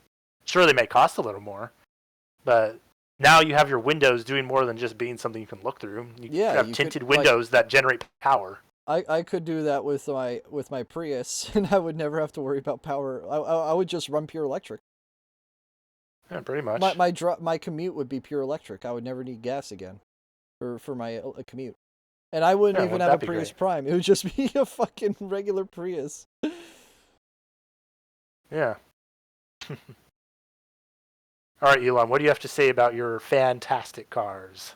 But I'm sarcasm implied. I'm a big fan of, like, let's have an inspiring future, and let's work towards a better future, and we can do so without demonizing Right. people. I'm okay. It's very interesting. You use the word global warming, and today they use the word climate change because you have some places that go up and stuff. So they were getting themselves in a little trouble with the word global warming because not every place is warming. Some places are going the opposite direction. But this is true. Some places are getting more hurricanes. I'm sort of waiting for you to come up with solar panels on the roofs of your Florida's cars getting a shitload more hurricanes as a result of this. Same with Texas. It just seems like something that at some point you will come up with. I'm sure you'll be the first. But it would seem we that got our first hurricane in California on the roofs, on flat surfaces, on certain surfaces. Really? I thought you guys had some. This is the first one in history. Now here's the funny thing. Shit. My coworker told me about this. Because of where it came from, they scientifically can't call it a hurricane. It's a tropical cyclone, which honestly, I say this a lot in my organization, scientific terms get in the way of informing the public. Yeah. I love scientific terms. They're great. If you're an expert, if you're is it a cyclone because it hits the west coast instead of the east? Yeah. That's why. But if you say that, if you say someday it's a stage 4, it's a huge hurricane. You're like, oh, it's a tropical cyclone. It's like, oh, it's like a tropical storm. It's not even that bad. I'm not going to leave my house. And then people will fucking die. Because you're like, don't worry, guys, it's a tropical cyclone. I don't know. Either way, yeah, we got our first tropical cyclone, and God knows we might get more. I hope not. It'd be good. Otherwise, we'll have more than earthquakes to worry about. Yeah, didn't you just have a 4.7 yesterday? Yeah, Don did. I didn't feel it up here. Knocked him out of his chair, apparently. I think Don's closer to LA. I know you're in NorCal. I won't say where exactly, but I know where. Yeah, I could definitely see because that earthquake was right in Pasadena.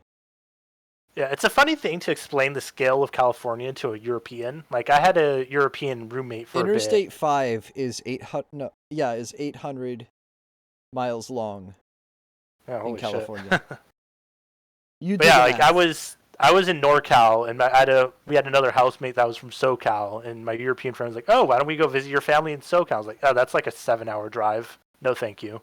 She's like, "What do you mean that's a 7-hour drive? That's like," because in her like she's from the Netherlands. It was like, "Oh, yeah, I can go to Germany or something, and it'll be like a real fast trip." If all your family lives in the Netherlands, that's all they're all like 1 hour away. Here in America, you could be 3 days away, or hell, you could have to go through Canada to get to you. If you have family in Alaska, that's a 4-wheel drive, 2-day trip to Alaska, or a flight. Part of me wants to try the drive from America to, well, I would not do that unless it's the summer. Through Canada to Alaska, just to see if it's even like how the roads even look. I would not do it during the winter. I'd probably get killed by a moose or something. You would have to do it during the summer, and even then, there are ferries. I actually did check this on maps. There is at least one river crossing that has a ferry that you have to use. Oh God, that sounds awful. Yeah. My car is not equipped for driving on those roads. It's you need 4-wheel drive, like, completely. Yeah, I need like a Subaru or something. Subarus only have symmetrical AWD. They don't have 4-wheel drive. You'd need, like, legitimately a Jeep, but who the fuck buys Jeeps to actually use them for what they're supposed to be used for? It's for the fragile ego, not anything else. Uh-huh. I'd sooner buy a Bronco. At least those things are kind of badass.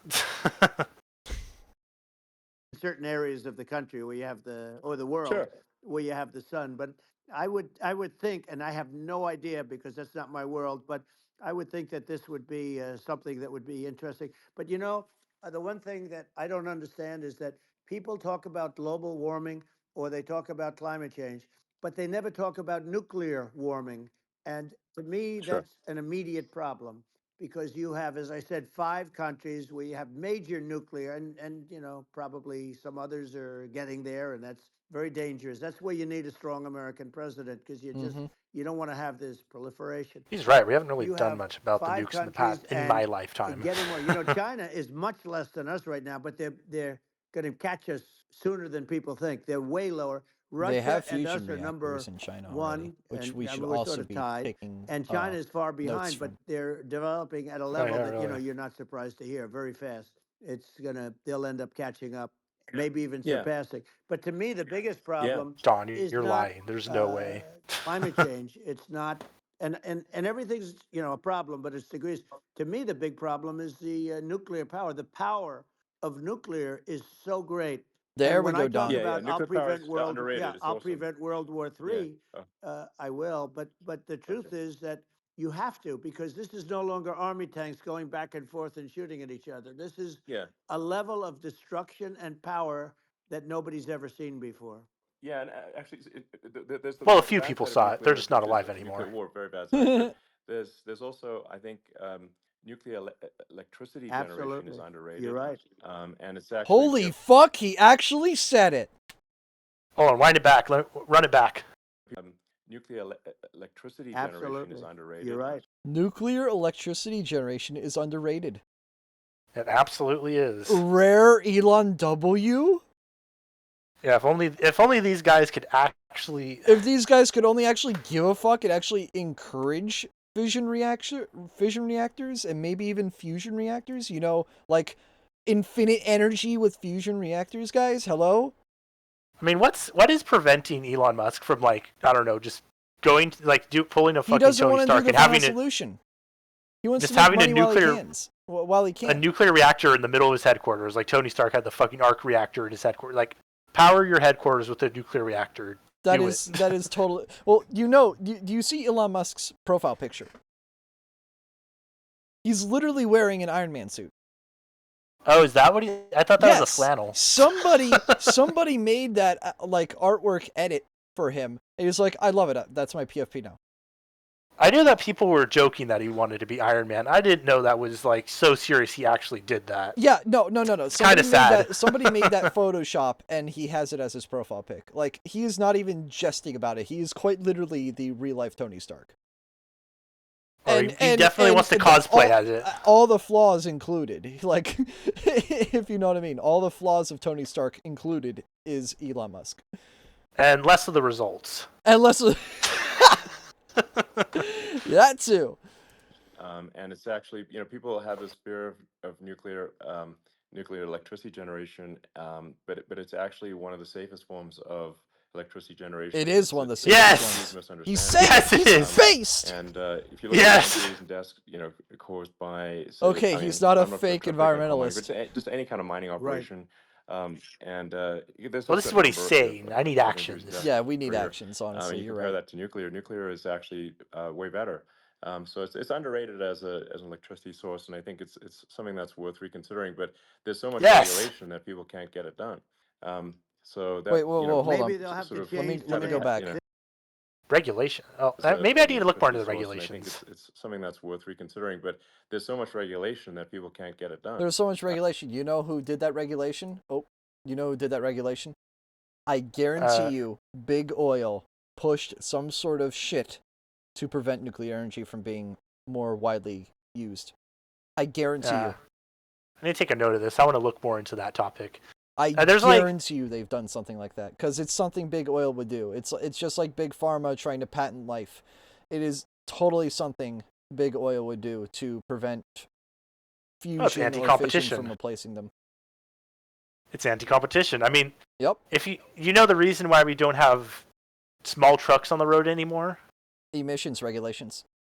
Yeah, we have the chicken tax, and also the fact that Japanese brands could make better small trucks than American brands could. Look at the Ford Ranger. It's a fucking piece of shit. Look at the Toyota one, the small Toyota one that they're releasing in Thailand. The Hilux? The Hilux, yeah. You could go to Mexico right now and drive a Hilux into California. I was in Oakland the other day. Dude. And I saw a fucking Hilux. Dude, I want a Hilux. I want a Hilux. I legitimately was wondering, if I went to Mexico and bought a Hilux, how soon would someone be like, hey, you're not allowed to have this here? I want a Hilux. I want a Hilux so bad. I just want a small truck, man. If I wanted a truck, it would be a small one. It would be a small practical truck, not a fucking Ram that costs $100,000 and an arm and a leg. The closest thing we have to a small truck right now is the Ford Maverick, and it's not quite cutting it. I have a friend who drives one for work, and I've been in one and rode in one. It's weird. I mean, it feels like a truck with its balls cut off. I mean, because the base model version of it is a hybrid, which I think hybrids are great, but it feels like a truck with its balls cut off. The hybrid one feels like that. The secret about it is it's exactly like the Ford Ranger. If you didn't know, a lot about what made the Ford Ranger suck was the fact that it was basically just a Ford Taurus with a truck body put onto it. Everyone loves the Ford Taurus. Yeah, the Ford Taurus is a hood classic. Everyone loves it. Super iconic. It's like some people call it the next Camry. Yeah, you can see its influence on the world today. Yeah, basically that's it's in Better Call Saul, for God's sake. That's basically what the Maverick is. It's just another car with a truck put on top of it. Yep. It's never going to do any real work. I mean, it's like, sure, I mean, it's more like a Ute, honestly. And I think Utes are pretty cool, but they're not work trucks. Like, I'd buy a Ute. Australia got that one right. Just a normal car with a truck bed on it. It's pretty practical. It can be pretty cool, and they love putting fucking souped up V8s that you put in like a Mustang in them, and they go like hell. Are they practical? No, but they're kind of neat. No, they're funny. But no, like, that can't even be fun. They can't even make it a fun Ute. It's like if you took, like, I don't know, you took a Ford Focus and then you made it into a truck. Oh my God. You couldn't even choose a fun car. You got a Ford Focus, you just slapped the Cummins in it. I mean, imagine if they took, like, the Mustang's V8 and they put it into a truck into a Ford Focus. If you look at what they did with the old Ranger, they just put a piece of shit V6 into it. Yeah. The engine fucking wants to die because it was supposed to pull a station wagon. It's in a truck. And you get to the modern ones, like, oh, we put a 4-cylinder engine into it. And then the new one, the one that has actual utility and all-wheel drive, they put like just a depressed V6 into it. No, that reminds me of like I don't know if I recently saw the new Tacoma, and they neutered it. They put a 4-cylinder with a turbo on it instead of a V6. Oh, you're kidding. I'm not kidding. That is such a cop out. I feel like it's a the fucking 4-cylinder truck. You don't turbo. put 4 cylinders on a truck. What the hell? A 4-cylinder turbo is a fun like hatchback. It's maybe an okay compact SUV. It is not a work truck. You don't turbo a 4-cylinder and call it a day. Rare Toyota L, but like holy shit, man, you don't do that. The turbo 4-cylinder is a cop-out just because you're putting all the strain on those 4 little cylinders when it should be 6 cylinders. Like 6 cylinders is the minimum standard for a working truck. I guarantee you they're only doing it for emissions regulations too. Oh yeah, I'm sure. And I know they're doing their hybrid variants now. I hope that I've heard some good things about their new like hybrid Land Cruiser and whatnot. Dude, the Land Cruiser being back is mega like big news. Like, you know what I mean? Oh yeah. I love like, the Land Cruiser. That's just like insane because I've seen those things. Those things are like fucking RVs, man. Yeah. It's always been a dream of mine to have some like utility, like I don't know, like having a Eurovan or having just like a big like van or SUV of sorts to just do like road trips in. Yeah, shit would be so fun once I have the funds for it and the time, because I'm probably not gonna have a family any fucking time soon. I'm just gonna go travel America in a take me with travel vehicle. Take me. With maybe I'll meet you on the way. Dude, bet. Like fucking, I'll take you to DC so that you don't have to, so that your car doesn't get stolen. Oh my god, yeah. Dude, fuck DC, man. Fuck Bomber too, dude. Did I ever mention someone stole my dad's car? Oh, what? In front of our house. How? What? I don't even fucking know. The cops didn't do any more investigation. Like, I'm not surprised. Well, it's gone. I'm sure it'll turn up. They literally told my dad, "Oh yeah, it'll probably turn up at some point." You know what? They waited for it to turn up fucking dead on the street, and they're like, "Hey, we found your car. Wow. We didn't do any police work. We didn't track the plates. We just found a dead car, and it was my dad's car, and that's it. That's his car dead. Insurance paid him out because it was totaled, but." Literally, here's what probably happened to it, because it was an Infiniti G37, kind of sporty car. That's it's a Nissan, so people steal those things. Yeah, it's a Nissan, which is a problem. You never should have bought a Nissan, but I was a dumb kid. Yeah, the transmissions on those are about as good as Koreans. And this one was a manual, so maybe you could have avoided some of it. But I was a dumb kid. I didn't know better. Cargo vroom, and it sounded cool. So, but oh no. When they found it, the clutch was down to the floor. They probably had taken it to some street takeover in Oakland and drove it to death, and then that was the fate of it, and the police did nothing about it. Dude, they just fucking ruined the tranny on it, man. Oh my god. Yeah, they fried it because they didn't know how to drive it, or they did know how to drive it and just drove it so poorly. No. The best theft deterrent is a manual clutch. Yeah. I'm not wrong. Case. Yeah, I mean, I can barely drive a manual myself. By my own admission. I can't. I straight up can't. If I ever want to drive manual, I'm gonna buy like a 90s like Volkswagen or something and try and learn on that, so I can just die and it's worth like $50. Is it possible anyway. The thief didn't know how to drive a manual? It is possible, but I mean, they got out of my neighborhood, so they had to know enough to get that far. Well, like I could probably drive a car out of a neighborhood at least in manual mode. I could totally do that. I just wouldn't be good at it. You would definitely hear a lot of creaking from the transmission, not liking it. That's true. You can just grind the shit out of the gears. Yeah, if you just drive it for like gears. They had it for they could have had it for a day and it was just dead for a while, but likely maybe they had it for like a month or so. They fried the transmission in that much time. My dad had this thing for 15 years. It was fine. The transmission had zero problems. These idiots just didn't know how to drive it, or they did and they didn't care. They probably wore out like the first 2 gears to like a tooth. I mean, the clutch was on the floor. They broke the clutch and probably ground the shit out of the gears. They just didn't know how to drive. Yeah, there's no consequence for car theft. They're probably never going to find the people that did it. And someone smashed my car's window open. Tealord. No one did. It's California. Yeah. There were probably like 3 black kids, and they don't want to arrest them because they're black. Oh no, that's not. There's no probably. We had security cameras. They were. Oh! They literally were. We saw it. I was right. Of course you were. Of course. Why do you think it was? Why do you think it was in Oakland? I know the stereotypes because I'm right. How do you think it ended up all the fucking way in Oakland? Do you think an Asian family stole it? Oh shit. The realest shit. I couldn't, dude. It's like the Akash Singh, the Indian comedian, like making a joke about like, oh, you guys run a family convenience store. Is it a 7-Eleven? And then the guy says yes in an Indian accent. He's like, I knew it. I fucking knew it. I love that shit. I love stereotype jokes because they end up being true. Oh my god. Yeah, but it's the thing that they don't say in California that is very, very clear is police don't want to do their job. They just want to collect a paycheck sitting on the side of the road and maybe giving someone speeding tickets because, God forbid, everyone's speeding in SF from what I've seen, and they don't pull anyone over. Honestly, I feel like they don't. It's more racist to let them get away instead of arresting them. Yeah, no, it is. Yeah, but here's the thing: they don't want to do their job, and they can just hide under the guise of, oh, everyone's saying ACAB, so we're not going to do our job now. We're going to raise the point where we start enforcing the law to over $1,000. We're going to make it so it's basically legal to smash someone's window open every day and be a fucking menace to society. Yep, because that's California for you.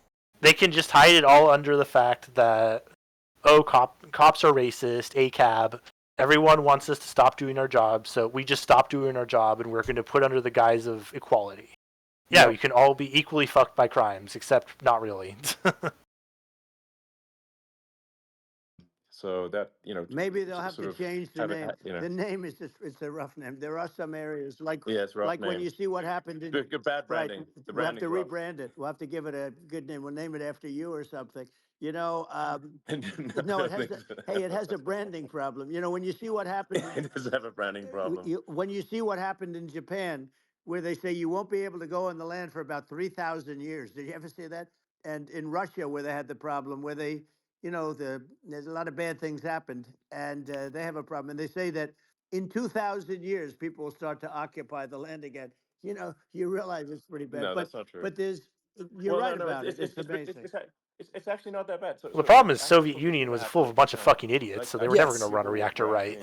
Yeah, no, that's why Chernobyl happened. Like a nuclear cloud coming from Japan. I'm like, no, that's crazy. It's not even dangerous in Fukushima. I actually flew there and ate locally grown vegetables on TV to prove it. And I donated a solar water treatment, a solar powered system for a water treatment plant. And but you haven't been feeling so well lately, and I'm worried about it.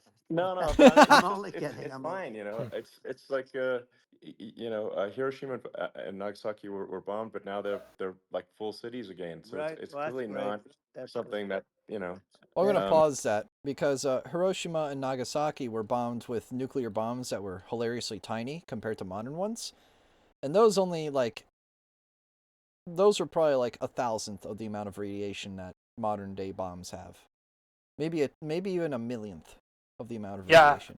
I feel like the way these bombs have scaled those 2 rice cookers, quite literally, killed like hundreds of thousands of people. Imagine what a nuclear bomb of today can do to a city.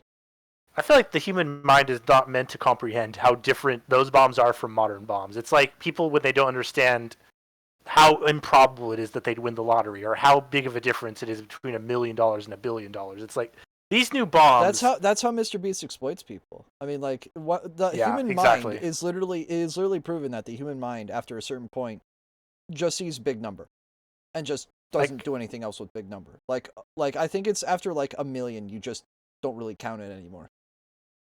Like modern nukes, and God forbid, maybe someone's even invented something more powerful, and it's just top secret at this point. I mean, it has been proven that even our own military has a lot more advanced tech that they're not going to show the public for like 10 years. So God knows, we probably have some new thermonuclear bomb that could annihilate an entire country. But what we currently know is that the biggest bombs we have could literally just wipe out New York. Yeah. That is too big. there's no tactical precision to that. I mean, Dusty, it's hard to say, but I mean, we were doing test bombings in the ocean for a really long time after they were used for military functions. So probably more recent than you'd expect. Not the entire state. God, no.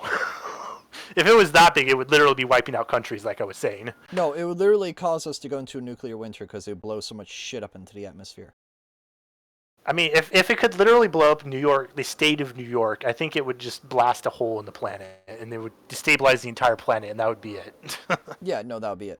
I'm no mathematician, but that's a lot of force. Yeah. New York City, though, if you were to be able to nuke New York City with one nuclear bomb, the radiation would go out for like 500, 1,000 miles. It would probably make the area around it within 100 miles uninhabitable for like a couple hundred to a couple thousand years, if not thousands of years. Yeah. And no one stands to gain for that. That is the one and only reason I think we haven't used more of it. Is it not only does it level the city, it's a lose-lose. It renders everything infertile, and God knows what radioactive dust it might throw to the rest of the planet. That's only speculated. It can't really be entirely confirmed what it would do at this level on a city. Yeah. We need to do that. That's like no president within our lifetime has done enough to handle nuclear weapons. The threat is so incomprehensibly big, and we just kind of sit here and they just kind of sit there and do nothing about it.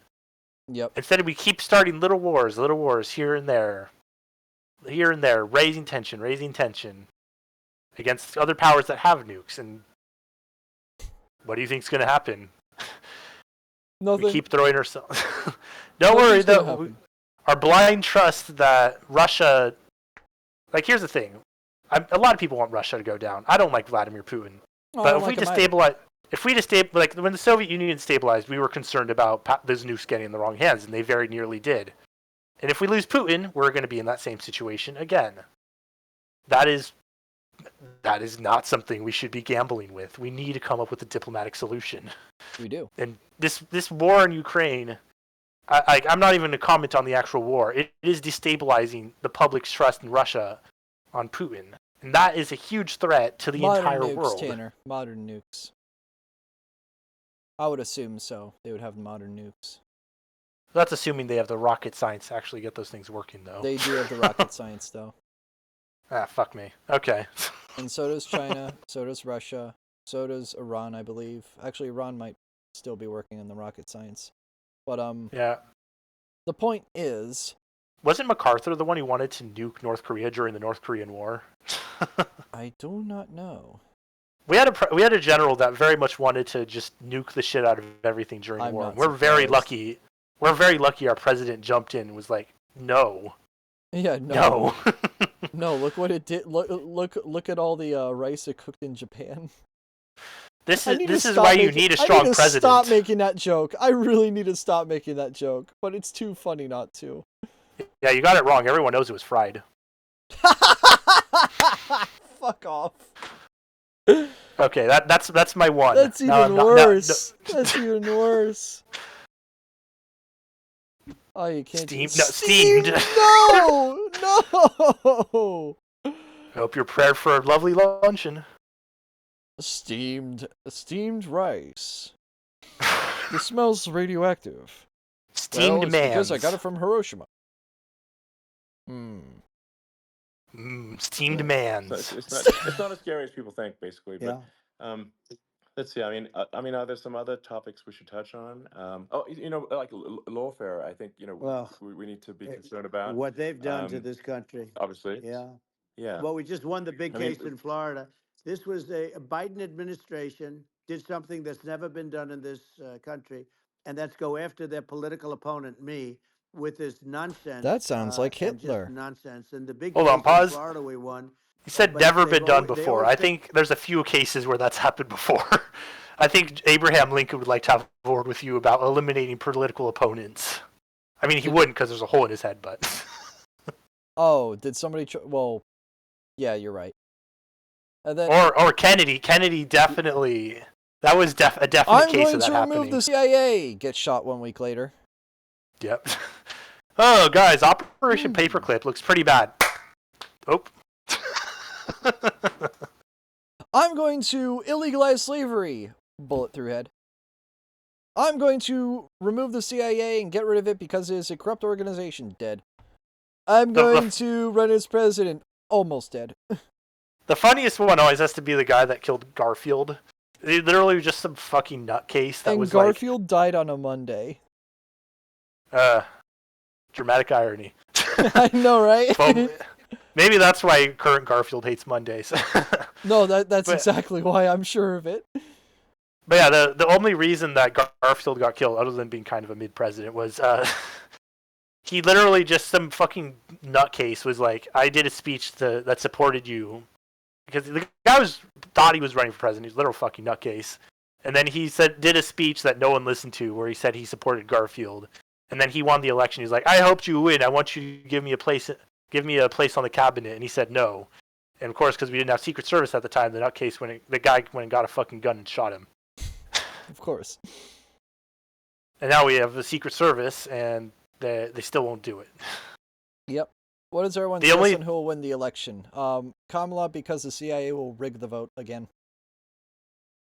I honestly have no fucking idea. I feel like it's never been in the voters' hands. Not anymore. It's never been.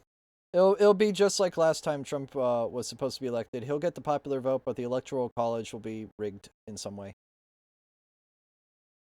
I mean, how we still... It's really just upsetting that we haven't done something about electoral colleges. Our founding fathers never would have agreed on this. We need to get rid of it. Our founding fathers would have never agreed on this. They never agreed on the two-party system. Like, they warned us about it. We're not. Neither of us are happy about either of these candidates. My family keeps trying to tell me I should be happy about Kamala. I'm not, just because her gender is different. Just because my sister was like, "Oh, all the presidents suck, but this one's a woman, so we should vote for her." I'm like, I don't care. A good candidate. Your sister's a fucking retard for going like, "Oh yeah, women is good."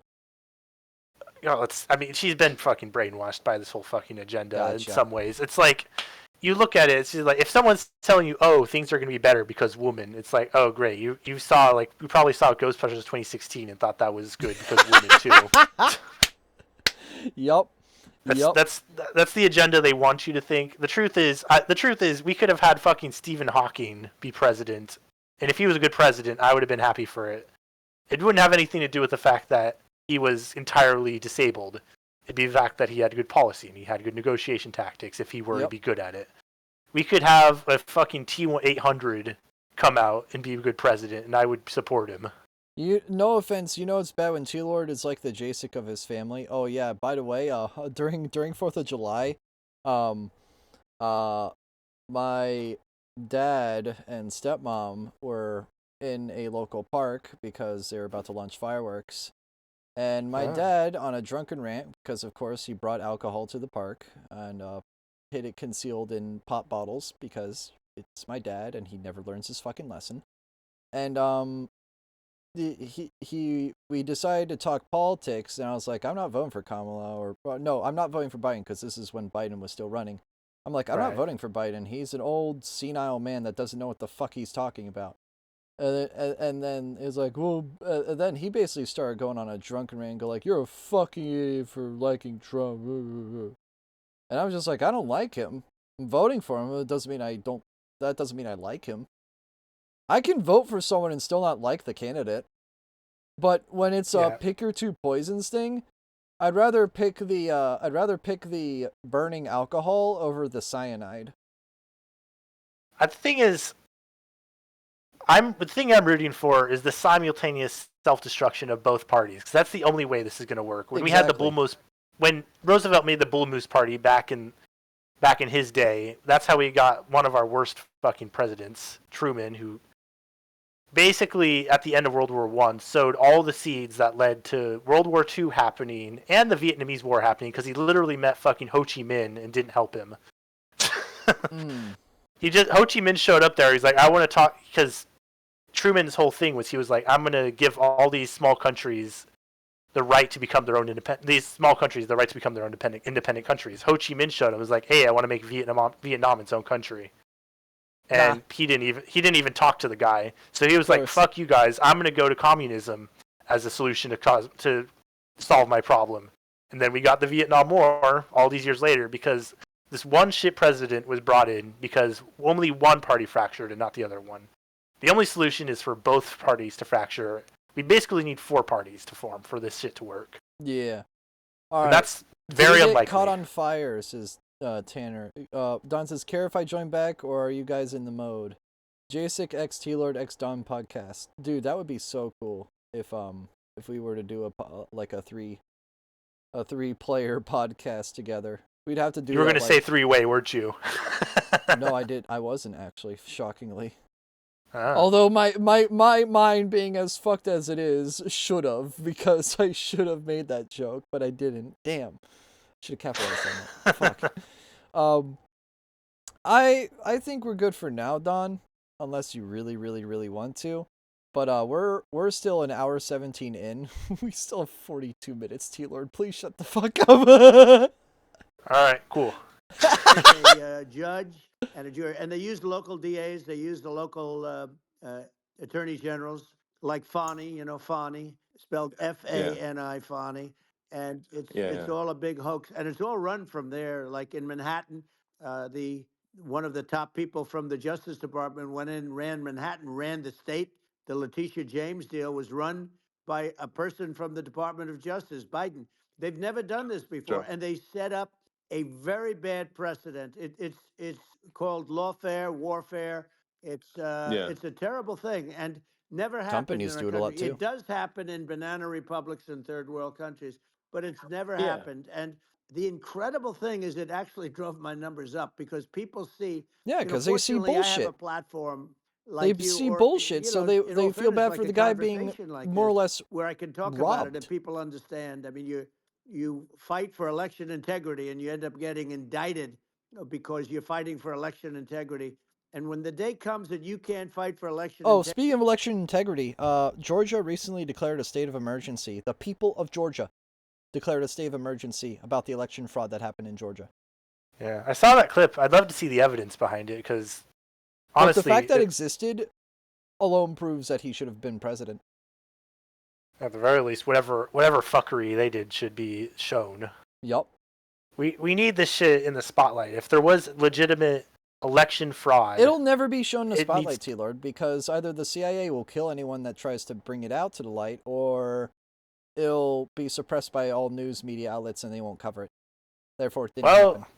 If the evidence does come out, it's our job to share it with as many people as we can, because if the integrity of our very nation is not only speculatively on the line, but provably on the line, action needs to be taken.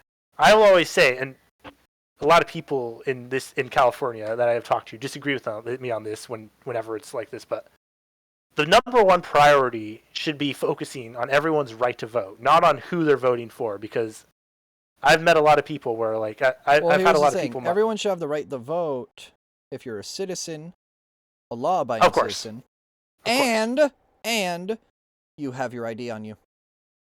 I'm so fucking pissed Maryland is a no-show state. So fucking pissed. That shit should be illegal, and I think it's either Trump or Biden or somebody. Somebody wants to make an executive order that basically enforces that all states have to use ID to prove that you are who you are to vote, which honestly needs to happen, because there should we be should proof. not be having dead people voting in Texas. We should not be. There's a literal meme going around where it's like, where it has Squidward saying, "When I die, make sure I don't vote for Kamala," because there will be ballots of dead people that vote for Democrat. There's little proof of that. Literally, CNN was like doing a thing during like an election cycle, and they panned the camera over to a woman stuffing a ballot box. Honestly, if Come there's on, enough guys, proof, it's so fucking obvious at this point. If enough proof comes forward, we should almost compile a master document on this shit and like make it a podcast in itself. Like, yeah, because if there is, like, of course the news isn't going to talk about it. They're gonna do the thing they say when like fucking Captain Marvel gets 10% on Rotten Tomatoes and be like, it's alt-right, fascism, incels, every fucking word in the book they can throw. It's all Chud's hating it, Because if we throw enough dog whistling terms, everyone's just going to vilify it before they even see the facts. They're poisoning the well. Yep. They love poisoning the well before any real proof is on the table. That's what Communist News Network loves doing. Look, all I'm saying is the worst person in the fucking world could research definitive proof of something problematic happening.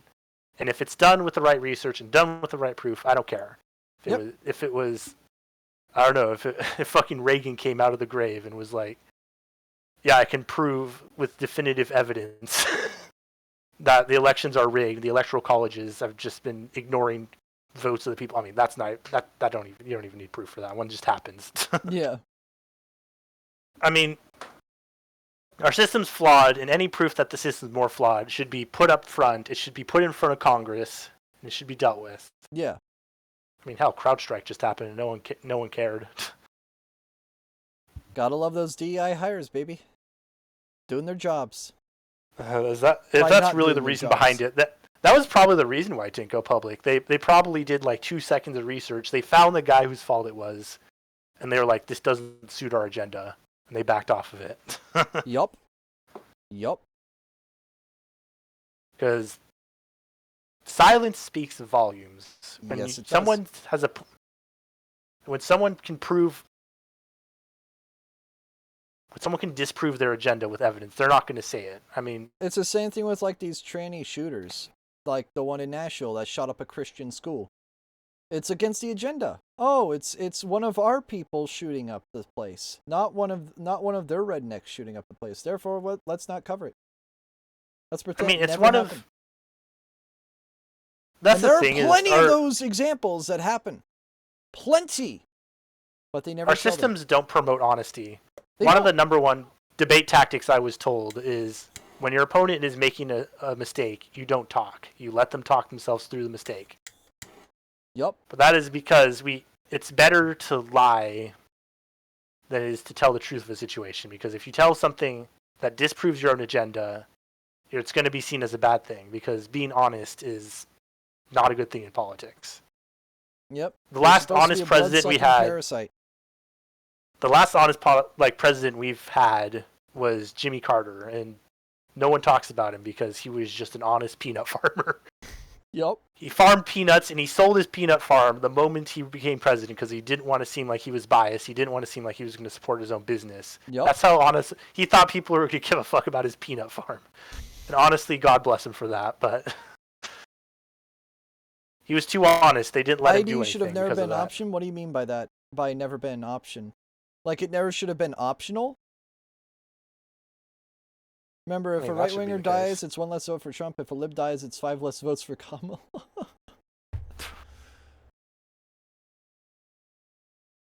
Alright, did they learn the multi-shadow clone jutsu by chance? Oh my god. Yeah, you can do 5 votes because you use your California state ID, you use your California driver's license, you use your country passport, and you use your social security card. That's 5 votes right there.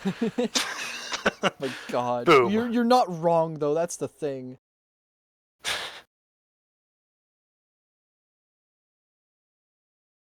No, Use their Don, grandparents. he's not.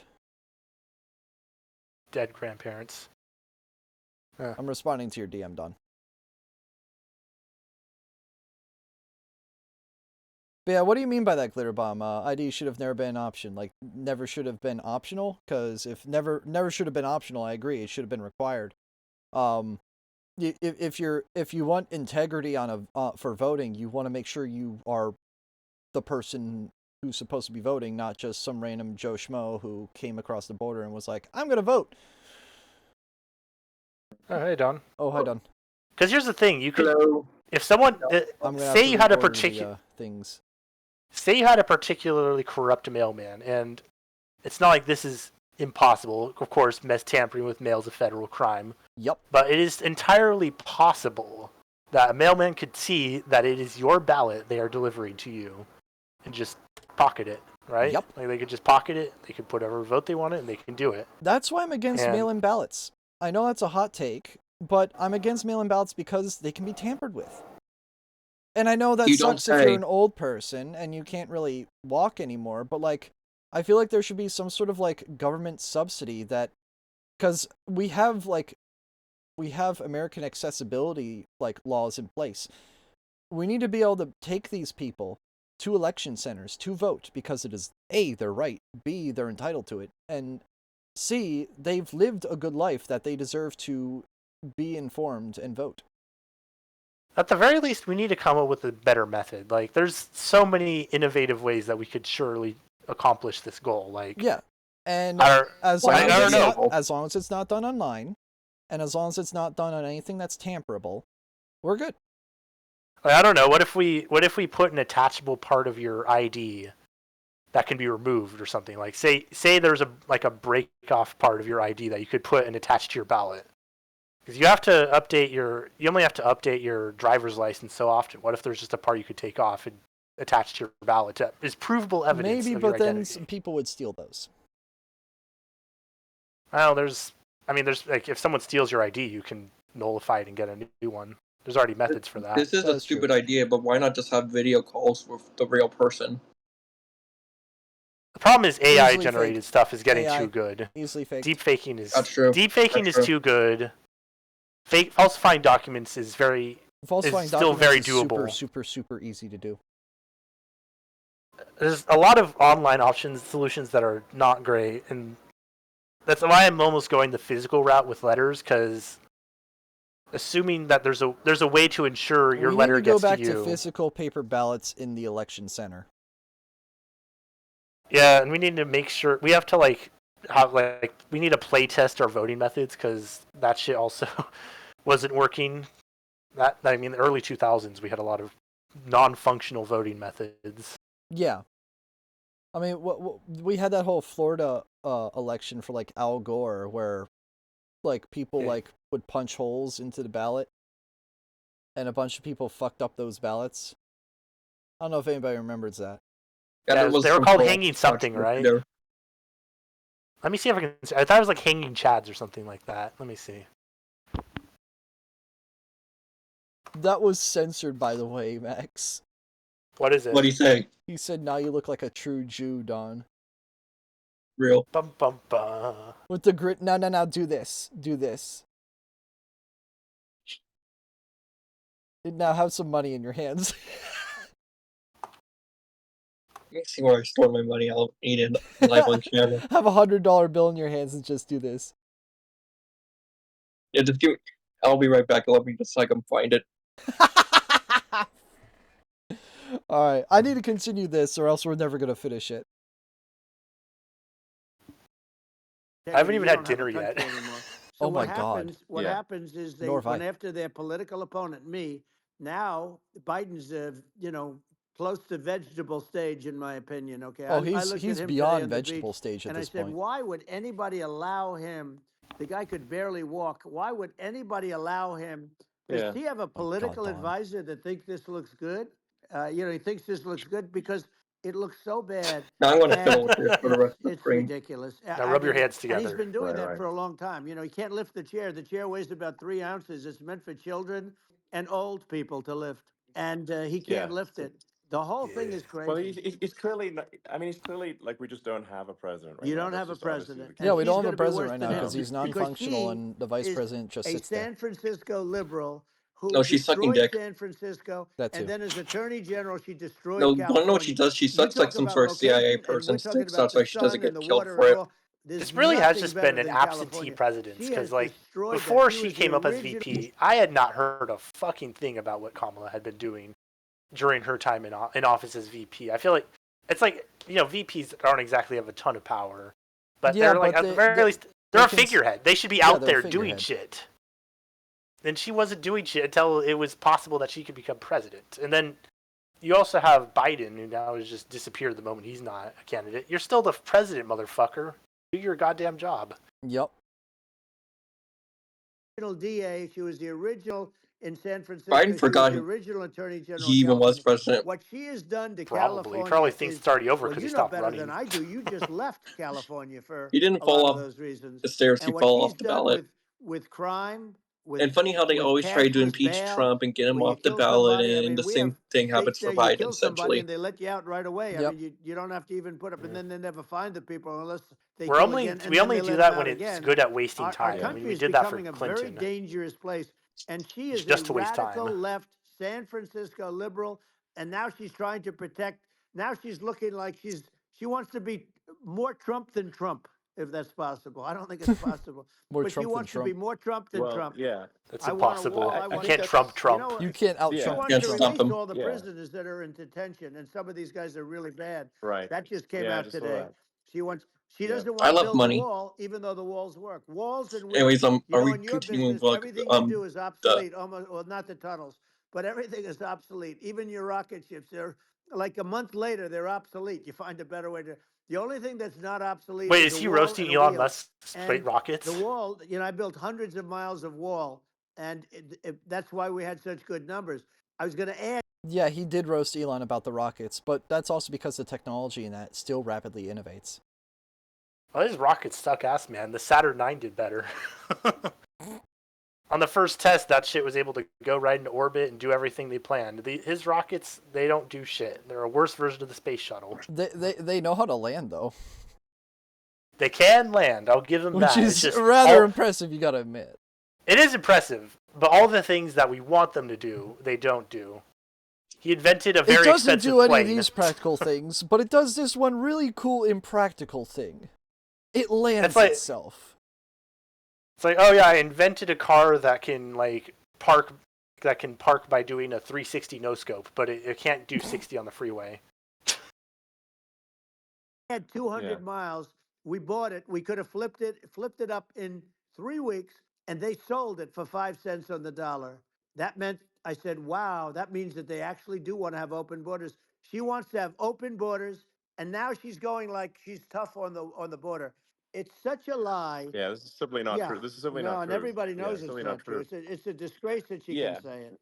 No, I mean, She really is obviously just Hillary what's 2.0, happening isn't she? Sort of overnight She is. they're A warmonger. Hillary did the same shit. One moment she was Hillary like, was a warmonger close the too. borders, moderate. close the And so is borders, John no, open McCain, the to be honest. borders. Worse than Bernie Sanders. She is considered more liberal by far than Bernie Sanders. She's a that I struggle radical to left believe. lunatic. And if she's going to be our president, very quickly, Bernie you're not was gonna have almost a country communist, anymore. although and she'll he go back was to all hip. of the things that she I'll give him believes that. in. She believes in defunding the police.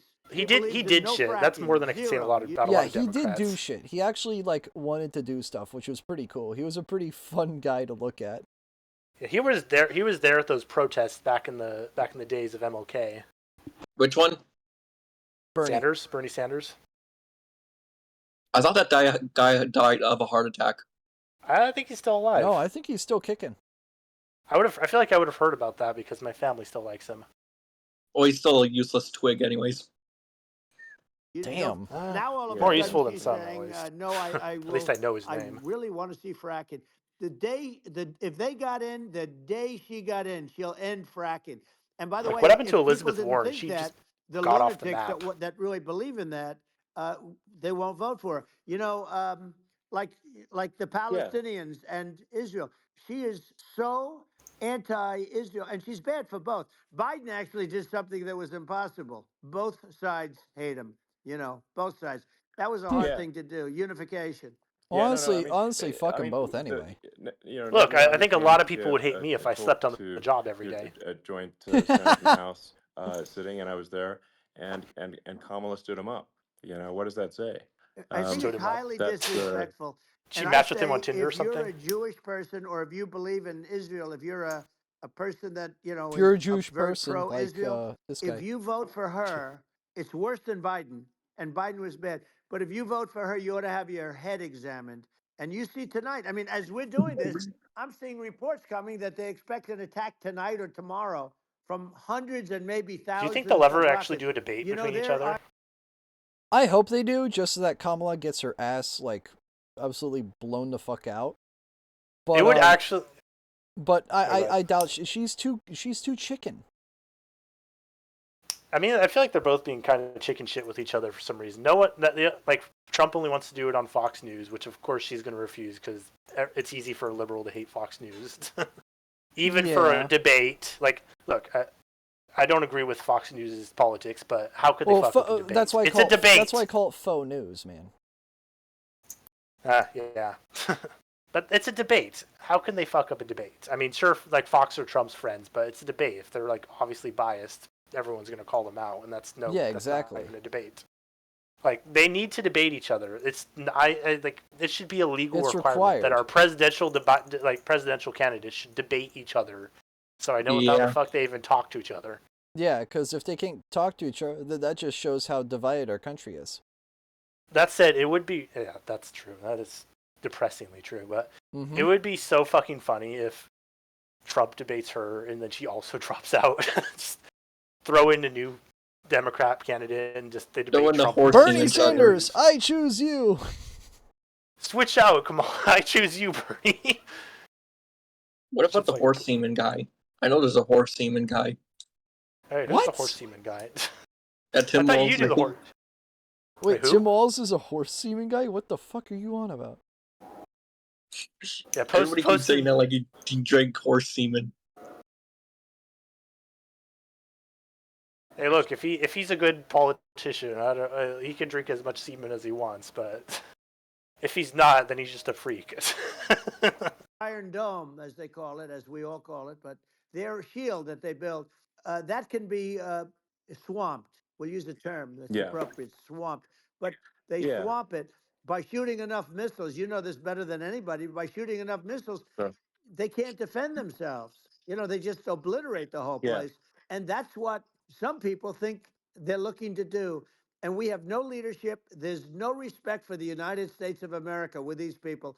And I'm telling you, she'll be worse than him because she's a believer in being radical left, and he wasn't.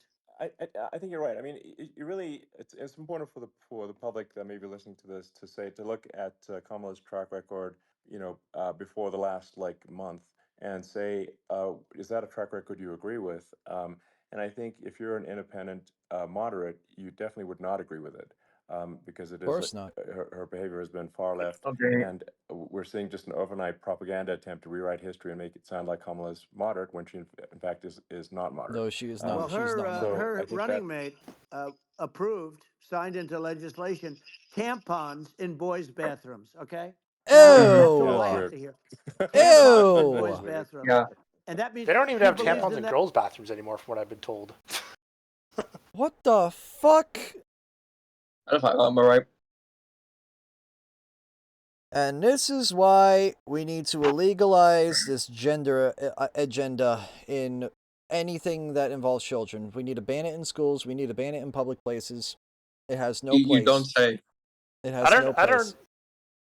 I don't know how they do it down in your region of California, but up here, there's in most public spaces, there's just no gendered bathrooms anymore. You can tell which one is the men's one because it still has a urinal in it. I think in recent time, only saw one trans bathroom. It's I took a shower after that. The only time I've been near those is when I was in Canada. They have suicide people bathrooms up there. Oh, and speaking of suicide in Canada, let's not forget Canadian healthcare. Yup. You know, the funny thing is, in professional work environments, they still have gendered bathrooms. There's the men's bathroom, the women's bathroom. There, they don't mess around with it. So they're still yeah, maybe it's because it's based on science. Maybe it's because people still want their private space to do their things when they're working for 8 hours. Because here's the thing: when you work I feel like there should be a law, a protection law, where if you are a woman and a man comes into the women's locker room and does horny shit, you should be allowed to beat them to a pulp. I mean, you're not allowed to beat there should be there should be a female protection law that allows that, and a vice versa. I mean, you don't get protection for beating people to shit unless it's justified. But normally, you have laws such as disturbance of peace. But if a dude is trying to do something to a 6-year-old girl in a women's locker room, you should have every right to erase that man's existence. I mean, legally, you already do have the right to do that. It's sexual harassment, and I think that would give you a sex offender charge, even for messing around with a kid in their bathroom. I'm going to say 3 things just about the bathroom thing. Okay, women don't want men in their bathroom because they don't want to deal with fucking horny rapists. Okay. Yep. Okay. And men Okay, don't men want don't women, want women. and men don't want women in their bathrooms because that gives us You the want to know ick. why? That creeps us out. Well, yeah, men don't want women in their bathrooms because they don't want to deal with fucking goddamn rape allegation. Yep. When they're just trying to take a shit. And third of all, bathrooms are separate and moderated because of pedophiles. Uh-huh. Might I add one more thing in favor of men staying out of women's bathrooms, and this is as a person that has formerly worked in a field that was then slightly involved cleaning both bathrooms. Men are fucking slobs. They piss on the floor. Yes, I will admit they piss this. on the seat. We are disgusting in bathrooms, but they don't wash their hands. I've heard horror stories of women's bathrooms. I remember in high school, a bunch of the kids did petri dish samples, and they sampled like everything in the women's bathroom and everything in the men's bathroom. The women's bathroom was much worse. I mean, the men's bathroom looks trashed. The women's bathroom is filthy. You can't see it. The common problems I found with men's bathrooms were the sinks were filled with like fucking wood chips and shit. They pissed on the floor. They pissed on the seats. Oh yeah, men piss everywhere. They would often leave a case of beer in the trash can for some reason. Now, Jacek pisses and women would leave like their tampons on the floor on accident, and period blood would be on weird spots on occasion.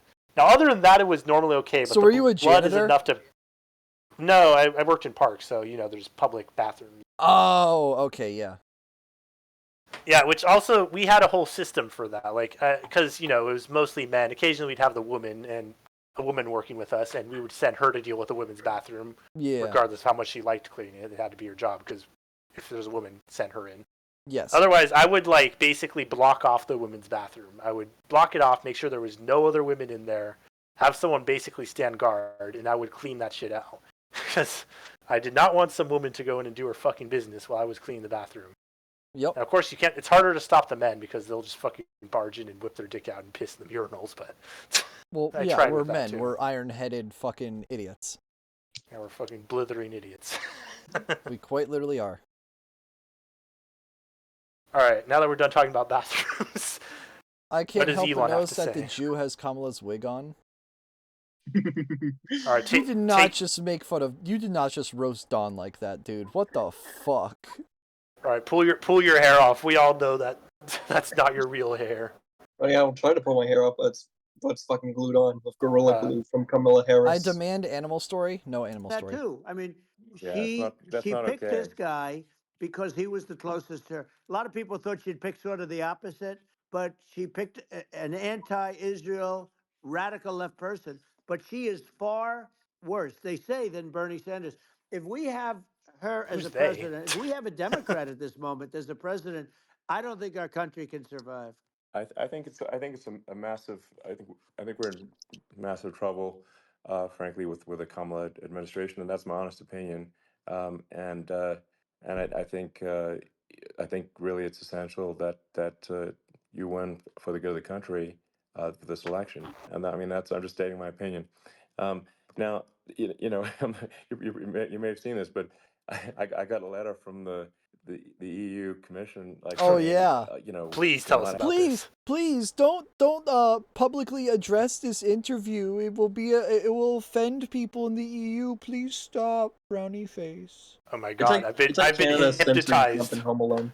I've been so radicalized by the right that I now must eliminate. Go fuck yourself. Please go eat my ass and suck my cock all day and night. Because guess what? Your illegal immigration is just as bad as ours. Get off my dick.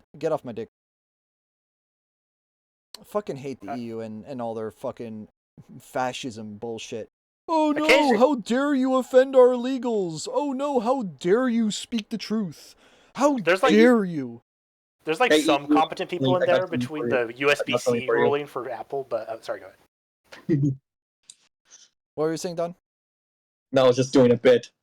I got something for the EU. Look at my hands. Oh. Nice. Dude, why is your middle finger so big? What the fuck? It's so long. Mine aren't even that long. Yours is just like...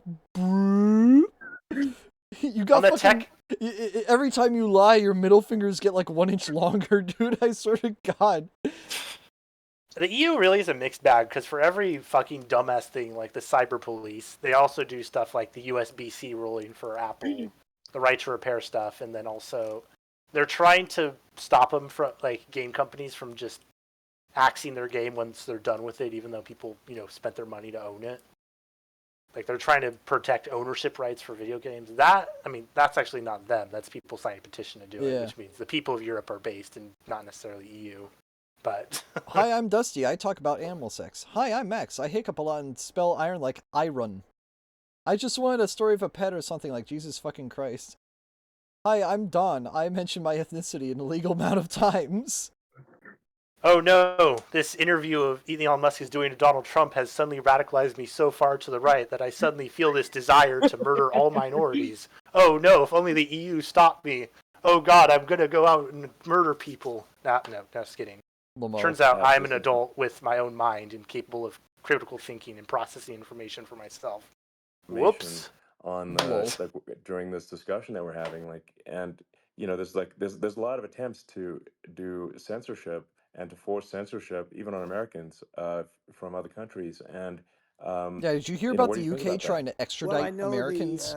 European Union very well. Get the fuck off of our land. Great advantage of the United States in trade. How about this? You can come to me and I'll shoot you in the head with a shotgun. NATO. Yeah, you can knock on my door. Protect them. Knock on my door and your head will be gone in a moment. You build a car in the United States, you can't sell it. I'll call the local police on you. It's impossible.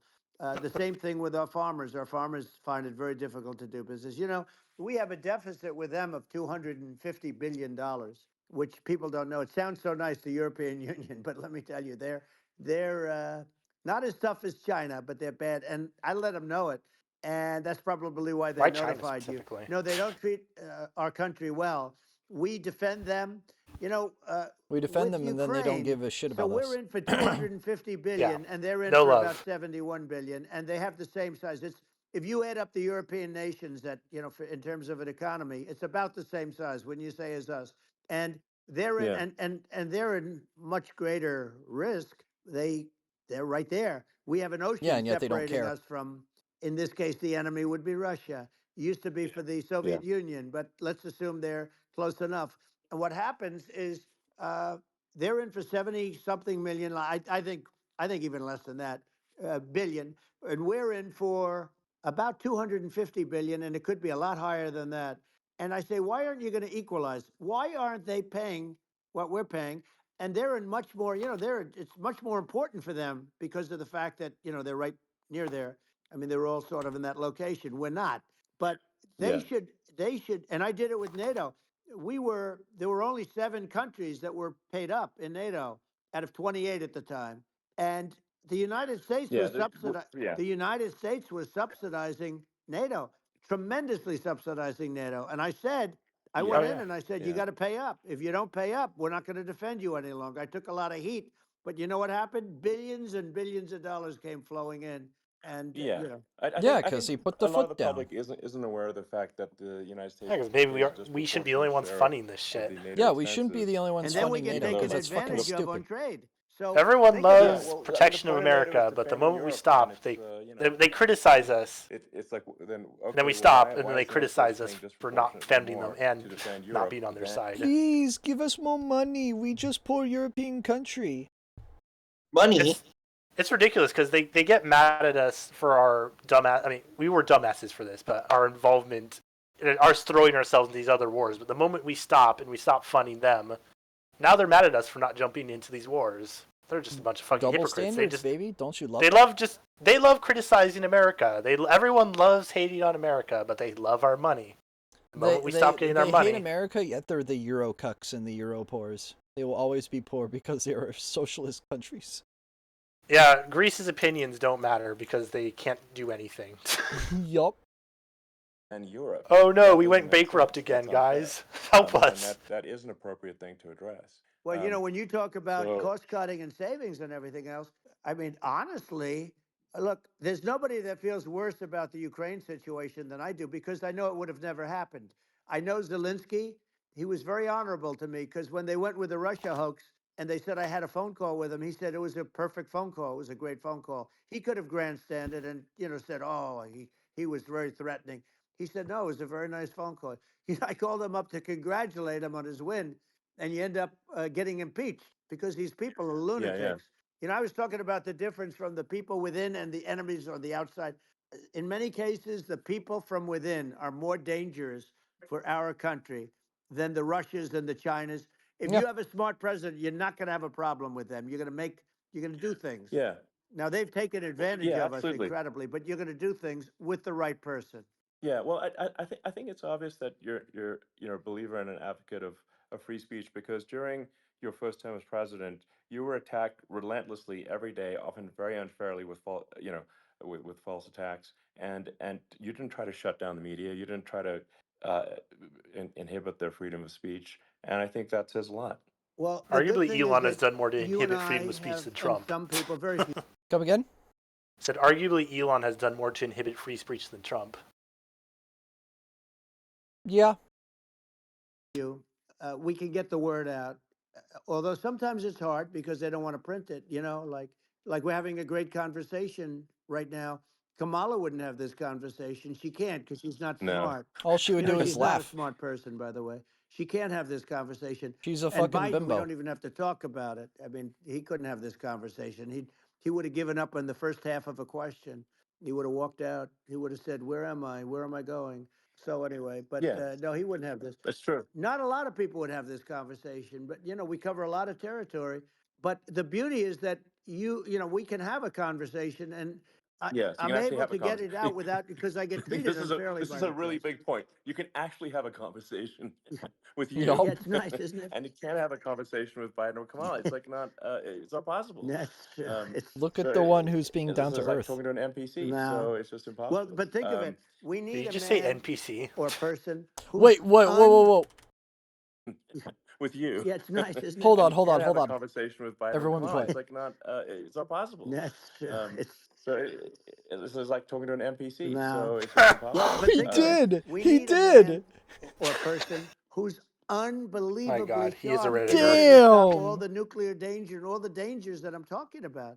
And I got along with all these. I got along with Kim Jong-un. We had dinner. We had Elon Musk said everything, and NPC. He really liked To me, Trump, and I got out along of all with him people. really well. By the way, he's the absolute boss over there. A lot of people said, "Oh, do you think he really?" That's for Let me sure. tell you, I saw things that you don't want to know about. He is the boss. But we had a good relationship, and he doesn't like Biden. He considers him a stupid man. He said he's a stupid man. Well, at least he speaks his mind. But in this country, you're not sort of allowed to say it, but I guess you are. You should be allowed to say it if it's true. But we need smart people, and we need people that have an ability to lead. And she doesn't have that ability. Can you No, she does imagine? Now, not. Chairman Xi very well. Can you imagine her and him negotiating, or No, it's even Oh, he would laugh standing her off. together? It is He the wouldn't whole take her concept seriously. is ridiculous. She is terrible. She's terrible. But she's getting a free ride. I saw a picture of her on Time Magazine today. She looks like the most beautiful actress ever to live. It was a drawing, and actually, she looked very much like a great. That's first exactly lady. why I want Hey, her to debate Trump. Do you know though. Do you know who else got on Time Magazine? My mom. Adolf Hitler. Yeah. Joseph Stalin. You want me to continue? Did Epstein make it? He probably did. He probably did, honestly. Let's be honest here. Steve Jobs did. I mean, that guy, popular as he is, was a fucking prick. But my point is, just because you're on Time doesn't make you popular. Doesn't make you nice. Doesn't make you a good or effective doesn't person. make you a good person. Adolf Doesn't Hitler make and you a good Joseph Stalin politician. were on it. They were people of the year on the Time Magazine. This is the reason why I want to see Kamala debate Trump, because I feel like she's been, like, if you're on the Democratic Party, I feel like there's a lot of occasions where you're just surrounded by yes men or people that are too kind to say the truth about you. Yeah. I mean, look at the way they're treating Biden. It's like the emperor's new clothes. Everyone's like, Biden's okay. He's not fucking okay. No, he's not okay. The fact that it took so long for Dude, people they to finally fucking be like, this cope guy with him. So, like, I need someone who's not going to pull their punches. And Trump will not pull his fucking punches. He's not pulling his punches with Elon. No, he's not afraid. If anything, he's the danger. He's the one who knocks. Quite literally referencing Breaking Bad again, but he's the one who knocks. If she ever wants to prove to me that she is capable of debating, she is capable of fighting these tough leaders outside of the U.S., I need to see her go against Trump because Trump won't pull his punches. Yep. So if she ever remotely wants to prove to me or anyone on the edge like me, I need to see her fight. I need to see her prove she can fight. Exactly. Melania, she didn't look like Camilla. That's right. But of course, she's a beautiful woman, so we'll leave it at that, right? Yeah, well, maybe like I think part of what people in America want to, people in America want to feel excited and inspired about the future. They want to feel like the future is going to be better than the past, and that America is going to do things that are greater than we've done in the past, reach new heights that make you proud to be an American and excited about the future. They want the American dream this, back. They want the American dream back. More important than anything else. It's my God, it's been dead for so long. You don't have that today. It has been dead forever. They've been just sucked. They see incompetent people running our. The Biden thing is very interesting. People just found him to be incompetent. And when I debated him, I was like, "Is this for real?" It was. Yeah, it was just absurd. But I think there are like some grand projects that we could do. I mean, I think like we could build a base on the moon. We could send American astronauts to Mars. We could build We're not going to build a base on the moon anytime that soon. are more Elon, advanced than fuck anything off. else We in need to world fix the within our country cities first. so people have Elon is just Mr. I have a space fetish. I need to go to moon and I need to build shit there that will never have any purpose. Guys, I swear the world will be so much better if I sent myself to Mars.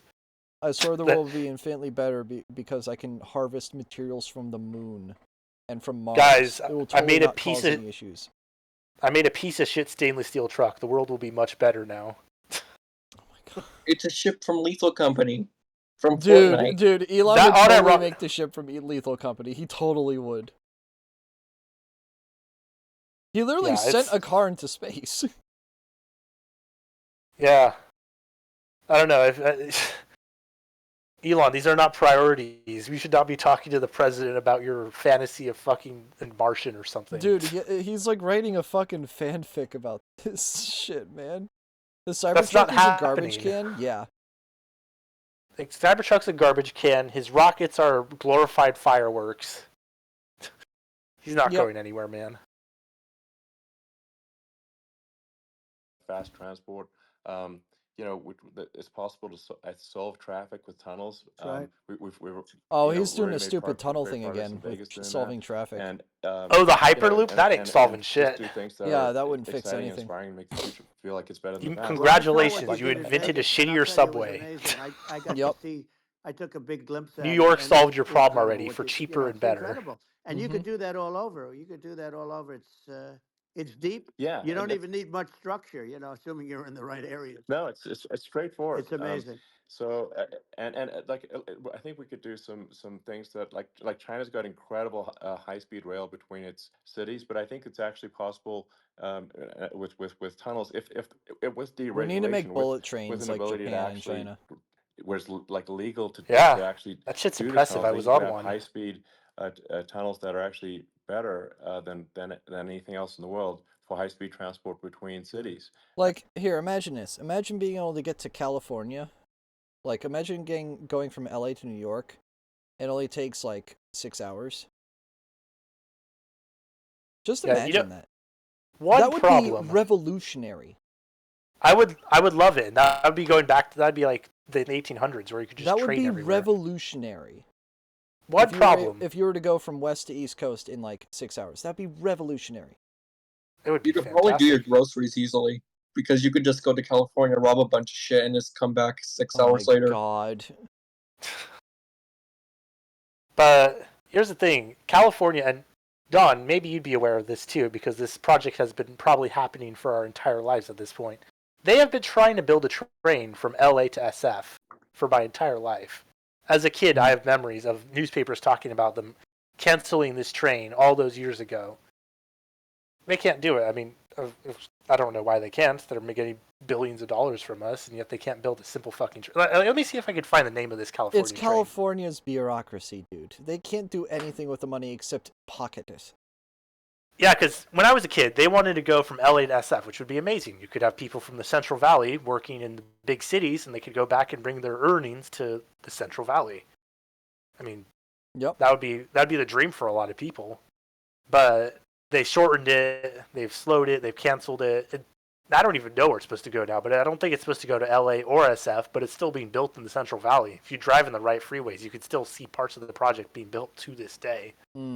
20 years, a minimum 20 years. Probably it's going to go until I fucking die, or until they just drop the all premises and just give up on the project. But yeah. I would love a bullet train. A bullet train's going everywhere. It would be great. Then Dude, I wouldn't have to get in a plane. A bullet train that would go from fucking Boston, Massachusetts to Miami would be revolutionary. That'd be great. We wouldn't have to go on those fucking death trap Boeings. And then you'd have another one that goes from like DC to Atlanta, and another one that goes from DC to like fucking LA or something. Like this would be revolutionary. We need to take a page from Japan. I mean, it'd be great for so many reasons. Like, you wouldn't have to go through airport security. You wouldn't have to be on a death trap Boeing.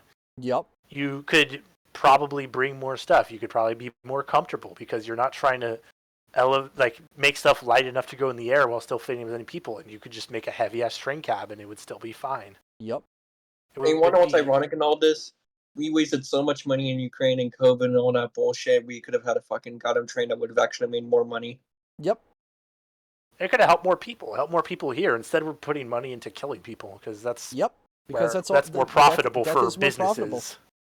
I'm going to disable my face cam for just like a few minutes, just so I can like charge my phone really quick. Okay.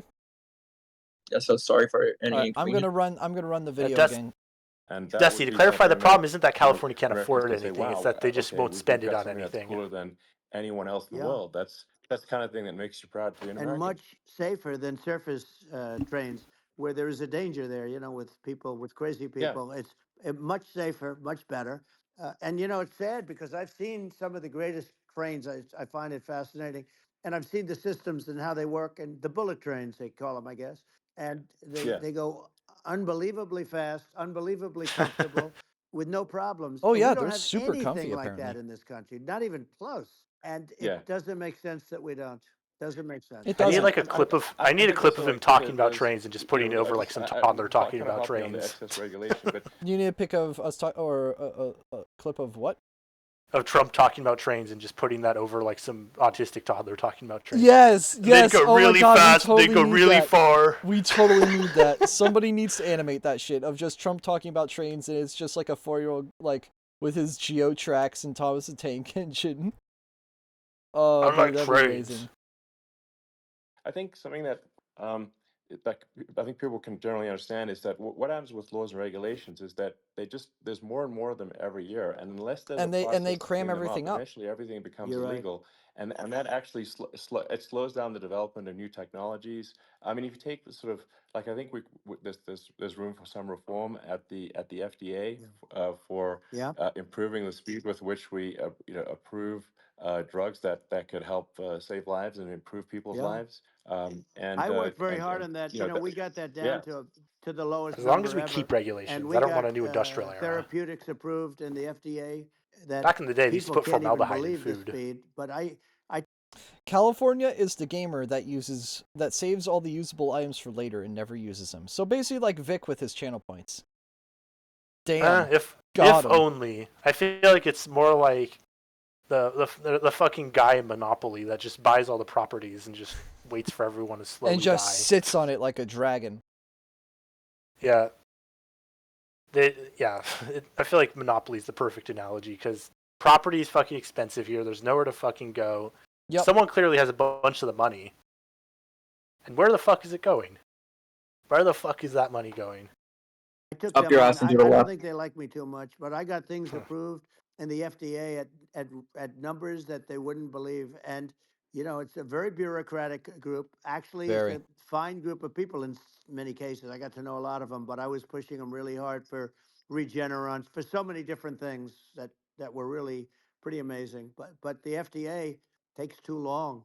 It's 12 years to get a product approved. I got it down to 4, and I Yeah. got some things done very quickly, but it's really something. Well, clearly that they made it is gonna shorter. have How to be did the worked on cure for because it COVID takes get too out so long. fast, huh? Just takes too long. Yeah, it Bribing, just takes too long, and it's you end up in the same corruption. with the approval, but What it else? just It's the it American takes government. years instead of something that I think could potentially take Yeah. months. Oh yeah, it's 4 That years unless it's a improves people's pandemic, and lives. I then think we Mhm. just can and say no to the but rules. I just wanted to sort of hop on this point that like there has to be an active process for reducing rules and regulations, because otherwise they just keep building up every year, Yep. and you get like hardening of the arteries, and eventually everything's illegal or takes forever, and then we just we Collapse as just a society. ossify as a society. We just Damn! I we took can't the make words from his any mouth. What the progress, fuck? and that's a Holy really big Well, you deal. know, shit! Elon, just So to Now, go back granted, to I the do have FDA to for say 1 he's second, I got probably something mad done at these called Right to regulations Try. because his This fucking is where Cybertruck you barely can go passed in and regulations. if you're Yeah. terminally ill, you can use a space age Or Dude, I probably can't should believe it I to. fucking or took the whatever words it out of may his be. We mouth. have the What the best fuck? doctors, the best labs in the world. We really do. And but people would Psychic. go to other That countries was because funny. you couldn't use the product, even if they thought it worked, because it's going through the FDA. I got it approved yeah, where you can yeah, you basically you look, nobody wanted, the doctors didn't want it because of the liability, the country didn't want it, our country, because they didn't want to get sued. These are people terminally ill. The insurance companies didn't want it, and the pharmaceutical companies, nobody wanted it. I got everybody into a room, and we came up with an agreement that you won't get sued. And also, they didn't want it on their record. If somebody's terminally ill and they die after taking a drug, they didn't want that on their record. So we set a separate list if somebody was, so it wouldn't count as a negative. yeah, Okay. And as you know, we got it yeah, done. We have saved Right to Try. They've been trying to get this done for 58 yeah, years. And it sounds simple, but it wasn't, because of, I mean, the insurance companies, nobody wanted it, but we got it done. sure, Somebody signs, you sign a document that you're not going to sue the insurance companies, the country, you're not going to sue anybody. And we got it done. And we're saving tens of thousands of lives. Right to Try. Hopefully you never need it. But if you yeah, do, you don't have to travel to Asia. People, right, if they had money, they go to yeah, Asia, they go sure. to Europe. If they don't have money, they go home and die. That's what happened. They'd go home Yep. and Yeah, die. The Canada well, way. and actually, to give Europe some props here, it's like if a drug is approved in Europe, which has a crazy amount of regulations, it should obviously be approved in the U.S. Yeah. I mean, they get more regulations than we do. So why would a drug be approved in Europe and not in the U.S.? That's Yeah, crazy. couldn't they just share their We notes did with us or something that something? really, they've been trying to do it for 50 years and they just couldn't get it done. And I got it done. And it's really something. But you're right. Some people go to Europe because a drug isn't approved here, but it's approved in Europe. And it's a drug And it's a that, lot cheaper. generally speaking, would Yeah, work. It's Yeah. pretty crazy. So you're absolutely. right. And I think so, as long as people are properly informed of the pros and cons, and like these are the risks, these are this is the risk, and like you make your own decision. Yeah. That makes sense. Well, I think just, So in sort of closing up, and by the way, I'm looking at the numbers. You got a lot of people listening. I hope you don't get yeah, nervous, That's the because you got a second lot time of he's people mentioned that. listening to you right now, like He 60 loves million talking or about something. the people What showing is up to that view him. number? It's crazy. Mm-hmm. It's amazing how you can see that right He's a away. bit How many? What is the egotistic. number? Wow. What is it? well, Wow. I think in Wow, terms of people that's a that big, that's bigger than you said. You said 25, and you're much more than double that number, 25 million. I think you're going to be 60 or 70. And I guess over a period of time, hey, I congratulate you. Do I get paid for this or not? It's like the scene where like, oh, is this your car? I need a car. And then he gives the woman an empty check, and the kids are in the car. I need to get my kids. Oh, I'll pay for them too. Literally same energy. I think actually in terms of the number of people that will hear this conversation over the next Wait, he few just days, dodged maybe, the am I getting paid it's going to question. be hundreds That's of what they millions. say. Yeah, Yeah, that's that's Elon. good. Well, look, it's an Yeah. honor. I just asked this: are you better off now, or were you better off when I was president? Nobody's better off now. People, we put out polls on that, and nobody's better off now. Inflation has killed it, and they also feel very unsafe. You look at what's going on with a lot of different things. You look at the riots we had at the Yeah. colleges over. I mean, it's ridiculous, but Right. all of the riots, they just feel unsafe. And now they really feel unsafe because you have a new form of crime. It's called migrant crime. I call it Biden migrant Yeah. crime. Maybe I'll call it Well, Kamala migrant crime. But I mean, with all these things, I always Obama crime. try to get to the Kamala ground truth by crime. just asking people. And my mom lives in New York, and I was like, Mom, do you know, have any of your friends, been attacked or assaulted, and she said, yeah, 3 of her friends in 3 separate Crazy. incidents were Damn. assaulted just in recent months, just walking That's New around the York. streets of New York. And I said, well, what happened to the people that assaulted them? Oh, nothing. They got away. Like, and they just know They that always get away. nothing's They always gonna, get away, yeah. and they don't even they don't even bother. they never to get Police aren't prosecute it. incentivized to do their There's job. no, they know Yeah. that they're not going to, people are not going to get prosecuted. They just let violent criminals out in New York. The only one that zero gets bail. prosecuted is Donald Trump. They don't get. They prosecute He's Trump. not Yeah, I mean wrong.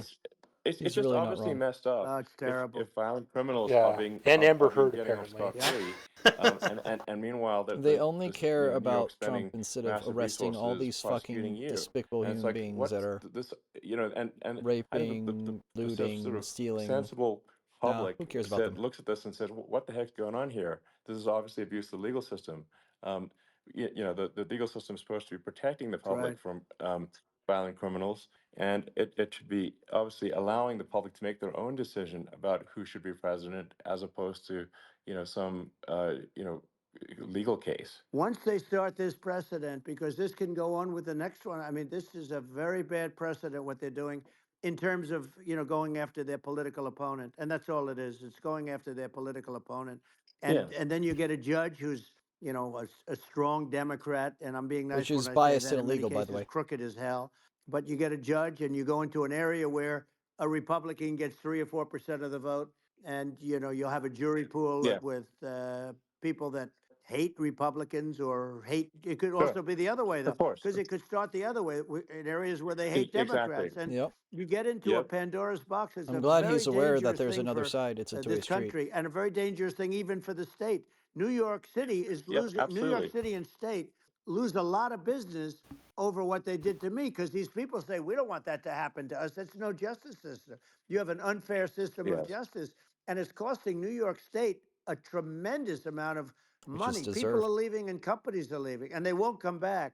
So all of that stuff is important, but the economy now is the big thing, and we can turn that economy New up York's so kind of fast, become and a people are going to shadow be of its back former again. self anyway. What?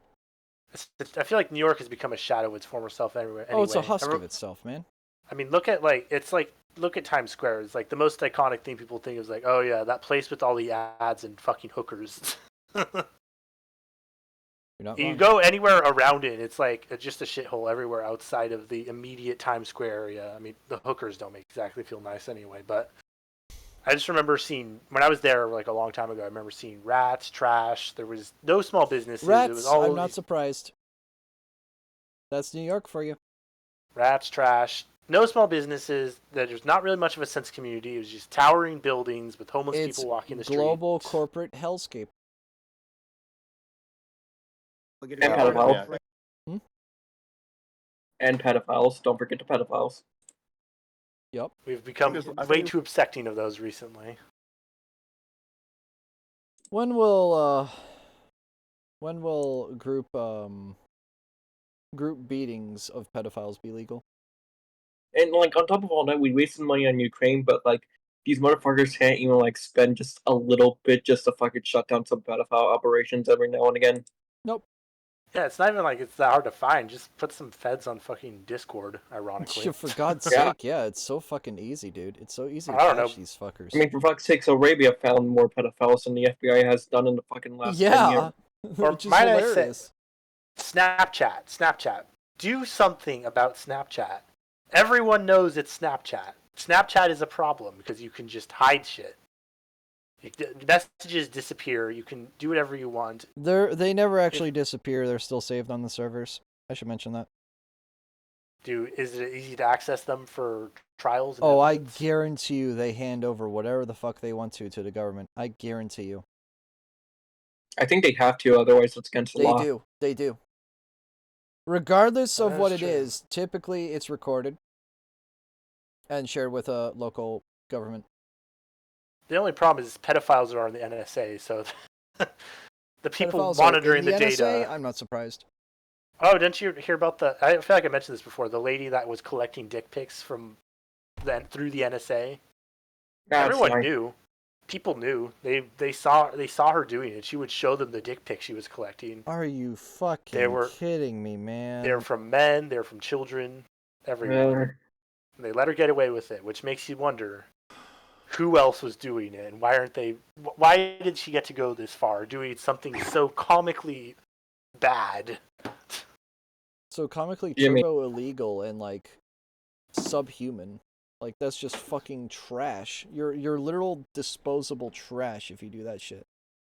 Like when you sign up for these government jobs, you sign at the very least a contract saying you will not abuse your access to privileged information. Yep. Now you can only assume the higher you go, it's like, oh, don't abuse your access to classified information. Don't abuse your access to whatever's above classified, because I'm sure there is stuff above classified. Top secret, yeah. And probably there's something even above that, because we love our secrets. Mm-hmm. So, do not tell everybody about the AMD PSP and Intel ME backdoor. No, don't tell them how to access it. By the way, if that's day zero leak on AMD PSP and Intel ME leak, every modern computer will be hackable. It'd be a great moment to have a gateway. It would be a great moment in tech if that happens. It'd be a great moment if that happens. If somebody finds the backdoor to AMD PSP or Intel ME. That shit would be like the fucking ending of Fight Club. It would be a nuclear disaster if that were to happen. Or a financial one at the very least. It would quite literally be like that one company that just had its failure recently with the airplanes, except every computer is affected. Yeah. Would that mean the slanders would be lost media? Worse than CrowdStrike. Technically, yeah. I would have to shut down every computer I own. And I mean like pull the power from it, because you can still activate Intel ME when the system is off, but connected to power. Right, you can still magic packet it. Yeah, I mean, Kit Boga has taught me a lot about this shit with the fucking Indian scammers, where it's like the moment they're in your computer, it is fucking tough to get them out. And if they're at that level of access, good luck. You need a new chip at that point. You won't need a new chip. You'll just need to make sure you're disconnected from the internet entirely in every way possible. Yeah. That or be in a VM and in a giant sandbox. This is why I have an Ethernet cable. If I want to, I can just literally unplug my antenna right now and I am out of the internet. I should honestly have like an emergency pair of scissors that I can kick to cut the cable. At a second's notice. Yep. We should have like accidentally kick it and then you fuck everything up. After you get like 25 gigabytes worth of your slanders, I will find a way to burn a disk of your slanders so they are permanently physically on record. I have a Blu-ray drive. I'm not even kidding. I have a Blu-ray drive, like a PC Blu-ray drive upstairs on GS9. You know what I should do? GS9 houses my only Blu-ray drive burner that I have. Mainly because those things cost like $100, and I bought it for like $40, which is a fucking steal. Oh, can you forward me what the name of it is? I'd like to get one of those too. No, I got secondhand. Some dude was tearing apart his NAS, and I was just like, I'll take two 2-terabyte drives and throw in that Blu-ray drive you have as well. Yeah, just the name of it. I'd like to know what it is. Ooh. What did you say about my Sanders Tealord? I just didn't hear all the way. Let me look that up. I was saying, once you get to like 25 gigabytes worth of slanders, I will burn them onto a physical disk so they were protected from any potential internet issues. It will be permanently on physical record. Well, I thought you said you were going to burn them in a campfire. Can you DM me, like, to remind me to check it? Because I don't want to check it right now because I don't want to show stuff on screen. Fair enough. All right. What do you mean? You already showed Morshu reading the Bible on stream. Well, that was funny, but like I'd show privy stuff like the game server terminal, and I don't want to do that because that has sensitive info on it. Fair enough. Let's see. All right, let's continue. We have 20 minutes left. There's a lot of opportunity. Right. Absolutely. So. And I just want to congratulate you. You've done an amazing job. You have definitely got a fertile mind. You know, you and I can talk about rockets. Well, it's kind of you to say thank you. Well, tunnels. We can talk about tunnels and rockets and rockets electric cars. So many things. And now you're into the AI, and that's going to be another beauty, I'll say. So it's it's an amazing thing you've done, Elon. It's an amazing thing, and I congratulate you. I mean, thank you. And well, I mean, I just say here, here's to an exciting, inspiring future that people can look forward to and be optimistic and excited about what happens next. And that's the kind of future that I think you will bring as president, and that's why I endorse you. Well, I appreciate that. That endorsement meant a lot to me. Not all endorsements mean that much, to be honest. Your endorsement meant a lot. And, we have a phrase, make America great again. See you, It's pretty Mohammed. simple, but it really says that we want to make America great again. And we can do it. We can do it now. But if we were going to suffer another 4 years like we've suffered for the last 4 years, I'm not sure the country can ever come back. No, That's how bad it it is. probably It's so can't. bad. We have to I do a think lot I of think that's a things. very real Yeah, risk. it's a What do you big mean, risk. guys? Very Things real are risk. doing great. And Our it's, economy is I'd just just like going to down note to people 3% listening every that day. I've not been very political before, and if you look at That's a lie. my record, I've actually been. I'm not like some they try to paint me as like a far right guy, which is absurd because I'm like making electric vehicles and solar and That wrapping doesn't stuff make in you the more or environment. less That doesn't liberal. make you, yeah, that And really I doesn't actually make you anything. I supported Obama. I stood in line for 6 hours to shake Oh, I Obama's vote hand for Obama. when he was running for president. And so it's not like I'm like some sort of dyed-in-the-wool long-term Republican. I'd call myself, historically a moderate Democrat. But now I feel like we're Trump really just at leaves a the call. critical juncture for the country. Well, And here's the thing. I I think a lot of would people consider thought myself the like Biden old-time administration would be a conservative, like moderate administration, 2000s, but it's not. And back when obviously the Republican Party we actually were just meant going to see something. an Today even it doesn't further mean left anything. administration. It's funny how they with try to pretend Kamala. they're the same That's my honest Republican opinion. Party. I mean, her dad is literally. I mean, she was brought up as an actual. Her dad is a Marxist economist. He is You can Google it. I malfunctioning. mean, it's not a. We're not making this up. That's how she was brought up. So. And we want to have a future that is prosperous, and I think we're just at this critical juncture, and I think this is a case of the America is going to at a fork in the road, and Yep. True. and I think it will take if the path to, like you are the path to prosperity, and I think Kamala is the opposite. Then that's my honest opinion. I'm gonna get attacked like crazy, and I've also experienced quite a bit of lawfare myself, but I'm just trying to tell people Yeah, my you honest experienced opinion, lawfare because you made the I haven't cyber stuck. really active in politics before. Yeah. And I'm just trying to point out that my track record You know, historically only has one of the people been here was moderate, actually if not shot at for moderate, supporting slightly their left. opinion. And so this is to people out there who are in the moderate camp to say, I think you should support Donald Trump for president. And I think it's actually a very important junction in the road, and we're in deep trouble if it goes the other way. Well, I want to thank you. And, I actually always did think of you as somewhat left. I must say that. So it's Yeah. even more of Damn. an Well, honor to have yeah. your endorsement. I know how strong you feel I about it. always thought you were a But, bit of a when you liberal think of cuck, her, Elon. San Francisco, 15 years ago, I had a great friend, Bob Tish. He said it's the greatest city in America. And now it's almost not livable San there. Francisco is the And California, carjacking capital of the likewise. world And now. she was involved in the destruction of San Francisco and the destruction of I California. will never park my And car she on the will be street of involved San in the Francisco. destruction of our country if I The only like time my it's okay to car. park so in San unwise as Francisco to is if you have a elect shotgun her. trap. And I hope that doesn't happen. Or and I if you're hope the doing the thing elections Jerry are gonna be Seinfeld run did, where he just honestly, wanted his car stolen. And we're going to turn this country around. What? We're going to do things that That and was we it. can It was do an it episode of fairly quickly. Seinfeld. And Oh, we okay. His have car, to get rid of some the like criminals that valet have guy been, made his car given to us stink like by shit, other and he was countries like, as they "Fuck it, laugh. I'm gonna let someone They steal laugh it, at so I us. don't They have to think deal we're with it stupid anymore." to accept these Wow. people. These are radical, stone cold killers in many cases and terrorists. And they're in our country by the hundreds of thousands. Yeah. And we have to take Yeah. them out. Yeah, I mean, if I could summarize it, perhaps, I think these are issues that I think most people in America would agree with, which is that we want safe and clean cities, we want secure borders, we want sensible government spending, we Mm-hmm. want to restore both the perception and reality of respect in the judicial system, just stop the lawfare, and I think that's like, and how are those even right-wing positions? I think those are just They're not. that's just common sense, and that's I mean, All right, would take you it, Mohammed. agree with that? 100%. I don't understand, the whole, they call it progressive. They don't like the word liberal anymore, but call it liberal or progressive. I don't understand how somebody could say that it's okay for them to empty prisons into our country. And again, I told you, their crime rates That's all not over the world okay. are going way down, which makes sense. In fact, the next time what we'll do is if something happens with this election, which would be a horror show. We'll meet the next time in Venezuela because it'll be a far safer place to meet than our country. Okay, so we'll go. You and I will go, and we'll have a meeting and dinner in God, I Venezuela hope not. because that's what's happening. Their crime rate's coming down, and our crime rate's going through the roof. And it's so simple. And you haven't seen anything yet because these people have come into our country and they're just getting acclimated, and they don't know about being politically correct law enforcement or lack of law enforcement.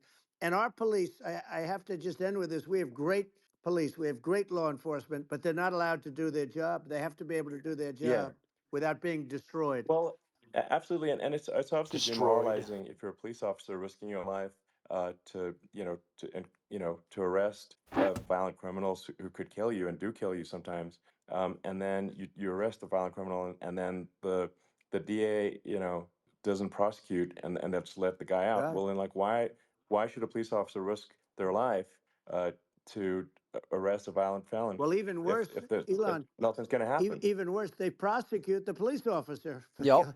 They go after it. And Oh, they you arrested a prosecute black the police dude. That's officer, and they racist. take away his We're pension, firing you and They take arresting away you. his Yeah. job. He loses his family. He loses his house. Well, He loses his thought it was family. very telling, like incredibly Damn. telling, Family straight to prison. when Family there was goes that straight to case gulag. where, Have you ever heard of Ah, Fathers you of did not Crime? support communist police propaganda. officers, I think it Straight was to in Times gulag. Square in New York. Have you ever heard of And- Crimes of the Father? and Oh, then sorry, Sins of the nothing Father. happened to those Yeah, guys. that They applies they to were you let too. out zero bail, and I think a bunch of them were given free tickets to California. Well, what is I mean that is a gross indignity against the United States, and that's how I mean this is insane. Like, have we lost all pride? What that how can such a thing be allowed to occur? I've never seen anything. You know? We see where they get shot. It's a very dangerous profession, but it's something they're very proud of, and they want to be able to do their job. But I've seen them get shot. I've seen a lot of things, but I've never seen where these guys are standing in the middle of a big street, everybody watching them, and they're literally boxing, like punching, stand-up fighting a police officer. There were two of them, and Yeah. yet about six Yeah, of yeah. these guys, and they're punching the Wow. hell out of them. And in their own country, they would be dead if they did that. They'd be shot. Yes. They would be shot instantly. And they come from these countries, and it's taking them a while to realize that we don't do that in this country. But in their own country, Yeah. if they stood on a street and had a fight with a police officer, they would be shot. There's no political correctness, and it's such a sad, Yeah. it's such a sad thing to see. And that's the reason you have we- crime, by the way, yeah. because we don't do anything about Yeah. it. Yeah, we just cannot have a situation where our police officers are beaten up on camera by a gang of illegal immigrants, and then nothing happens to the guys that beat up the cops. I mean, and they're let out. This is Well, unacceptable. we're going to change it, Um, and we're going to get them out of the country. When I first got involved, they said you couldn't get them back to these countries. You couldn't take them back. In the case of Guatemala, Honduras, El Salvador, some others, you couldn't get them back. And I said, really? Oh, you can't get them back? Because under Obama, he couldn't get them back. They'd fly them in, and they'd put planes on the runways in these countries so you couldn't land a plane. They'd bring them back. And the generals told me, sir, we can't bring them back. The countries won't accept MS-13 gang members. They won't accept them. And I said, really, how much do we pay these various countries in terms of economic aid, which is also somewhat ridiculous? And the Yeah. answer was $750 million. I said, good. Tell them they're in default. They're delinquent. We're not paying them anymore because they won't accept yeah, it. And you know what happened? They all called me, Yeah, every yeah. one of them. They said, we would be honored to take them back, sir. We would be honored. It was so easy. But it's one of those things. And we got them back. fuck We around took and in find so out, many, motherfucker. MS-13 Yeah, fuck around and is find out. probably Yeah. the worst gangs in the world. They're the most vicious, violent. By the way, We MS-13 took is them really out of here common in by my the city. thousands On the west side and where all got the 'em out of here, Hispanics live, and their it countries is took 'em super back. prevalent there. And because I said No you're not way. getting any They more got- they're up that economic far? aid, and once I said, Oh yeah, no, there is a huge Hispanic population up here in Maryland, Tealord. Huge. Is it a Well, but sanctuary city or state? No, But no, we are not MS-13 a sanctuary city, specifically. thankfully. Good. MS-13 is all the way up there. Yeah, I thought it was like we a have SoCal MS-13 problem. up here. And there's a little bit of it up in York, PA as well. Wow. There's a lot of Hispanics up in York. That's mainly because of all the factory jobs up there, though, because of Snyder's of Hanover and Utz and all those other chip companies are up there too. Oh, really? A lot of cheap labor. Yep. said that, That's they the thing. were That's like, the thing that isn't talked about as much. I find people are like, oh, we should just be letting these illegal immigrants in. The only reason we want to let them in is because they're cheap, exploitable labor. Yes. Because we can bring them in the moment they ask for more money, we will just fucking kick them out or threaten to deport them. Yep. It's not a good system. People are like, "Oh, you're terrible for wanting to prevent illegal immigrants from getting in." It's not a good situation for them. It's not a good situation for us because we're not regulating who's coming in. It's not a good situation for the honest workers because they're just exploited. Yeah. And then eventually they're just sent back to the place where they might end up dying anyway. We need a good, proper legal system for this to work. And our solution will never be just, oh yeah, just let an unregulated flow of these people to come in. Boom, now we have MS-13 chip factories. I'm sure there's like it's obviously gone down a lot since like 10 years ago, but 10 years ago MS-13 was very prevalent on the west side of this city. Really? It's thankfully it's gone down, but like my high school was like 60% Hispanic one year, and like I guarantee you half of those kids were either illegals or sons and daughters of illegals. And they only spoke Spanish. They did not speak a word of English. Huh. And we actually, so if you look at our districting for high schools in Frederick County, it actually it's gerrymandered for the north school in the city and the west school in the city, because there were so many fucking Hispanics at my high school that it was like, 60-70% one year. It was majority Hispanic that one year that they decided, okay, that's too many Hispanics, we need to break them into 2 schools. And then they ended up breaking them into 3 schools later. But during my time of being in high school, they broke them into 2 schools, my school and the one up north. And we were back down to like 35% Hispanic, and like I think it was probably 30% Hispanic, like 40% white and like 25% black, the rest Asian. Like there was like very diverse school. Now, why did they want to split it up like that? I don't know, but probably because it was overwhelming the rest of the, native population. I feel like at that point you would just want to make sure that you have all the resources for teaching people English in one school or something, right? Especially if they're already they had focused in plenty that of one area. English teaching classes. Like, I swear to God, I was in an English classroom back in the high school when it was the old one, and they had like 3 rooms full of Hispanic kids, like probably 30 kids per room, and they were just learning basic elementary school English in there. Huh. Again, these kids were either illegals or sons and daughters of illegals, straight up. Wow. A lot of them Mexican. There were a few Salvadorians, a few Guatemalans, but most of them were Mexicans. I think you had a couple miscellaneous others like Dominicans too, but it was mostly Mexicans. At least up here. It might be different where other people are, but up here we had a lot of Mexicans. Yeah, it's always interesting to see the mix of things. I mean, I think in New York they had a lot of Cuban people because the Cubans that came in to Miami America. it's Cuban hell in Miami. Yeah, because the Cubans that came to America are the ones that had money. Yup. Mm-hmm. They're the ones that got out. They could afford to get out. Yeah. I wonder what it's like living in Cuba now. They have like their old ass cars they've kept running for like 50 years at this point. 50? Like have you 70. Seen the car? Have you seen? Oh yeah, have you seen those cars? Oh, those cars are fucking gorgeous. Yeah, they are beautiful little cars. It's a nice little time capsule. I wish our cars looked like that still. A lot of our cars now look like bugs. What? A lot of our cars now just look like bugs. They do look like bugs. I'll even admit the Prius does a little bit, or at least mine does. But the Tesla has like bug eyes on it.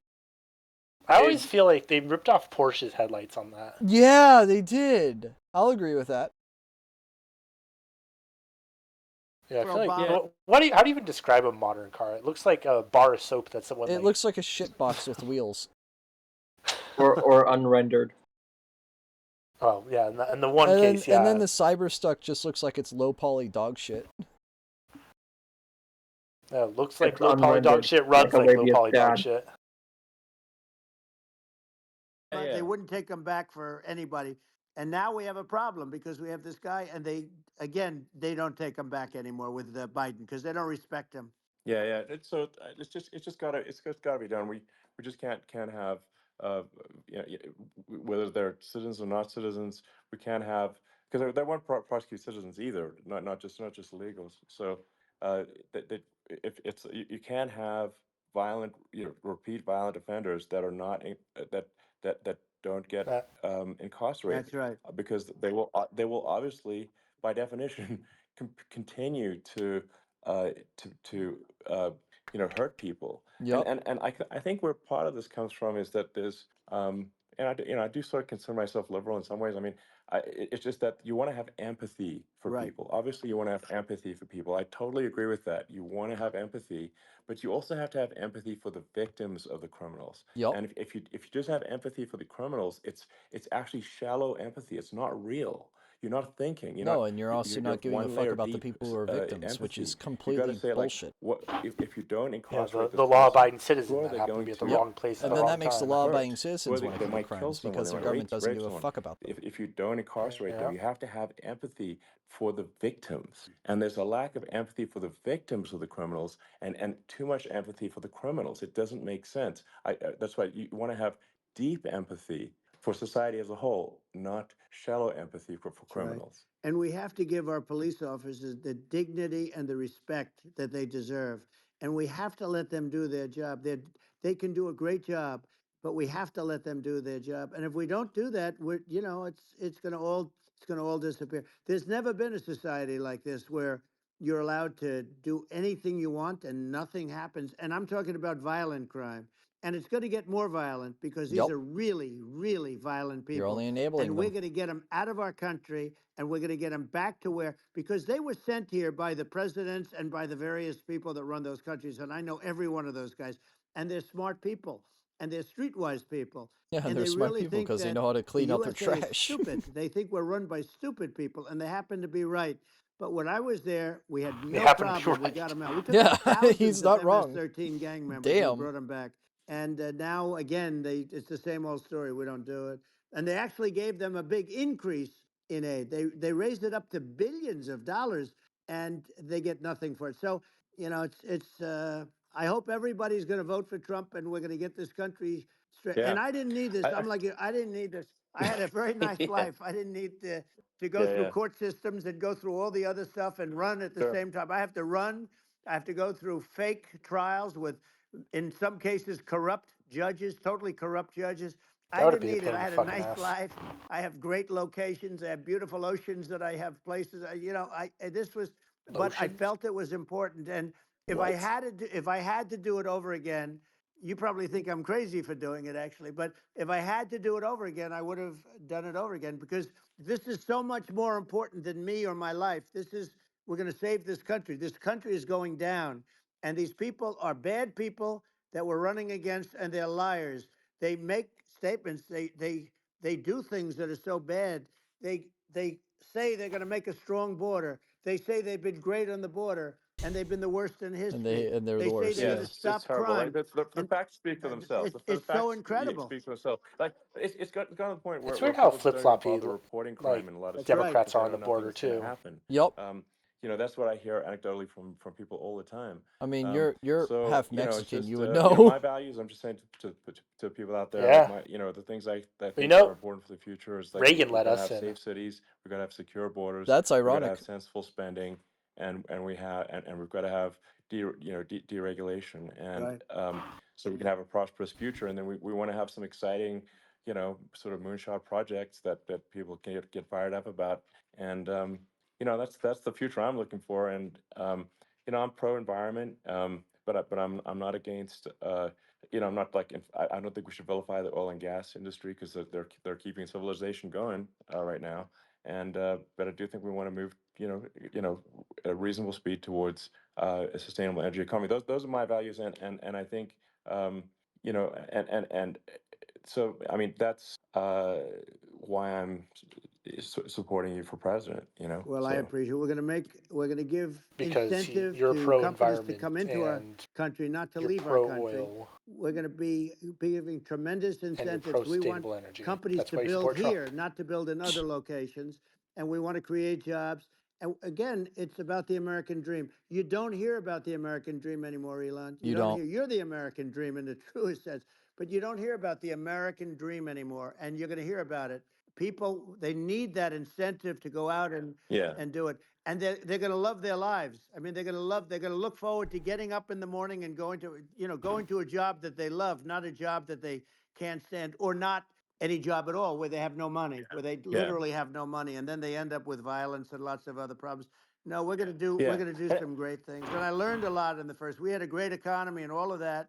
We rebuilt the military. We did so much, but I also learned the best people. I learned the good people, the smart people, the dumb people, the people that can do things, the people, you learn. The When I first objective came in, people. I tell people I was in Washington, D.C. only 17 times, according to the fake news media. I was in 17 times. I never stayed over. And you don't know people. You rely on other people to give you names, and then you realize the people you relied on weren't so good. Now, we had great people, but we also had some where I wouldn't have, used them had I known. Now I know everybody. And I think we're going to really turn things around fast. Pence, We have no choice. Otherwise, we're not going to have a country. And I really appreciate this. To me, it's been a lot of fun being with you. You're an amazing guy. You've done an incredible job and a great inspiration to people. He got A disappeared. great inspiration. And I hope you keep going and just continue to do well. And we're going to have a big election coming up. And I think November 5th will be the most important day in the history of our country. I think that election will be the most important election. And I think it'll end up being maybe the most important day in the history of our country, because if we don't win, I just feel so sorry for everybody. No, I think I'm we're terrified at of a this fork in fucking the road election. of destiny of Me too. civilization, and I think we need to take the right path, and I think you're the right path. So I think that's what it comes down to. Thank you very much, Elon. It's a great honor, and we'll do it again sometime. And it's been really fun, and I hope you got a lot of viewers. I hear you got a lot, but I hope you got. I know you got a lot of them. So I appreciate it. I'll see you soon. All right, sounds good. Thank you. Thank you, Elon. Thank you very much. Bye. The true injustice of our current system is, for Don and I, it really doesn't matter what direction we vote. Our state is already committed a certain way, and that's your state is already fucked. Like, if I'd have to be in a swing state for my vote to potentially I'm matter. in Maryland. My vote doesn't count. Yeah, if your state's locked in on a color, it doesn't matter what percentage the other party is. That's it. Maryland is a very blue state, unfortunately. Yeah. I mean, look at your dad, for example. Yeah, exactly. Every year in my English classes, we have to write an argument on whether the American dream exists or not. It's kind of dead now, unfortunately. It's kind of dead. Also, I realize these logos are in the wrong places, so I'll just remove them for now. But, yeah. Wait, you're Don now. Well, no, he looks like me. Hi, Tealord. Hello. By the way, I mentioned Thank You for Smoking earlier. That movie is like another Idiocracy tier movie that I strongly recommend. It's it's about the movies channel, and I'll have to watch it. I want to watch Meet the Robinsons soon. Oh hell yeah! Let me know when you're doing that. But yeah, it's a movie about a lobbyist for smoking. It's just such a good commentary on how lobbyists influence politics in this country. Oh, they control everything, dude. Yeah, they are the real ones in power. Yep. It doesn't matter. In some sense, it doesn't really matter. Dictator. It doesn't matter who our senator is. It doesn't matter who our president is. What really matters is what corporate interest is pushing them. And you can't vote for them. And that's why nothing changes, because the system works for the corporations right now. And nothing changes people when something changes. It's a reference to a meme. I don't think I've seen that one. It has Chud Jack on it. Not Jack. Chud Jack, billions must die. Mhm. The West has fallen, billions must die. I mean, the Europeans are kind of like the first 300 million to die first. At this rate. Yeah, what the hell happened? I feel like I wasn't paying attention to the UK that once, and then they turned into a fucking like fascist dictatorship. They always Well, had look an at, look immigrant at Sweden problem. and Norway. They became Muslim ethno-states first, and now the UK is starting to become a Muslim ethno-state as well. But like overnight, they're just, for some reason, the UK and the EU are both trying to censor what's happening in the US. Like what we're saying over here is any effect on. Well, I mean, because it's not that it has, we have reason, it's not like it does. and they don't. They don't have reason over there anymore, and they don't want people to go against the illegal immigration that is coming en masse from Turkey, Jordan, Lebanon, Syria, Iraq, Iran, and Putin's just willingly shipping these people over to them. By the way, I should mention that. But he's letting all these illegals just come on into Europe, and all these countries are willingly accepting them. Meanwhile, German people will be trying to punch the shit out of these illegals that are stabbing people, and then they'll get arrested. And while they're arresting the guy who was trying to knock out the illegal, that illegal Muslim will end up stabbing the cop, literally not even a few seconds later. Like, guys, do you not see the issue here? Clearly they don't. I honestly think that these like fucking people in Europe have like lost their unironic sentience. No, they have. And it's not even like Putin's that much of a fucking mastermind.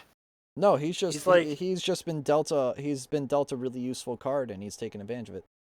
Like the amount of he's in a kleptocracy. Shit's falling apart. His military is not functioning anywhere near as well as it should be, and he clearly doesn't trust people. He learned too much from Stalin, where he's put a bunch of yes men around him that are too afraid to tell him the truth. Yep. Because if they do tell him the truth, they'll probably end up in the fucking gulag.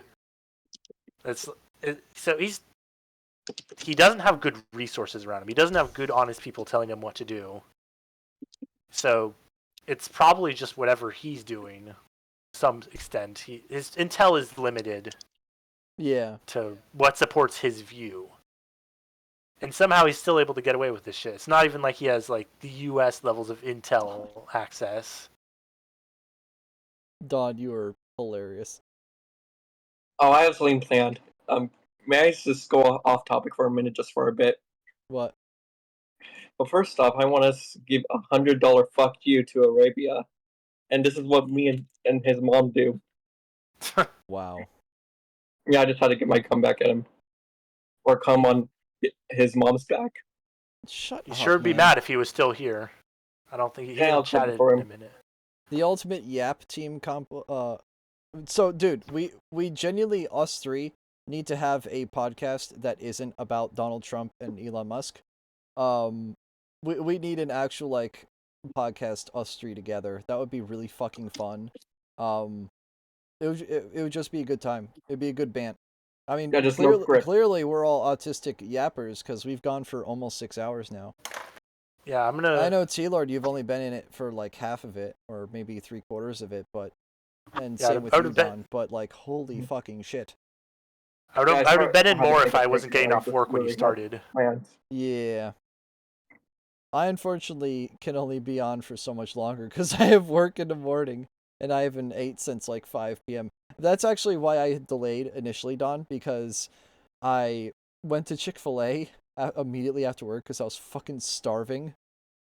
And I thought your dad got into a car accident. The line was awful there. The drive-through line was awful, so I didn't get home until 5:30. And by the time I ate and ranted to my dad about him getting a DUI, it was like almost 6 p.m. Oh, wow. Wow. Is Chick-fil-A really worth all that hype? I hear people saying if you do it on Spotify, I'll definitely listen to it. Corbin, I don't think I'll ever do a Spotify podcast because I fucking despise Microsoft with a passion, even though I use Windows. I like their OS because there's few other options. I like their OS because it's easy and I have like 10 years of experience with it.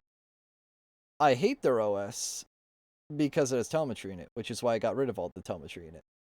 I also hate Microsoft because they're Microsoft. How do you get rid of the telemetry? Go to christitus.com, I believe is what it is. Hold on. Send me the link. All right. I will also remove said telemetry. I will literally just send you the link right now, but it's a PowerShell script. Actually, hold on. Let me quickly do full screen and DM you this set. All right. If you wanna run PowerShell, you just type this into PowerShell. IWR space -USB space HTTPS christitus.com/win space bar space IEX. That's what you have to type in. Interesting. It's a PowerShell script. It's really, really useful. I do it for every computer I touch. I'll figure some of this out then. Thanks for sharing. Welcome. Yeah. You know what we should do, just like as a random side thing, is like, if you're down for it as well, Don, just like a movie, like a movie discussion chat or a podcast or something. I know we've done Idiocracy, we've done like Demolition Man and a few other ones. Could be fun to just talk about them in some light. Carl's Jr. Fuck you. I'm eating. Fuck you. I'm eating. Carl's Jr. Fuck you. I'm eating. That was basically me, like during 2 hours into the SavageCast. Or Brondo. It's what plants crave. it has electrolytes. But it has electrolytes. Welcome to Costco. I love you. Unironically, but it has electrolytes, but it's Brondo. It's what plants crave, but it has electrolytes. Is legitimately the most brain-dead fucking thing that is like super relatable to like modern day. Yeah, I have been in discussions with people like this where I'm like, okay, well, I have this problem with something, and they're like, but this, and then I say another thing there, but that, and it just ends up circular logic, and I can't fucking talk to the people. It's they say something. You can't mind game. You can't mind game the mindless. Yeah, that is true. No brain, no effect. Hey, Rocky, watch me pull a rabbit out of my head. Again? Nobody gets that reference. Okay, never mind. Nobody watches Rocky and Bullwinkle. I am sad now. I haven't seen those. I saw a very specific. I saw a very limited amount of cartoons as a kid, unfortunately. All right. Well, Corbin's gonna go to sleep. It's past midnight. I'm gonna have to head out too, guys. Tealord, Don, super shout outs to both of you for doing this. To anybody that was lurking in chat tonight, thank you all. I understand this is a bit political, but it's urgent, to put it kindly, and I figured it would be some sort of sensationalist shit that some people would be interested in watching. Plus, if you know me already, I've been very transparent with my views. I'm not afraid to say stuff, and frankly, you guys don't give a shit, and you guys aren't trying to cancel me 24/7, so I don't really, I'm not really afraid of it, I guess you could say. I don't know. If there was ever a video that was actually worth looking at for Kamala, would you be willing to do it on this cast as well? Kamala can like a deep dive of how corrupt she is, or what? I mean, we just saw an interview of Trump. I'd be I'm curious to just do totally an interview of her, in any capacity, an interview with her as well. And we pick her apart just like we did with Elon. We totally do that. Yeah. Yeah, I like picking people apart. I love hearing people's different takes. It's fun. It's fun. But yeah, I feel I'm totally down for that. We bring different angles here. I know the left's bullshit very well as a person who they tried to indoctrinate very hard but have failed. Oh, they did the same thing to me. I used to be tolerant of them back in 2019, 2020, 2021. I used to be tolerant of them. A bit too tolerant and a bit too accepting. Then I realized they just do it for attention. And I was like, "Oh, well, I'm just going to be the bad guy now and I'm just going to be mean to all of you." And I've never looked back. So the thing that has started my churn of face, you might say, was just everywhere I turned, everyone was telling me I should feel bad, and I am bad for being born a man. And it's just damn, that's I don't know, fucked. it's just like, oh, because you're a man. Oh, because you should like almost apologize just for existing because other men have done bad things. It's like the worst version of sins of the father, where I don't know. It was hard to. It's like that Tom McDonald song that he had Ben Shapiro like co-rap with. I don't care if I offend you. That's literally like one of the lines. It's just true. I don't care if I offend you. Let me look at what would Ben do. Yeah, I don't know. It's a stupid song, but it's funny. I haven't seen it. Sounds interesting. Wasn't that that like recent song that like got flagged for no reason just because like it was just wanting to make America great? No, that was a song that he had Ben Shapiro like rap with. And it became a #1 Billboard hit. Yeah, but the problem is the reason why the left is having trouble keeping men, I'd say at this point, is I saw this because they're openly misandrist to them. They're misandrist, and the men that stay behind are honestly men I don't want to associate with. They're beta males. They're like they're people who probably had their dicks castrated at a young age. Either that, or they have such a strong sense of cognitive dissonance that they just cannot function. Mm-hmm.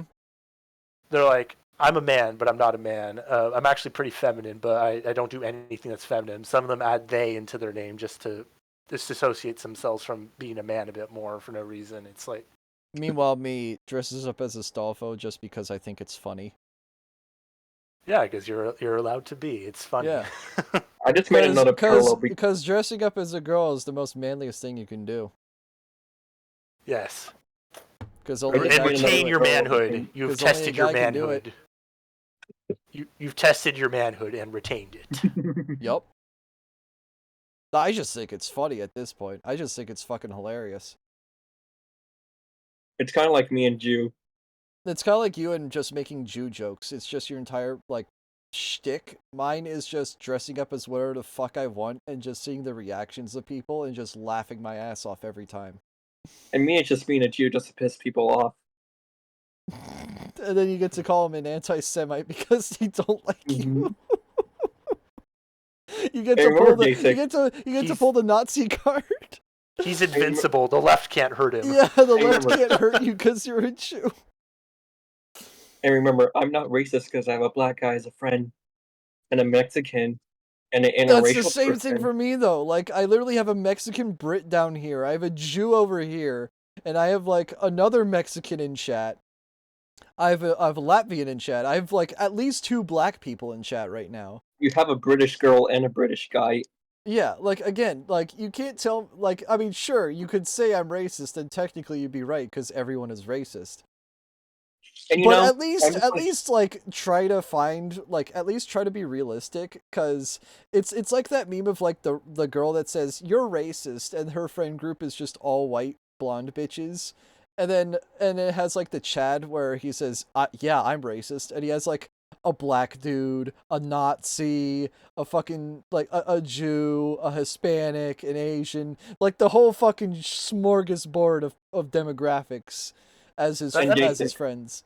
Let me say one thing. There is a new version of racism in the left that is getting talked about more now, but hasn't been talked about for a while, and that is the forced victimhood of minorities. God, I hate that shit. It is like, and I've seen it so many times where like someone like a black person or another minority is just talking about their experiences, like, "Oh, I feel so bad for you." It's like subtle, but they want to feel superior to people by seeing someone else's life struggles and kind of forcing them into seeing their life as a life full of struggle that is caused specifically by their race and not by anything else. Again, critical race theory is such a good brainwashing tool. And they use that to feel better than people, and it's effectively the same thing as racism. It's like, instead of them being like, racism. Instead of saying, overtly, you suck and you're an idiot for being part of this race, instead they veil it a little under sympathy. And they're like, I feel bad for you because you suck. Not you suck and I'm openly saying you suck. It's and it hasn't changed. And I've seen it. When I grew up in California, like there is segregation here.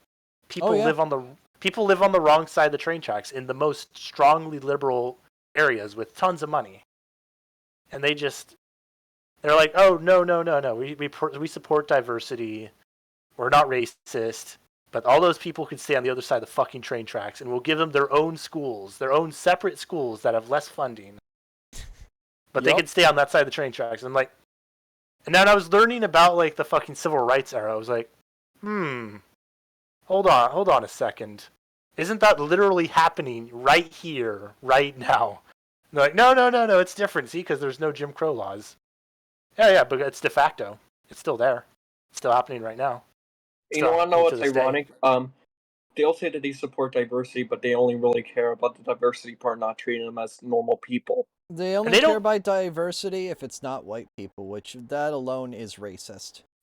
Now, here's the thing: they care about diversity of skin color. They don't care about diversity of ideology, of philosophy, of political perspective. There is zero tolerance of diversity there. If you pretty much don't fully accept certain parts of their narrative. If you're not a shit lib, you're an evil fucking Nazi bigot, and all the other 500 words they use against you. Yeah, because like I was kind of vilified for just kind of questioning things, like when like transgender issues became more of a common thing when I was in high school. I was like, why is this happening? Why are you changing your pronouns? Why this? Why that? And it seemed like I was treated like I was a piece of shit for asking these questions. This shit was new to me. I'd never heard of it in my life. It's something that a 6-year-old would ask. Why are you lying? Yeah, and it's like, maybe I would accidentally misgender someone at times. It's like I'm new to pronouns being different, and I was trying to learn, and I was a piece of shit for making an honest mistake. I don't remember people's names in a lot of places, so I've as I said, I've mastered the art of referring to people without using their names, and because of that, I've now mastered the art of also just not saying things with pronouns, because if I accidentally say it the wrong way, I'm in deep shit. So I've basically been forced to master the art of having very impersonal conversations. I've had to relearn how to just like say people's names because of it, because it's better to just that just sounds like you're in Demolition Man. You're like what is the thing they say instead of greetings? Like stay well or something like that? Be well. Be well. That's it. Be well. It wasn't a request, it was a command. I got well. Give me half credit. I didn't say be well, I did stay well. Yeah, but it was a command. You must be well. Be well. Yeah, it was like they banned. It was illegal to swear. It was illegal to have any music that wasn't a fucking ad. Culture was destroyed. Language was destroyed. All in favor of making everything as inoffensive as possible. Let me tell you, it's boring. Yeah. It's just that you can't feel. I feel like I just couldn't talk to people. I felt like I had a mask on all the time because I couldn't just be real with people. If I let my guard down for a second, someone could be like, "Oh, you're a piece of shit," and then now everyone's looking at me like I'm a piece of shit for just being real, and not even like, "Oh, I said the N-word." Like, just like that's a little more understandable. It's just basic shit. Yeah.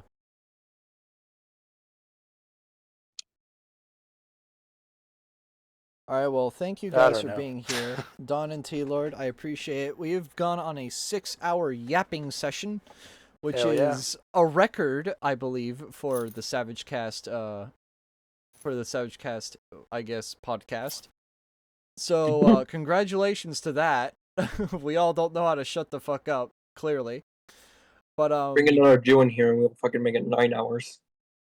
Well, this is how you know you're not a Twitch streamer, because you didn't just sit and watch the whole thing and contribute nothing. You had thoughts and I'm not Asmongold or Penguin Zero or any of those other shit bread tubers. Or reaction channel. Or fucking Alinity. I have been recommended Asmongold so many times. I refuse to look at that fucking Tools videos. His face alone is like, oh my god. He's too much of a fence sitter. Like, some of his so he's videos like are Boogie. pretty good, but he's too much of a fucking fence sitter. And then I don't even want to see Mudahar's face. Unless it's that laugh meme, I don't want to see his face. Yeah, never been interested in him, really. And Charlie basically endorsed pedophilia and child grooming, so no thanks, bud. Yeah, how do you get in a fight with a guy that's supporting pedophilia that hard and not have a slam dunk? Exactly. Perhaps he had connections with the pedophilia in the first. Oh, he place. definitely did. I'm sure of it. It's the same thing with like rich people having connections with Epstein. I guarantee you, a bunch of these YouTubers had connections to Mr. Beast, and it has been proven that they have connections to Mr. Beast. So I guarantee you they have connections with Chris. Anyways, Don't even get started on the Shadman dramas. Yeah, didn't you see the whole thing that Ludwig did when he interviewed Dogpack 404? He was being like controlled opposition the whole time, as Dogpack said, where he was just he was so pro Mr. Beast. It's obvious. He was in his videos. He wouldn't engage with any of the points that Dogpack did made, and was like, "Oh well, he's a content creator. He's allowed to make things like this." No, YouTube. Well, it's Ludwig. What did you expect? I don't know the guy that well. I'll be honest. He's another shitty, overpopular Twitch streamer that didn't deserve the clout that he has. Yeah, honestly, the more I can be a Twitch streamer, and I will still say that I hate about 90% of the people on this platform. The more it happens, the less I trust like big YouTubers that are also like big Twitch streamers. It just feels like money. At some point in the process, they just lose their personality and lose their ideas all in favor. Mr. Beast had that around like maybe 2019 or so. SMG4 had that around 2017. Sunday had that around 2016. The SavageCast honestly had that around the same time. A lot of those big YouTubers I loved watching as a kid, they kind of just lost it right around 2016. That Sunday guy is still milking Among Us. I'm not shitting you. That Sunday guy is still doing Among Us? Fucking put him down. He not living a good life. Put him down. Isn't that the guy that also had the pay-to-win Minecraft server? Yes. Yeah. The gambling Minecraft server. Yeah. Oh, here's the thing. I want to do one of his old mod packs, Crundycraft, which is 1.6, or Trollcraft, which is I believe 1.7.10, or I'll be doing Yogg's Complete, which is also 1.6. But like that's old as shit. I really don't want to do 1.6 because 1.6 is fucking old. How old are we talking? What core mechanic was introduced? Oh God. Yeah. That's what pack did they introduce hunger in? I think that was 1.4. I don't remember. Again, it is like I literally booted up YogsCast Complete on my machine. Play it for like 30 minutes. I'm like, Jesus fucking Christ! I do not want to go back to this. It is so like ancient. It's like playing a whole different game. Yeah, I've heard the older versions of Minecraft just play entirely differently than the new ones. Oh, they do. This is like, again, 1.6 was pre 1.9, so you didn't have the combat change either. Oh yeah, where you could just spam click instead of waiting. Honestly, I kind of preferred it the old way. Well, that's why I play Bedrock occasionally, because Bedrock is a lot easier because you can spam attacks like that.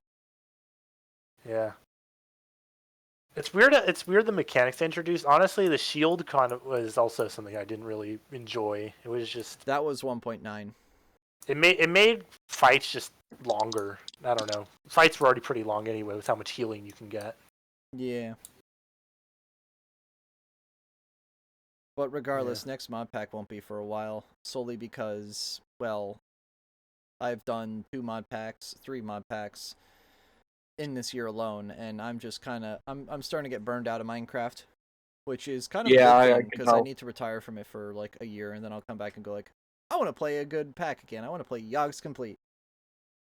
Not to sound too much like the Unabomber here, but could we have less technology in the next pack? Yogg's Complete will have a lot less technology in it. It'll still have a bunch, but Yogg's Complete will also have a shit ton of magic in it. Okay, Jason, you have to quote that now. I work better with the magic. I work better with magic than with tech. Well, Ars Magica 3 and Thumbcraft are in Yogg's Complete. And those are deep fucking mods. Wow. I'll be sticking to Mechanism, Thermal Series, and Galactic Craft. Because those are pretty lit. Alright. I should probably go have dinner now. I should probably go have dinner too, so we all should probably head out now. Again, thank you, Don and Tealord, for being here. You guys have been amazing, amazing guests. Thank you for listening in to the yapping. Anybody lurking in chat, I appreciate it. It only took us 6.25 hours to shut the fuck up. It's a new record. Let's try for 8 hours next time. Just kidding. No. 12 hours. We'll settle for that. No. 15 tickets. We should do this again, though. This was fun. Oh, we should totally do this again. Here's the thing. I have one last thing to say. Me and Tealord were the OGs before the mock debate. We're the real guys. Yeah. Not Arabia, not Corbin. They can go fuck themselves. Wow. But yeah, I just had to get my one last thing. They overslept anyway. We should all do another SavageCast sometime in the near future. But yeah, you all take care. I will see you all tomorrow. No Splatoon, unfortunately. But I'll see you guys tomorrow for a one-off Wednesday, finally. Or maybe just Minecraft again. I don't fucking know. Whatever I feel like. Because it'll be a Wednesday. And yeah, stay savage, y'all. Bye-bye. All right. Peace.